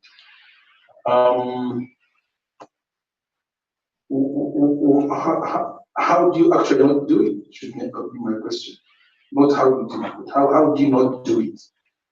Because there is everything in place that should have enabled that to happen. Let me tell you how. Between 2013 and 2016, the Northern Corridor achieved something that they had never achieved in living memory since God created this world. They got a standard gauge railway from Mombasa to Nairobi. It never existed. There was one network area that never existed since I knew how to spell Jesus Christ's name. There were so many things that were done in just the framework of 5 years. So what happened? What magic was there? But this magic involved much stakeholders. They talked to people, they talked to each other. But there was some political will that was an umbrella to all that was able to say, this is what you want, we want, and this is what you must do. So I think it begins with the top level, and the framework exists because East Africa is. So it begins on the top level, and we have, you draw matrices, and if I go into the technicalities, that would be not for this audience, but there is a framework which we use, a small piece of paper, we present it, and it has like a checkbox, it's a checklist. So there is a way in which we do that. If I have an opportunity, we'll discuss that together. But I think it's possible. Two was about MRIs. Most MRIs have been signed at the East African level, but for the ICT, I'm only ashamed to say that I'm actually the lead for the MRI signing between 3 countries of the Northern Corridor. We already finished the draft. We actually did discussions in Munyonyo in Uganda in 2015, 2016, 2017, and we are yet to have one other summit concluded. So it is still, but for the whole of East Africa, the idea was that once we finish Northern Corridor, it could be the blueprint that could be used for East Africa. For ICT standards, the ones we have are the ones which were set under the Northern Corridor. Same thing. Standardization, for example, on the cap for roaming on voice and SMS, it's a Northern Corridor standard. It is set to less than 12 cents of the dollar. That's a standard. For the CSAT, there was regional CSAT that was set. The sharing of cyber incidents between the CSATs of the region was set as a standard. ICT Center of Excellencies was also set as a standard. They have minimum, and a couple of others. I will look through the document. Thank you. Yeah, thank you. Yes. Supplementing on the standards, I think also we say the question was, is there some standards for East Africa? The answer is no. We don't have the current standards for general of East Africa. We only have the partial ones, as I has mentioned, that we will do as we are implementing some specific projects. But such as scenarios of this Internet Governance Forum now that we're instituting at the regional level is one way to drive us now to have our own standards set. The question raised about the SWIFT, the transfer of the money. I think that was last year. For today, this year, that I will say, or even we do have what we call the East African Financial Sector Integration. It's a project here that we have already implemented. We no longer require SWIFT going outside our region. What happens now is that we work with the national banks, and national banks work with the commercial banks and within the respective countries. When you are transferring your money from here in Tanzania to Kenya, it takes the same equal time of that 37 minutes that you have set as the minimum, but let's say a day. If it takes internal transfer a day, it's the same transfer that it will take when we are being within the region now. That one was solved. But the issue of the transferring the money from the mobile money from bank to the mobile money, that is the bank innovations and the marketing tools. Most of the banks are on the different levels of implementations, and they are all commercial and they're regulated by the national banks and the respective countries. So what we have emphasized on these financial transactions at the regional level, and even the capital market infrastructure, I think you hear about that project too. It's so regulated. We have equal standards and equal regulations at the regional level, and we have harmonized our standards with the national banks who have the SWIFT and information would move. So that was long time waiting a dream that was now realized, that you say it is now working. But on the issue of that, the internal, you might find that your commercial bank you are dealing with, let me use the example of CRDB and KCB here. They are having different technology innovations that are limiting their clients. But when you go to the national bank, you will find the standards of the National Bank of Kenya are almost similar to the ones of Tanzania, Rwanda, and Uganda, because now those are the regulators at the national level.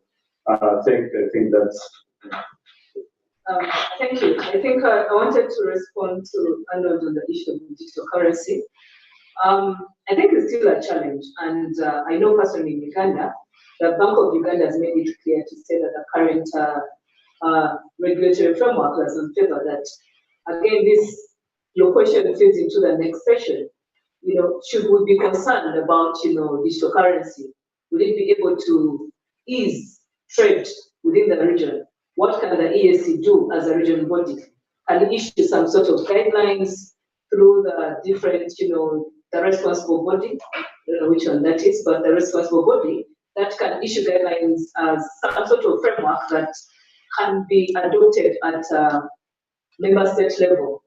So I just wanted to address that, and that falls into the next session. Probably the panelists coming for that session may have answers for us.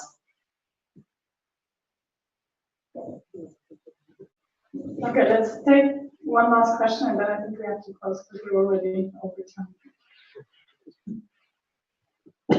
Thank you. My question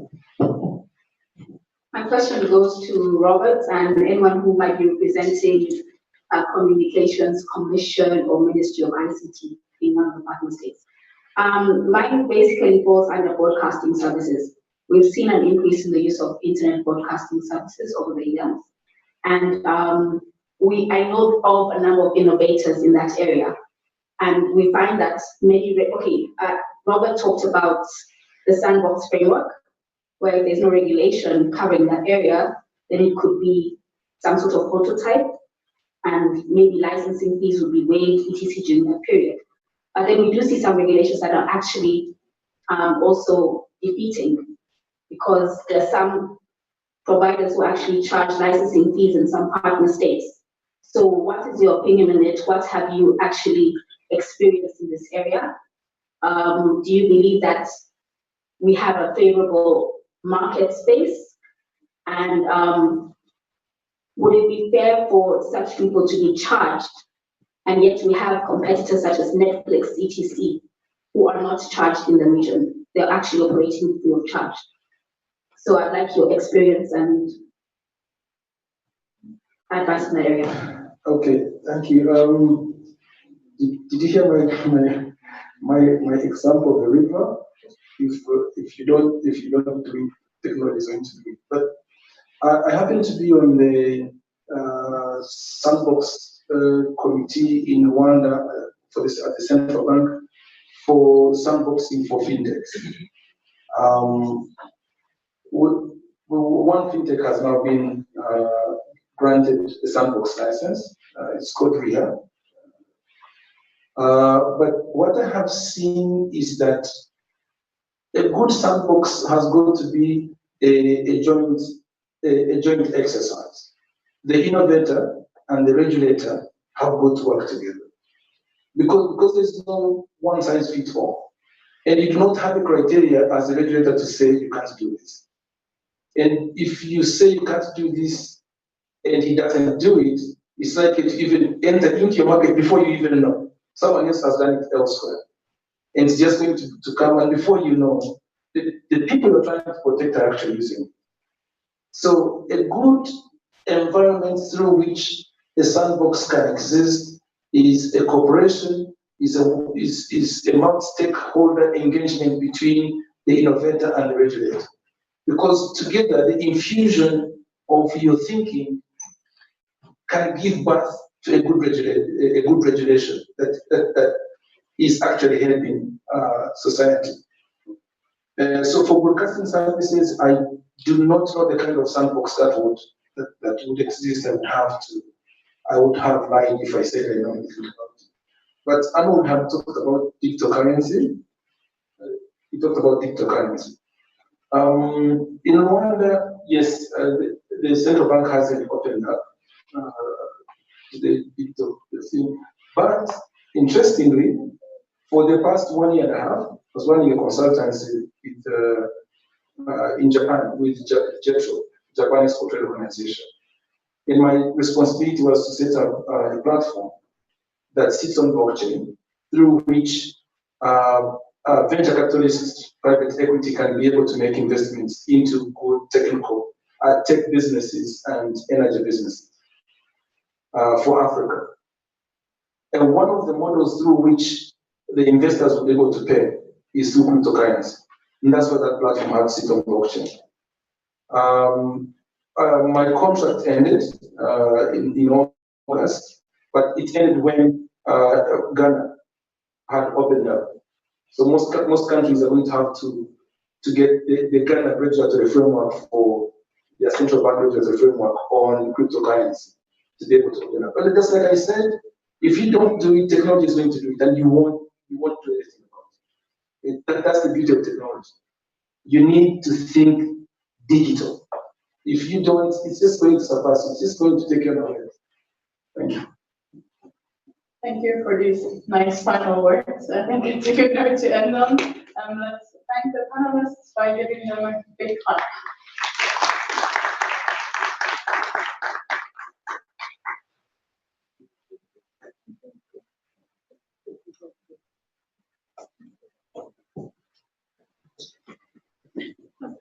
we are going to go for break tea and then we. Okay, cool.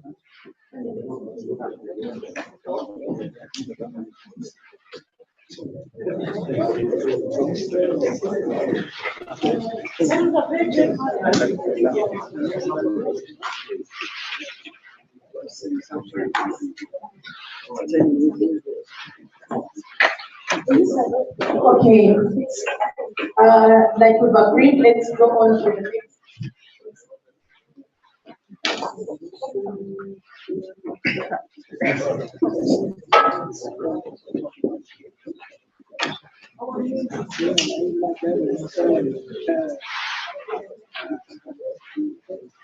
Our next session is on fourth industrial revolution, where we'll have the moderator. Liz is already here. Mr. Hugo, please, I don't want to slaughter your names, from Regional Authority of Burundi. Grace Gallinet, CEO Richter, Dr. Dina Machuva. All right. Okay. So please, if your panelists come over. Thank you.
Ladies and gentlemen, this is a panel that talks about the fourth industrial revolution.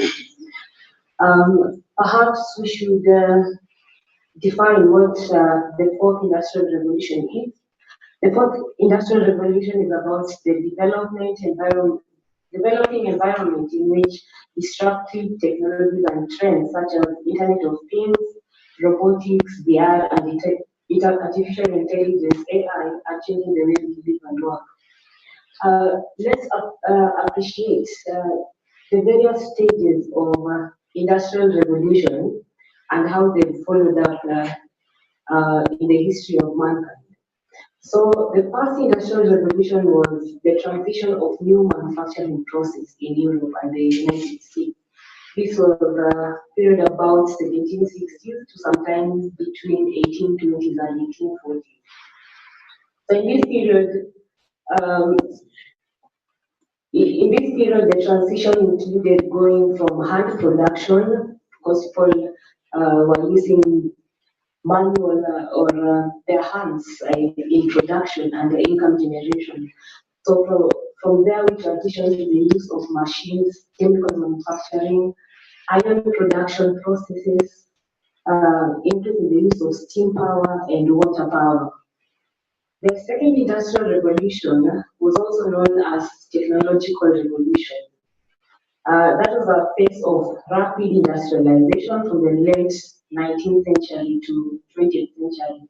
And it was an age of mass production. It changed the way the society, or rather it organized the society in such a way that there was specialization, mass production, and the feudal system and other ways that people used to live were actually changed, and there was much equality to the society.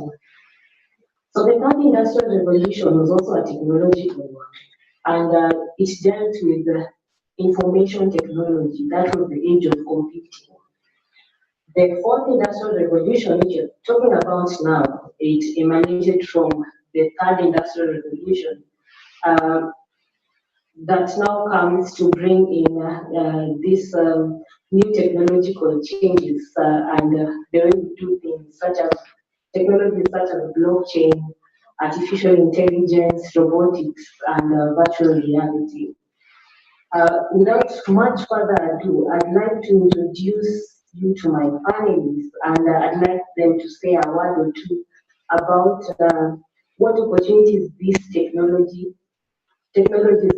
present to us as Africans, and specifically to East Africans. What can we do? What policies can we drive for us to benefit from them? And are there risks and challenges as we take up these new technologies? Can I start with Barak? Thank you, Liz. Good afternoon, colleagues, once again. My name is Barak Otieno. I'll introduce myself once again. With respect to the topic at hand, the risks and benefits for the fourth industrial revolution, my answer is simple. I think the technologies that come, or rather the advancements in technology that have come with the fourth industrial revolution will enable us to leapfrog other countries in terms of where we want to reach. For example, Bob talked of, Bob, when he was in his panel, he said we've managed to connect half of the world's people to the internet over a period of 50 years. Now, looking at the fact that, for example, Africa, we only have 1% of our 1-point-something billion people connected, I think the tools and technological advancements in the fourth industrial revolution will enable us to actually connect the more than 50% in Africa without having to take 50 years as we've done on a global scale. So that said, I think we need the right policies, we need the right regulatory frameworks, and we need the right leadership for us to be able to achieve that. I'll stop at that with my opening remarks. Go to my second panelist, Grace. Good afternoon, all. With regard to the topic, I will mainly focus on the benefits. With the fourth industrial revolution, as we are talking today, some of the people in the room may wonder what is fourth industrial revolution. This is the period in which we are, where humans are critically focusing on machines. So we can no longer live with machines. Machines are part of our daily lives. So talking about the benefits, with the fourth industrial revolution it will be easier for us to connect globally, where we will be having a lot of smartphones, so we can easily learn and free of charge. And another advantage is we are safer. So the more we have technology, we'll be having appliances connected around, which will make the world safer. So we get easily the images easily as we can think. The travel will be better, the healthcare.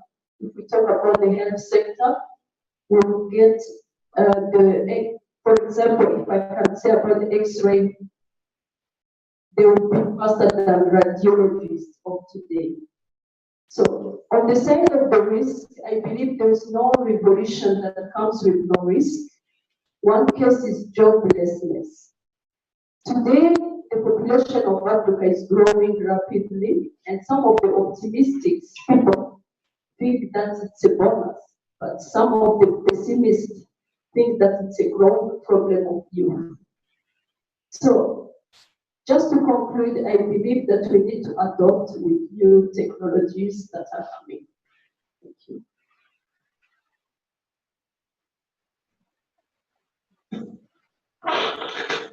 Afternoon, everybody. My name is Igor Inazwe from Burundi. From the fourth industrial revolution, much has already said, but what I can also add is like in the fourth industrial revolution, we will be talking about automation. In industries, there will be more automation, but those evolution will not come with no risk. For example, I can give a small example in my country where there's in the industry where they have shifted from manual work to the automation. So they have obliged to fire almost half of workers. That was one of the risks of industrial revolution. Another thing about that the risk of industrial revolution is it will create a gap between wealthy people and poor people, because those wealthy people keep becoming wealthy because they'll be using that industrial revolution to become more wealthier. Another challenge that we'll be facing with the fourth industrial revolution is like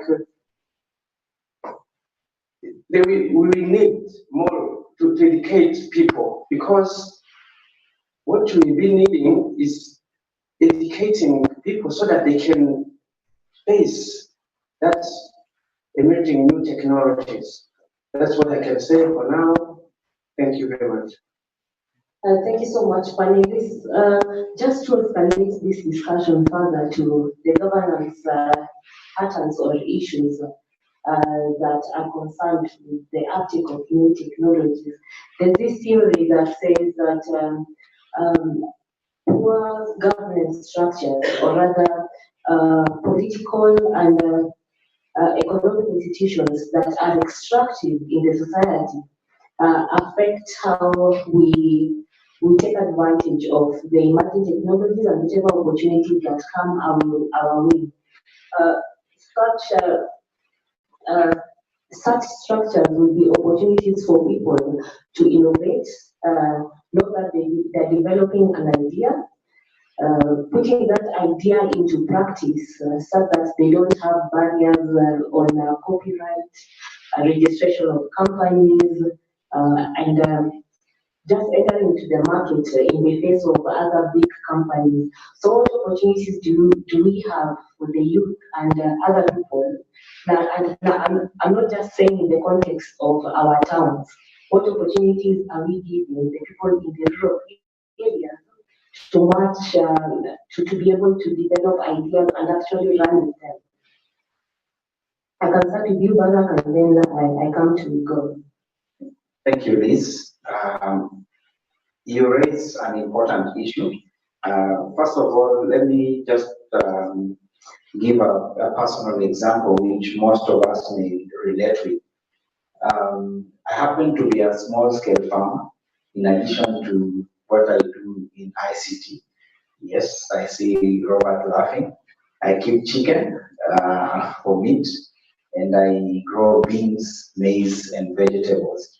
My farm is probably 50 kilometers from the city, And a lot of times I have to run from meetings in the city center to drive and go and supply if I don't have someone else to do. You know, now it's really expensive to hire somebody to do for you those kinds of jobs. And one of the things that has been on my mind has been automation.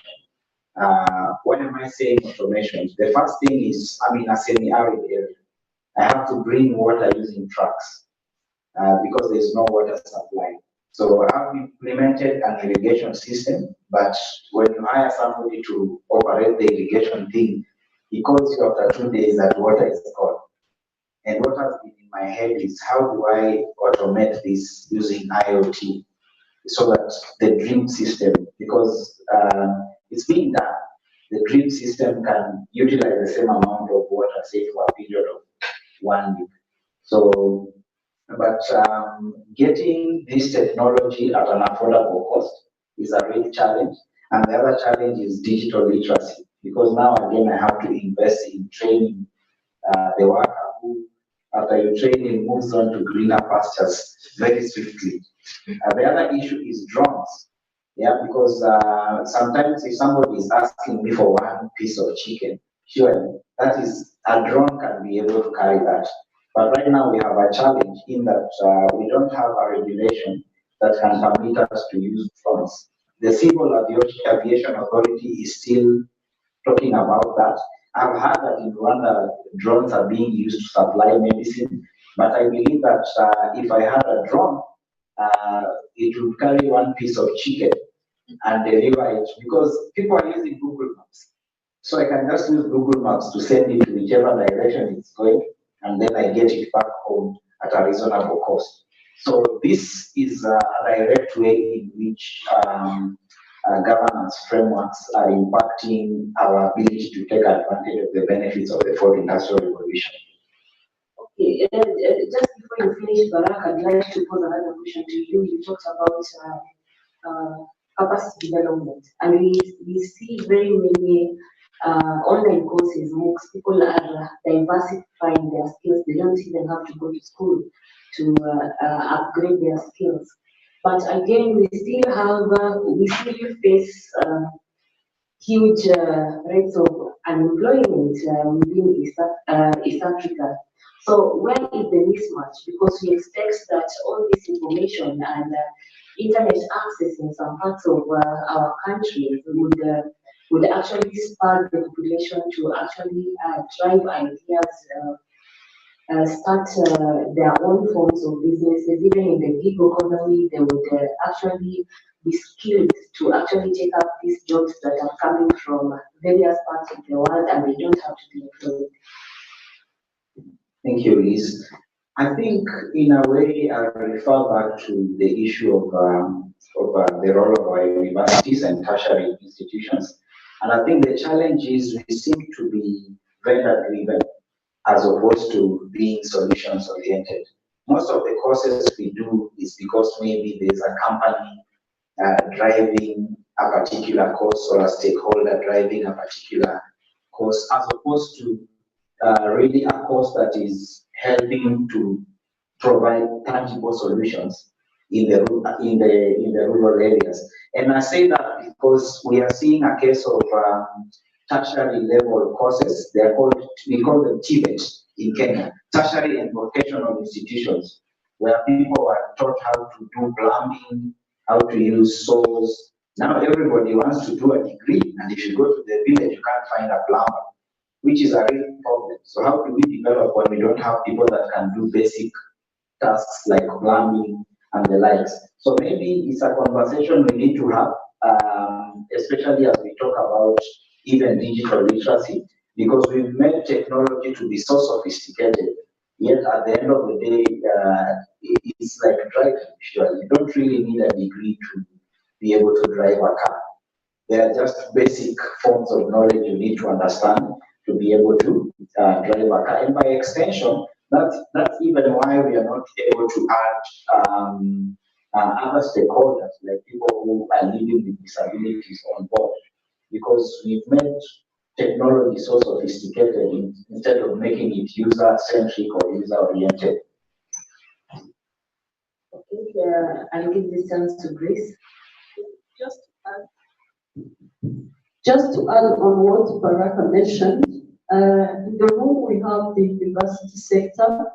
On my side, I believe that we need to educate our young generation. We need to involve them from their level, their background level, and then instill a strong leadership within the universities.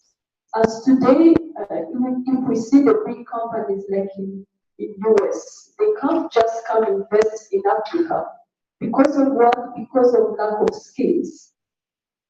It doesn't mean that we don't have skilled people, but I believe we need to have enough skill, and this should be starting from the university levels. Thank you. Oh, good. Sorry. For the benefits at the young level for industrial revolution is like access to information. So in my for example in a remote area, people now are accessing information easily. So for example, I can give an example as said is one person who said that he has built a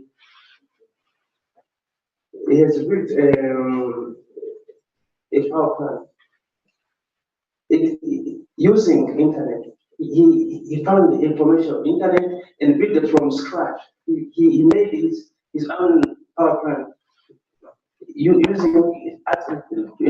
finding information on internet. So at this level, you can see that the fourth industrial revolution is made even remote area have access to the internet so that they can empower themselves, they can learn. When accessing information, we can do more with the internet. Thank you, Gordon. Moving on to another subject, but before I do that, maybe I'd like to ask whether any of us would like to go to books or even YouTube to learn how to plan, and would you actually look for a job for it? Or would it be a solution that, or some kind of work that you would like people to do on their own, in their own capacity? Because there are some types of work like washing dishes that you just leave them to domestic kind of work, and even childcare. And then the others is when you develop capacity for you to go out and look out for jobs. So how is the job industry going to look like in the future? Can I have Barak answer to that? Because you say that now there's a kind of preferences and prejudice on some certain kinds of jobs that are still rendering us unemployed. And that would mean that even that graduate or any other person who's going to school would actually prefer to be hired for some certain skills. And even how our societies are cultured, we also prefer some certain kind of professions. So we leave others and they are undeveloped. And maybe that's where the new ideas are going to come from. I think the future of work has already changed. Right now we have, I came across 3 weeks ago, online professional workers association. Already we have people that are doing jobs online from home who are seeking for recognition. I think just in Kenya, I know in my neighborhood a number of people who provide Swahili lessons to a lot of foreign students through Zoom, the facility we are using to live stream here, and through Google, and they earn decent living just from providing that service. And I think when I think of Swahili, in Kenya we say Swahili si mdomo chetu. I think the Tanzanians are better suited to do that kind of training, teaching people Swahili, because here you speak Swahili, you use it for trade. So that's already some form of work that you can be able to do online. The other thing is academia. Right now, now most of our schools are tending to move towards automation. Primary school children are doing their homework using tablets. Content is online, either in Swahili or whichever languages. So in the near future, we're going to be seeing a lot of homeschooling. I think I've already started seeing it happening in a number of countries in East Africa. If I'm not wrong, if I was on my way here from Kilimanjaro, I saw some child care facility along the highway, meaning that probably the cost of having a nanny is proving to be not as easy for most families, and we are likely to see more people preparing to use online resources even to train their children. Again, most of our countries, I'm thinking of the northern frontier in Kenya, which shares a common border with the northern part of Uganda. I think the parts of Gulu and also some parts of, I don't know if it is southern Sudan. Infrastructure is a real challenge in those places. And you see that citizens of the three countries keep crossing back and forth to access government services, to access schools, to access social facilities. So those are places that can take advantage of technology through the fourth industrial revolution. Thank you, Barak. One of the fuel that's going to drive the fourth industrial revolution is going to be data. We are talking about robotics, machine learning. These are machines and robots that are learning out of the previous data that has been generated. This is an age where we are developing so much data than ever before. So how can we make use of this age of data economy? What policies can we put in place for us to make use of data for the fourth industrial revolution? Grace?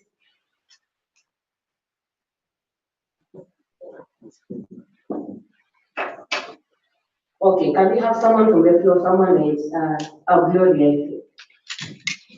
Thank you very much. I don't understand the question, but okay.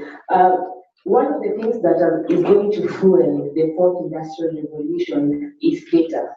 We are now having a growing data economy, and it's becoming or has changed the models, business models of the internet, and even in other spheres. So how can we open up or grow our data economy so that for us to take advantage of robotics, artificial intelligence in the various sectors of our economy, be it banking, roads, health, and agriculture? Thank you very much. Right now, I'll just give you a brief what we are doing as a country. I come from Uganda. We have set out a fourth industrial revolution task force. This was called into place by the president himself, because this is where we are going. You believe with me that science and technology and innovation will give us the roadmap to whatever we want to achieve, be it in the agriculture sector, be it in health sector, and also. What do we need to do, first of all, as nations? We need to review our development priorities so that we can determine the key objectives that need to be prioritized using fourth industrial revolution. After then, we look at the enabling opportunities that we have as nations. Like, for example, in the areas of competitiveness, what is available right now? What can we change? Do we have what it takes to adapt OIR in the sector in order, whether I will not tell it only to data, I'm going to look at data across. So after that, identify what enablers we need to put into place in order to tap into the opportunities to be able to use fourth industrial revolution as a technology. Thank you so much, Gloria. Can I have someone intervene from the floor? I'll give three opportunities for this. So 1, 2, 3. That's a letter hand that has just risen. I'm not going to, but that the medium elect. Yes. So we'll have Eddie, and then Bob, and then the gentleman at the back there with the black coat, and then the lady with the red scarf. Thank you for the question. And I'd like to bring it a bit closer to home. When I see this data that is coming up, I see it in twofold. There's this data that these big corporations are already collecting. Talk of banks, telcos, and so on. They're sitting on a lot of data, which they would be the only one to give, if I can say. But it's no more trying when you look at what's happening with Facebook and Google and so on. I don't think they share too much of what we managed to collect from all of us. But what I believe is also good, I've been hearing about projects of open data, being able to streamline data from the citizen and avail data sets that people can play with and innovate around. But I've failed to see real data or a place where you know that there's a repository of data here, sample data this way, and allow people to benefit from it. So I think commonly we should be able to find ways to get closer to the ground and start small and say let's first have what data would be the data that we think we should avail and we can avail to the public. Even if it's only management, whatever way it is, but if we could see some projects that starts gradually and allow this culture to instill slowly into people, and then we can start seeing progress. Because I've been hearing about that for long, but when you go around and see what is it that we've currently done that is now on the market, I don't think we have big elements, but we have big change that we can point at. I think it's still somewhere in the realm of the virtual, and maybe we can bring it closer to the Okay, thank you so much. You mentioned a very important point, saying that companies are not sharing data, and this should be the way to go so that we keep on learning from whatever data that various players are collecting. But this is the question. You talked of Google, of course, collecting a lot of data, but what data are we collecting? Are we collecting the data ourselves? Because, of course, Google, Facebook, and other big tech companies are the ones collecting, and they're not based in Africa. So they have so much knowledge of us even than ourselves. But even apart from that, we also have governments that are collecting data. That is collecting data. So how can we learn from our own data sets?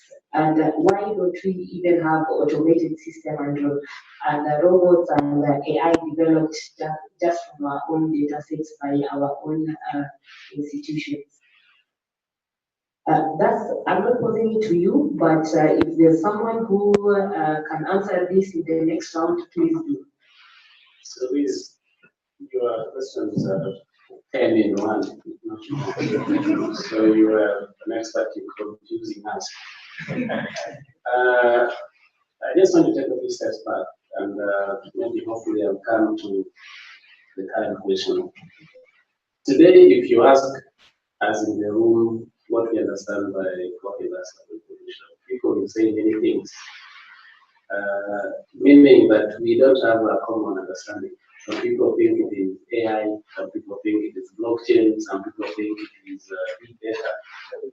IoT, when you say fourth industrial revolution, we start dropping terms. And those terms themselves, we actually don't understand. So when you say, okay, what is blockchain? You will get something that is closer to blockchain. So what am I saying? I think we also need to the same way I existed with the internet, we must be able to bring these things to a common understanding, meaning we break it down in a manner that when you talk about what industrial revolution, you talk about blockchain as actually technologies, we are on the same page. So I believe there's a bit of work that needs to go into making us just understand some of these terms in a common way. And Eddie is right when he says he has had these things many times. From government, they hear these things. And I think the question they are solving with is, okay, so what exactly do you understand? And I think there are certain things we can request. Data has always been said is the new oil, which I have a problem with, because I think data is actually better than oil. Oil actually, the more you use it, it depletes. I think data, the more you use it, the better it becomes. So there's a difference. But there's also a relation with oil because you have to extract it for it to make sense. Now, the challenges we have with the data that is collected is the completeness of that data. It might be a lot of data, but it is missing a very important element that makes it less reliable for you to achieve a certain goal. If you, and I want to look at how we behave as citizens, especially as Kenyans. I don't know, they might be better in Rwanda. If government came with a form that they are collecting the food, and in that form they have your date of birth, whether you're male, whether you come from this part of this tribe, you will start asking a lot of questions. If you are going to register, in social media platform, and you have the same questions to answer, do we ever actually think before we answer? In other words, on one hand, an entity that actually, I would say, has, you can hold accountable, is attempting to collect complete data that tomorrow an innovator could actually rely on if there is proper regulatory framework and legal framework provided to now make use of the data. It's not able to collect complete data. Now, on the other side, we are given a complete data. We can even give our biometrics as long as we subscribe. So when these people, because they have the complete data set, they make good use of it because apart from data, you need the computing power and such resources. So on one hand, I think governments, they are also unfair to our government. Of course, we need to ensure that there is proper legislative framework and policy framework around those data. But I think if we don't have complete data, it's very little we can do, however big or massive that data is. So that is what we must confront if we are actually supposed to, take advantage of both industrial revolution. But let's not forget, it is not an event. It's a process. It will not be, we don't get to a date and say, today is the 4 hierarchy. We have achieved. It will be a process, just like the other. So a lot of things are working together. Sorry, I took too long. Okay, thank you both. We had another question from the other side.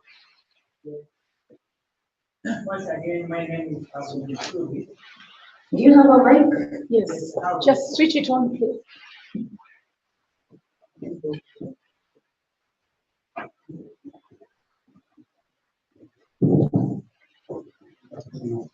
Yes, once again, my name is Abdul Suri from University of Iringa. Well, actually, as the question it was proposed, or the way we are trying to ask your question about data, really, we can't go out of data. That always we have to use data in any means, as well as if we go to the issue of government in commerce or in government, actually what is needed there is data. Once you go to any kind of e-document, actually what is needed there is data. And out of that data is where now we process to get information. And the information is what now making us to sit over here to discuss about the information technology. Now, once we go, even though my colleague was trying to tell us about big data, open data, and the issue of personal data. still, once those data are well processed, is where we get the information to do all of what we are trying to discuss over here. So we can't get good information about our resources or about our budget if we don't have good data. If we don't have a good sense, if we don't have good data. And out of that is where now we can plan how to facilitate our society, how we can generate more employment in our society, and the other things of the same nature. For instance, in our social skills, what normally we do there is about data. So data is there to make everything, especially in this post revolution, so that the data is where now make us to go forward, just to get what we are planning to do. We had a lady from the Azra far end.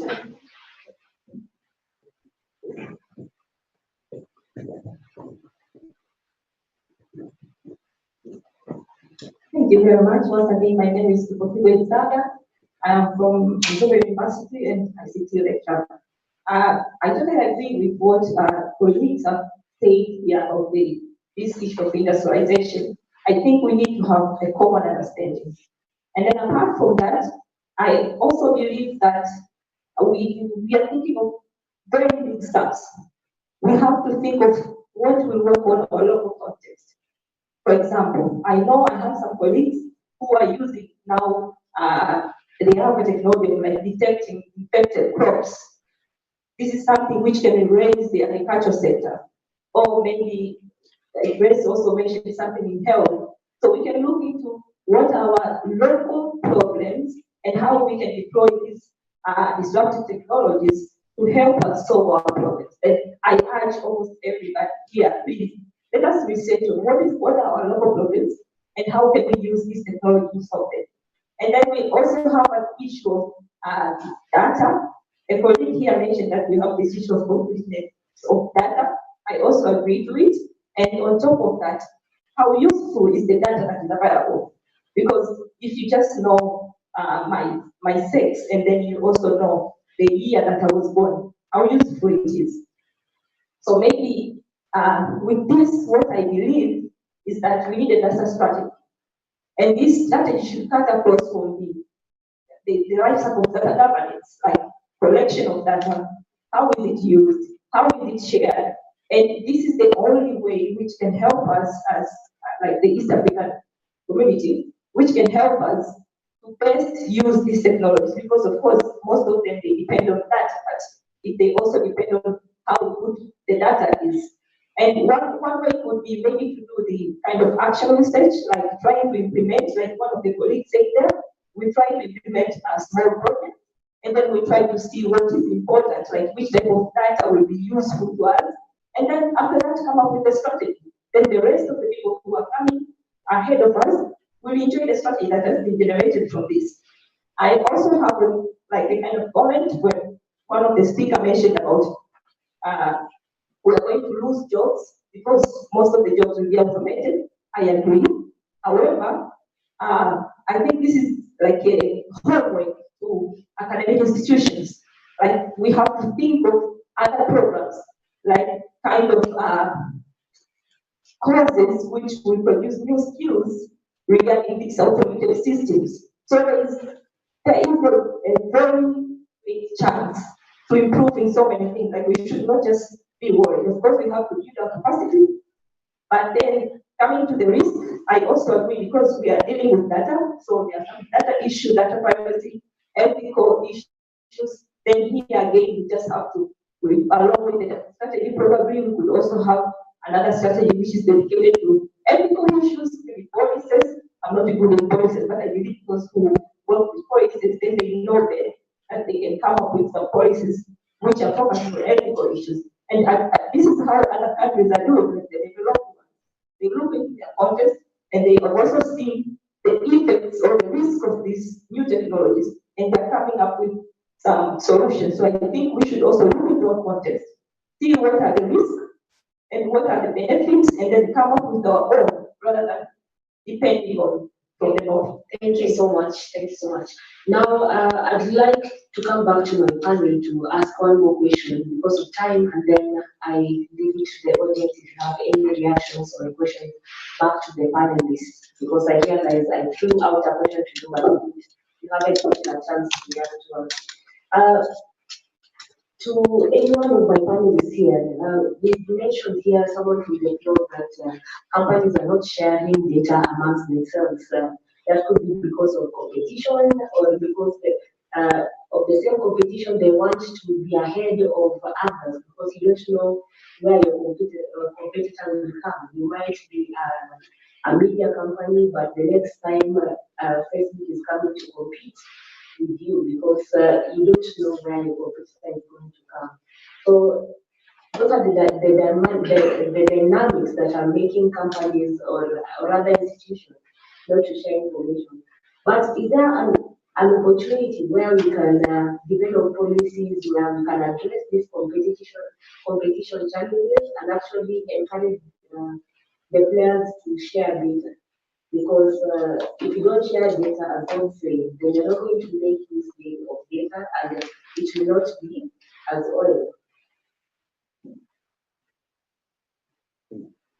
Thank you, Liz. I think I will attempt to answer that question with an analogy.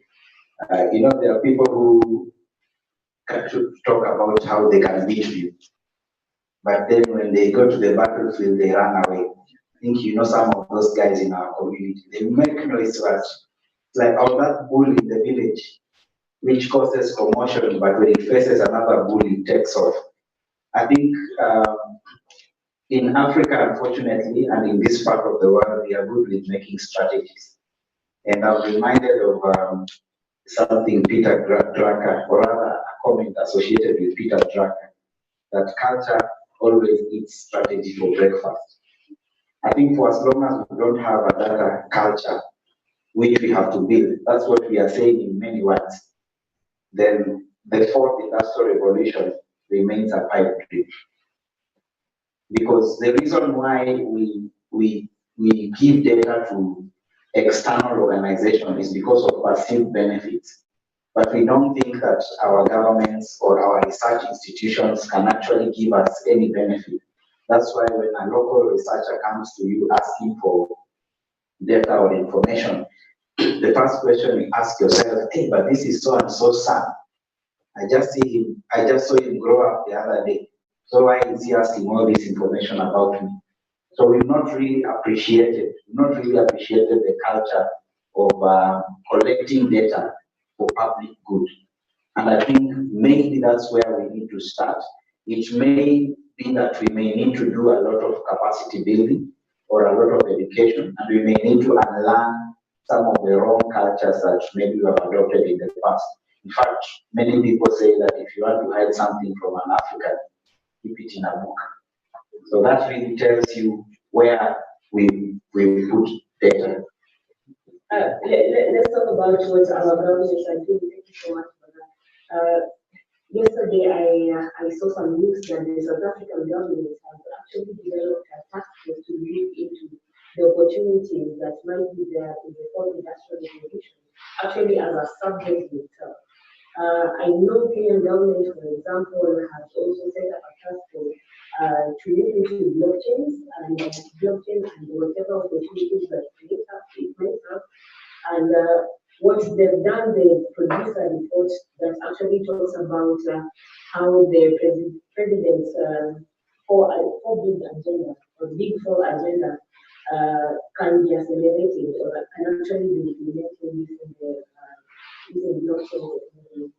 So I'd like to ask Ms. Igor and our experts from the floor, Gloria, what our governments are doing to take advantage of the fourth industrial revolution. Thank you very much. I will not hold experts, but I sit on the task force on the fourth industrial revolution, task force for Uganda. One thing we need to understand is that a fourth industrial revolution, as a term, the technologies in there are immense.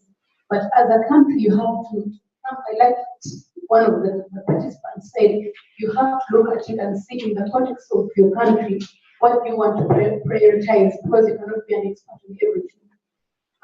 One of the thematic areas that we are looking at as a task force is data analytics, machine learning, and systems. And here we have the artificial intelligence, big data, blockchain,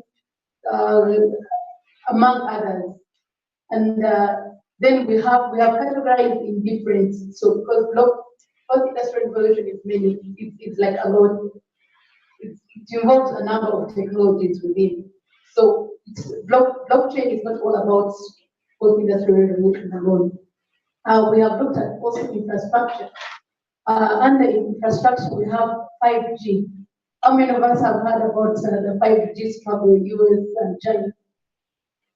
Very good. So among that, we're looking at how can we tap into that within our local context. Space technology, Internet of Things, cloud computing, edge computing. That is one section of OIR that we are looking at as a task force in order to come up with our strategy that is going to work in the context of Uganda. Of course, we have benchmarked South Africa. They've gone ahead a little bit more than us. I will categorically put it out there. Further, we are looking at the physical technologies, additive manufacturing, including 3D printing, also falls in there, the drone, what our brothers and in our sister country Rwanda, what they're using in the health sector. I know that Uganda, in the agriculture sector, we are using it for spraying.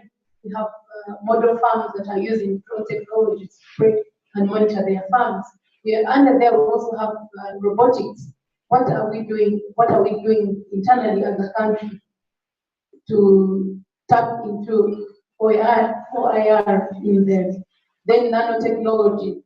We have biomedical engineering, genetic engineering, genetic editing. These are some. I know that somebody said that we need to understand OIR. So those are some of the categories, I would say, that are within the fourth industrial revolution and enabling. And countries are really working hard to support initiatives within institutions like Makerere University as a whole, artificial intelligence within the computing, computing settings. Yes, if you've been for the College of Computing, that's right. And then Google University has also another, and then Barra University.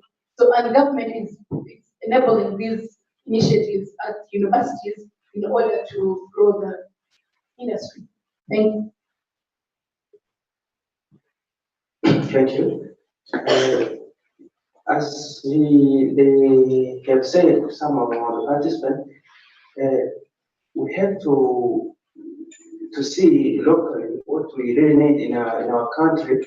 So, for example, in Burundi, the first step is to get people connected so that the government has already invested in expanding the optical fiber in the whole country. So that for now, the whole country is already covered by optical fiber. The next thing is the funding. There is also a universal fund that is supporting education to educate people so that they can know, they can get information about new technology that are available. And another thing is project. There is a project that is supported by the Minister for Education about artificial intelligence, which will start in next year, so that they can empower people about the fourth industrial revolution. Thank you so much, Igor. Thank you so much, Igor. Let me open this up to the floor. If there are any questions specifically to the panelists, if you have comments or interjections, we'll keep it at that. We'll discuss this over tea break. I just need questions for the panelists, and then do us a favor of point to us who you want us to ask your question if possible. 1, 2. Okay. 1, 2, 3. That's it. I need a lady. Come on. Inclusion. When you want twice. Okay, we have the 3 gentlemen. Yeah, the men have it. Okay. No wonder they are called dogs, right? Anyways, my question will be mainly Barack and the people who gave their comments on data, including Bob. I have a very big fear when you talked about government agencies sharing data. Can we think in the next 20, 30 years when we'll be having a global database of everybody and all the biodata? Isn't that a threat? Which is shared by everybody. Okay, next question. Number 2. Thank you. My name is Alvin from Uganda. My question goes to but anyone who has an answer can say. We are talking about the government initiatives for the emerging technologies, but there is an aspect that we keep not doing, and this is the issue of security. These ICTs are highly insecure, to be very honest. So what are the strategies that we are putting up to be able to, as we are framing up the regulations in our countries, we make sure that we embody the issues that have to do with security? Thank you.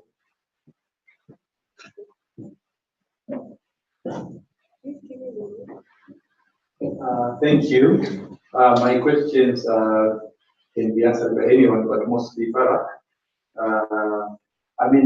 We talked about the risk and benefits of post-industry revolution, and here I see one of the risks in concerns issue of law. We are moving to artificial intelligence and robotic doctors whatsoever, so it's issue of medical engineering. My question is, when we get there, what happens when I'm treated by the robot and something happens? Who do I sue? Or maybe the machine fails to detect what I'm sick of, or diagnose me with a disease that what that because we have issues of tax law for issue of e-commerce. Tax policies and tax laws are territorial. For example, issues of double taxation and tax avoidance, we can be, the threat I see. I'm Kenyan, I'm doing business in Tanzania, I don't have to travel, you see, so that's that thing. Issues of recognition of electronic contract, for example. Mr. Barak talked something about drones.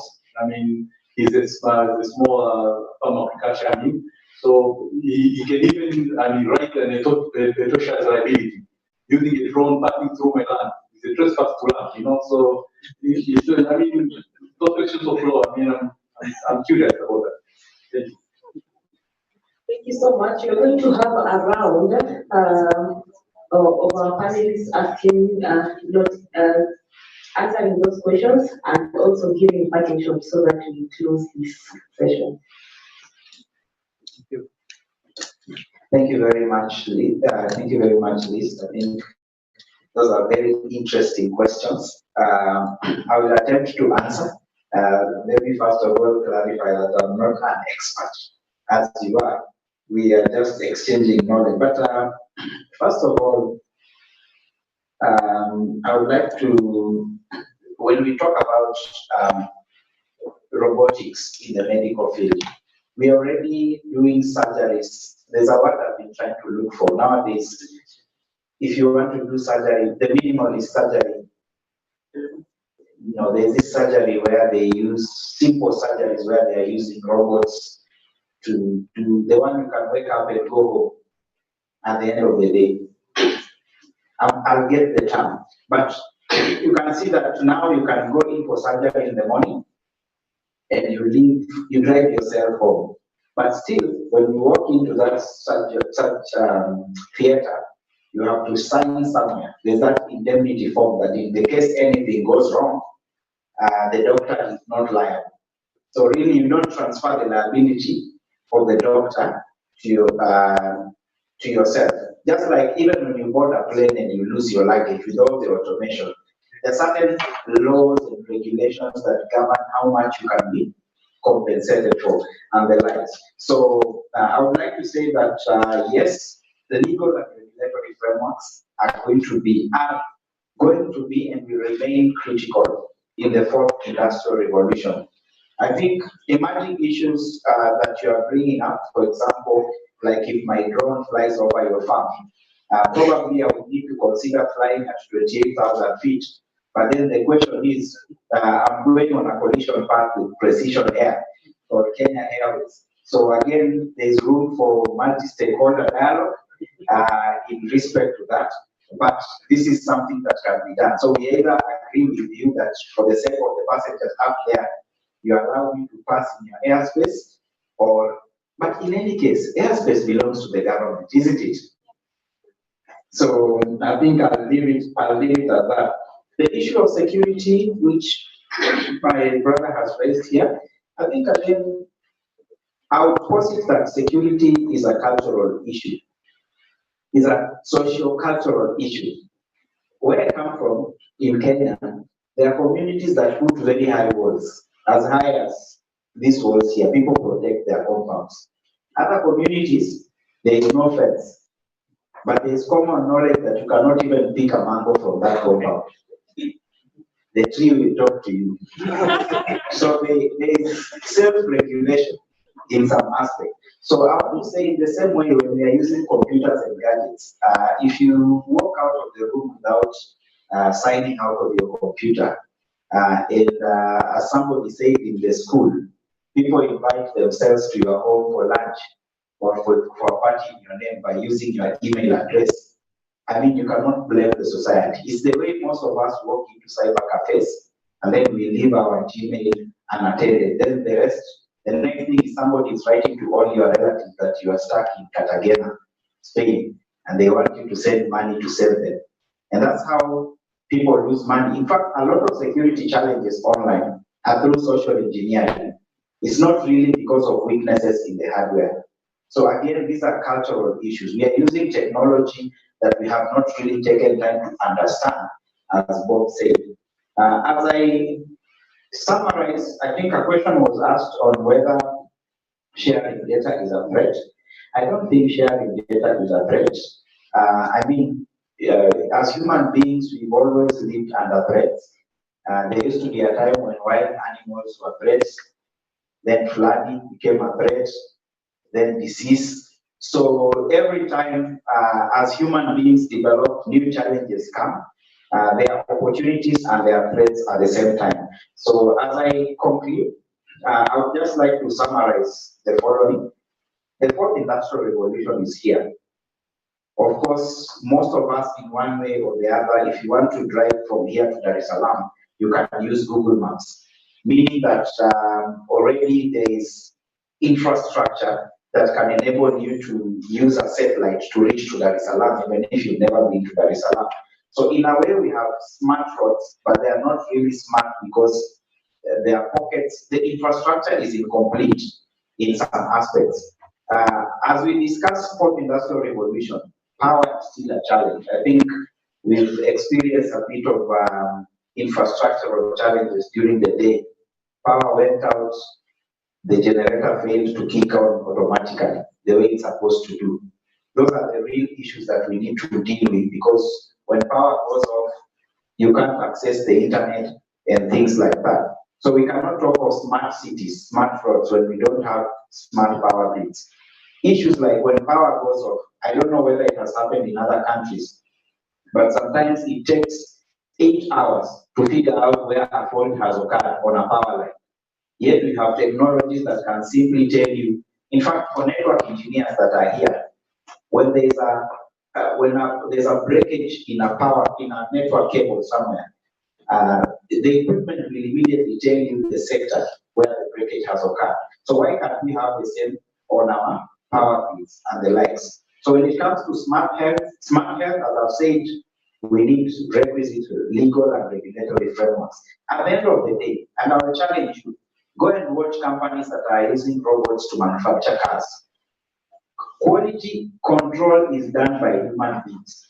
It is not left to machines or robots at the end of the day. So I don't agree with the assertion that machines are going to take over our jobs. Machines are not an end in themselves, they're just a means to an end. A human being has to confirm.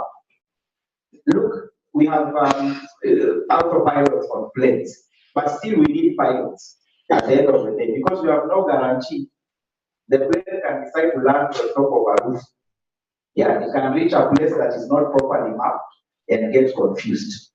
You know, machines have to take time to learn, just the way human beings take time to learn. So we cannot replace the responsibility of human beings with those of machines. So fourth industrial revolution is here to enhance how we do our jobs, but not to take over our jobs. I will stop at that.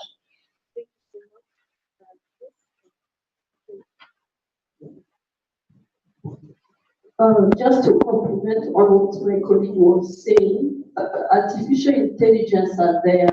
What are we doing? We need to master consciousness. The machine that we make today, the robots that we have, they are not conscious. You spoke about you have an operation and something goes wrong. Do you think the robot will do something? So I still believe that human interaction is needed. And we need to adopt the new technologies. Thank you. Thank you for the session. I want to close by adding that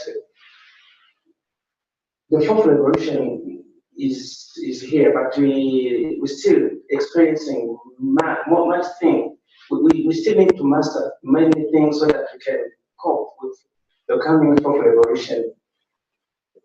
There are still many gaps that we don't master, as he said.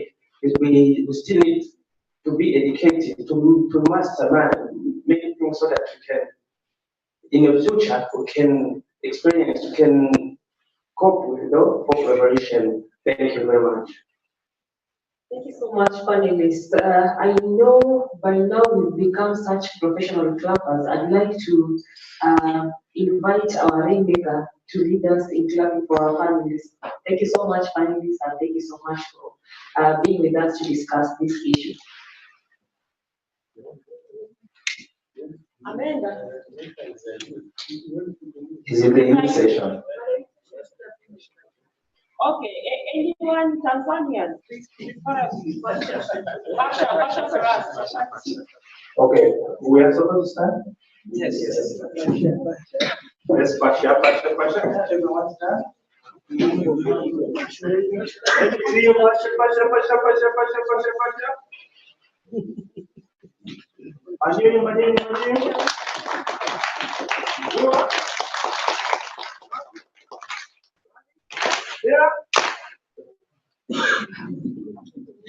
Yeah, and I'm happy to announce that we are currently trending in Arusha or Tanzanian Twitter. Let's keep on tweeting on EAIGF19, hashtag EAIGF19. Thank you. You're welcome to our break tea.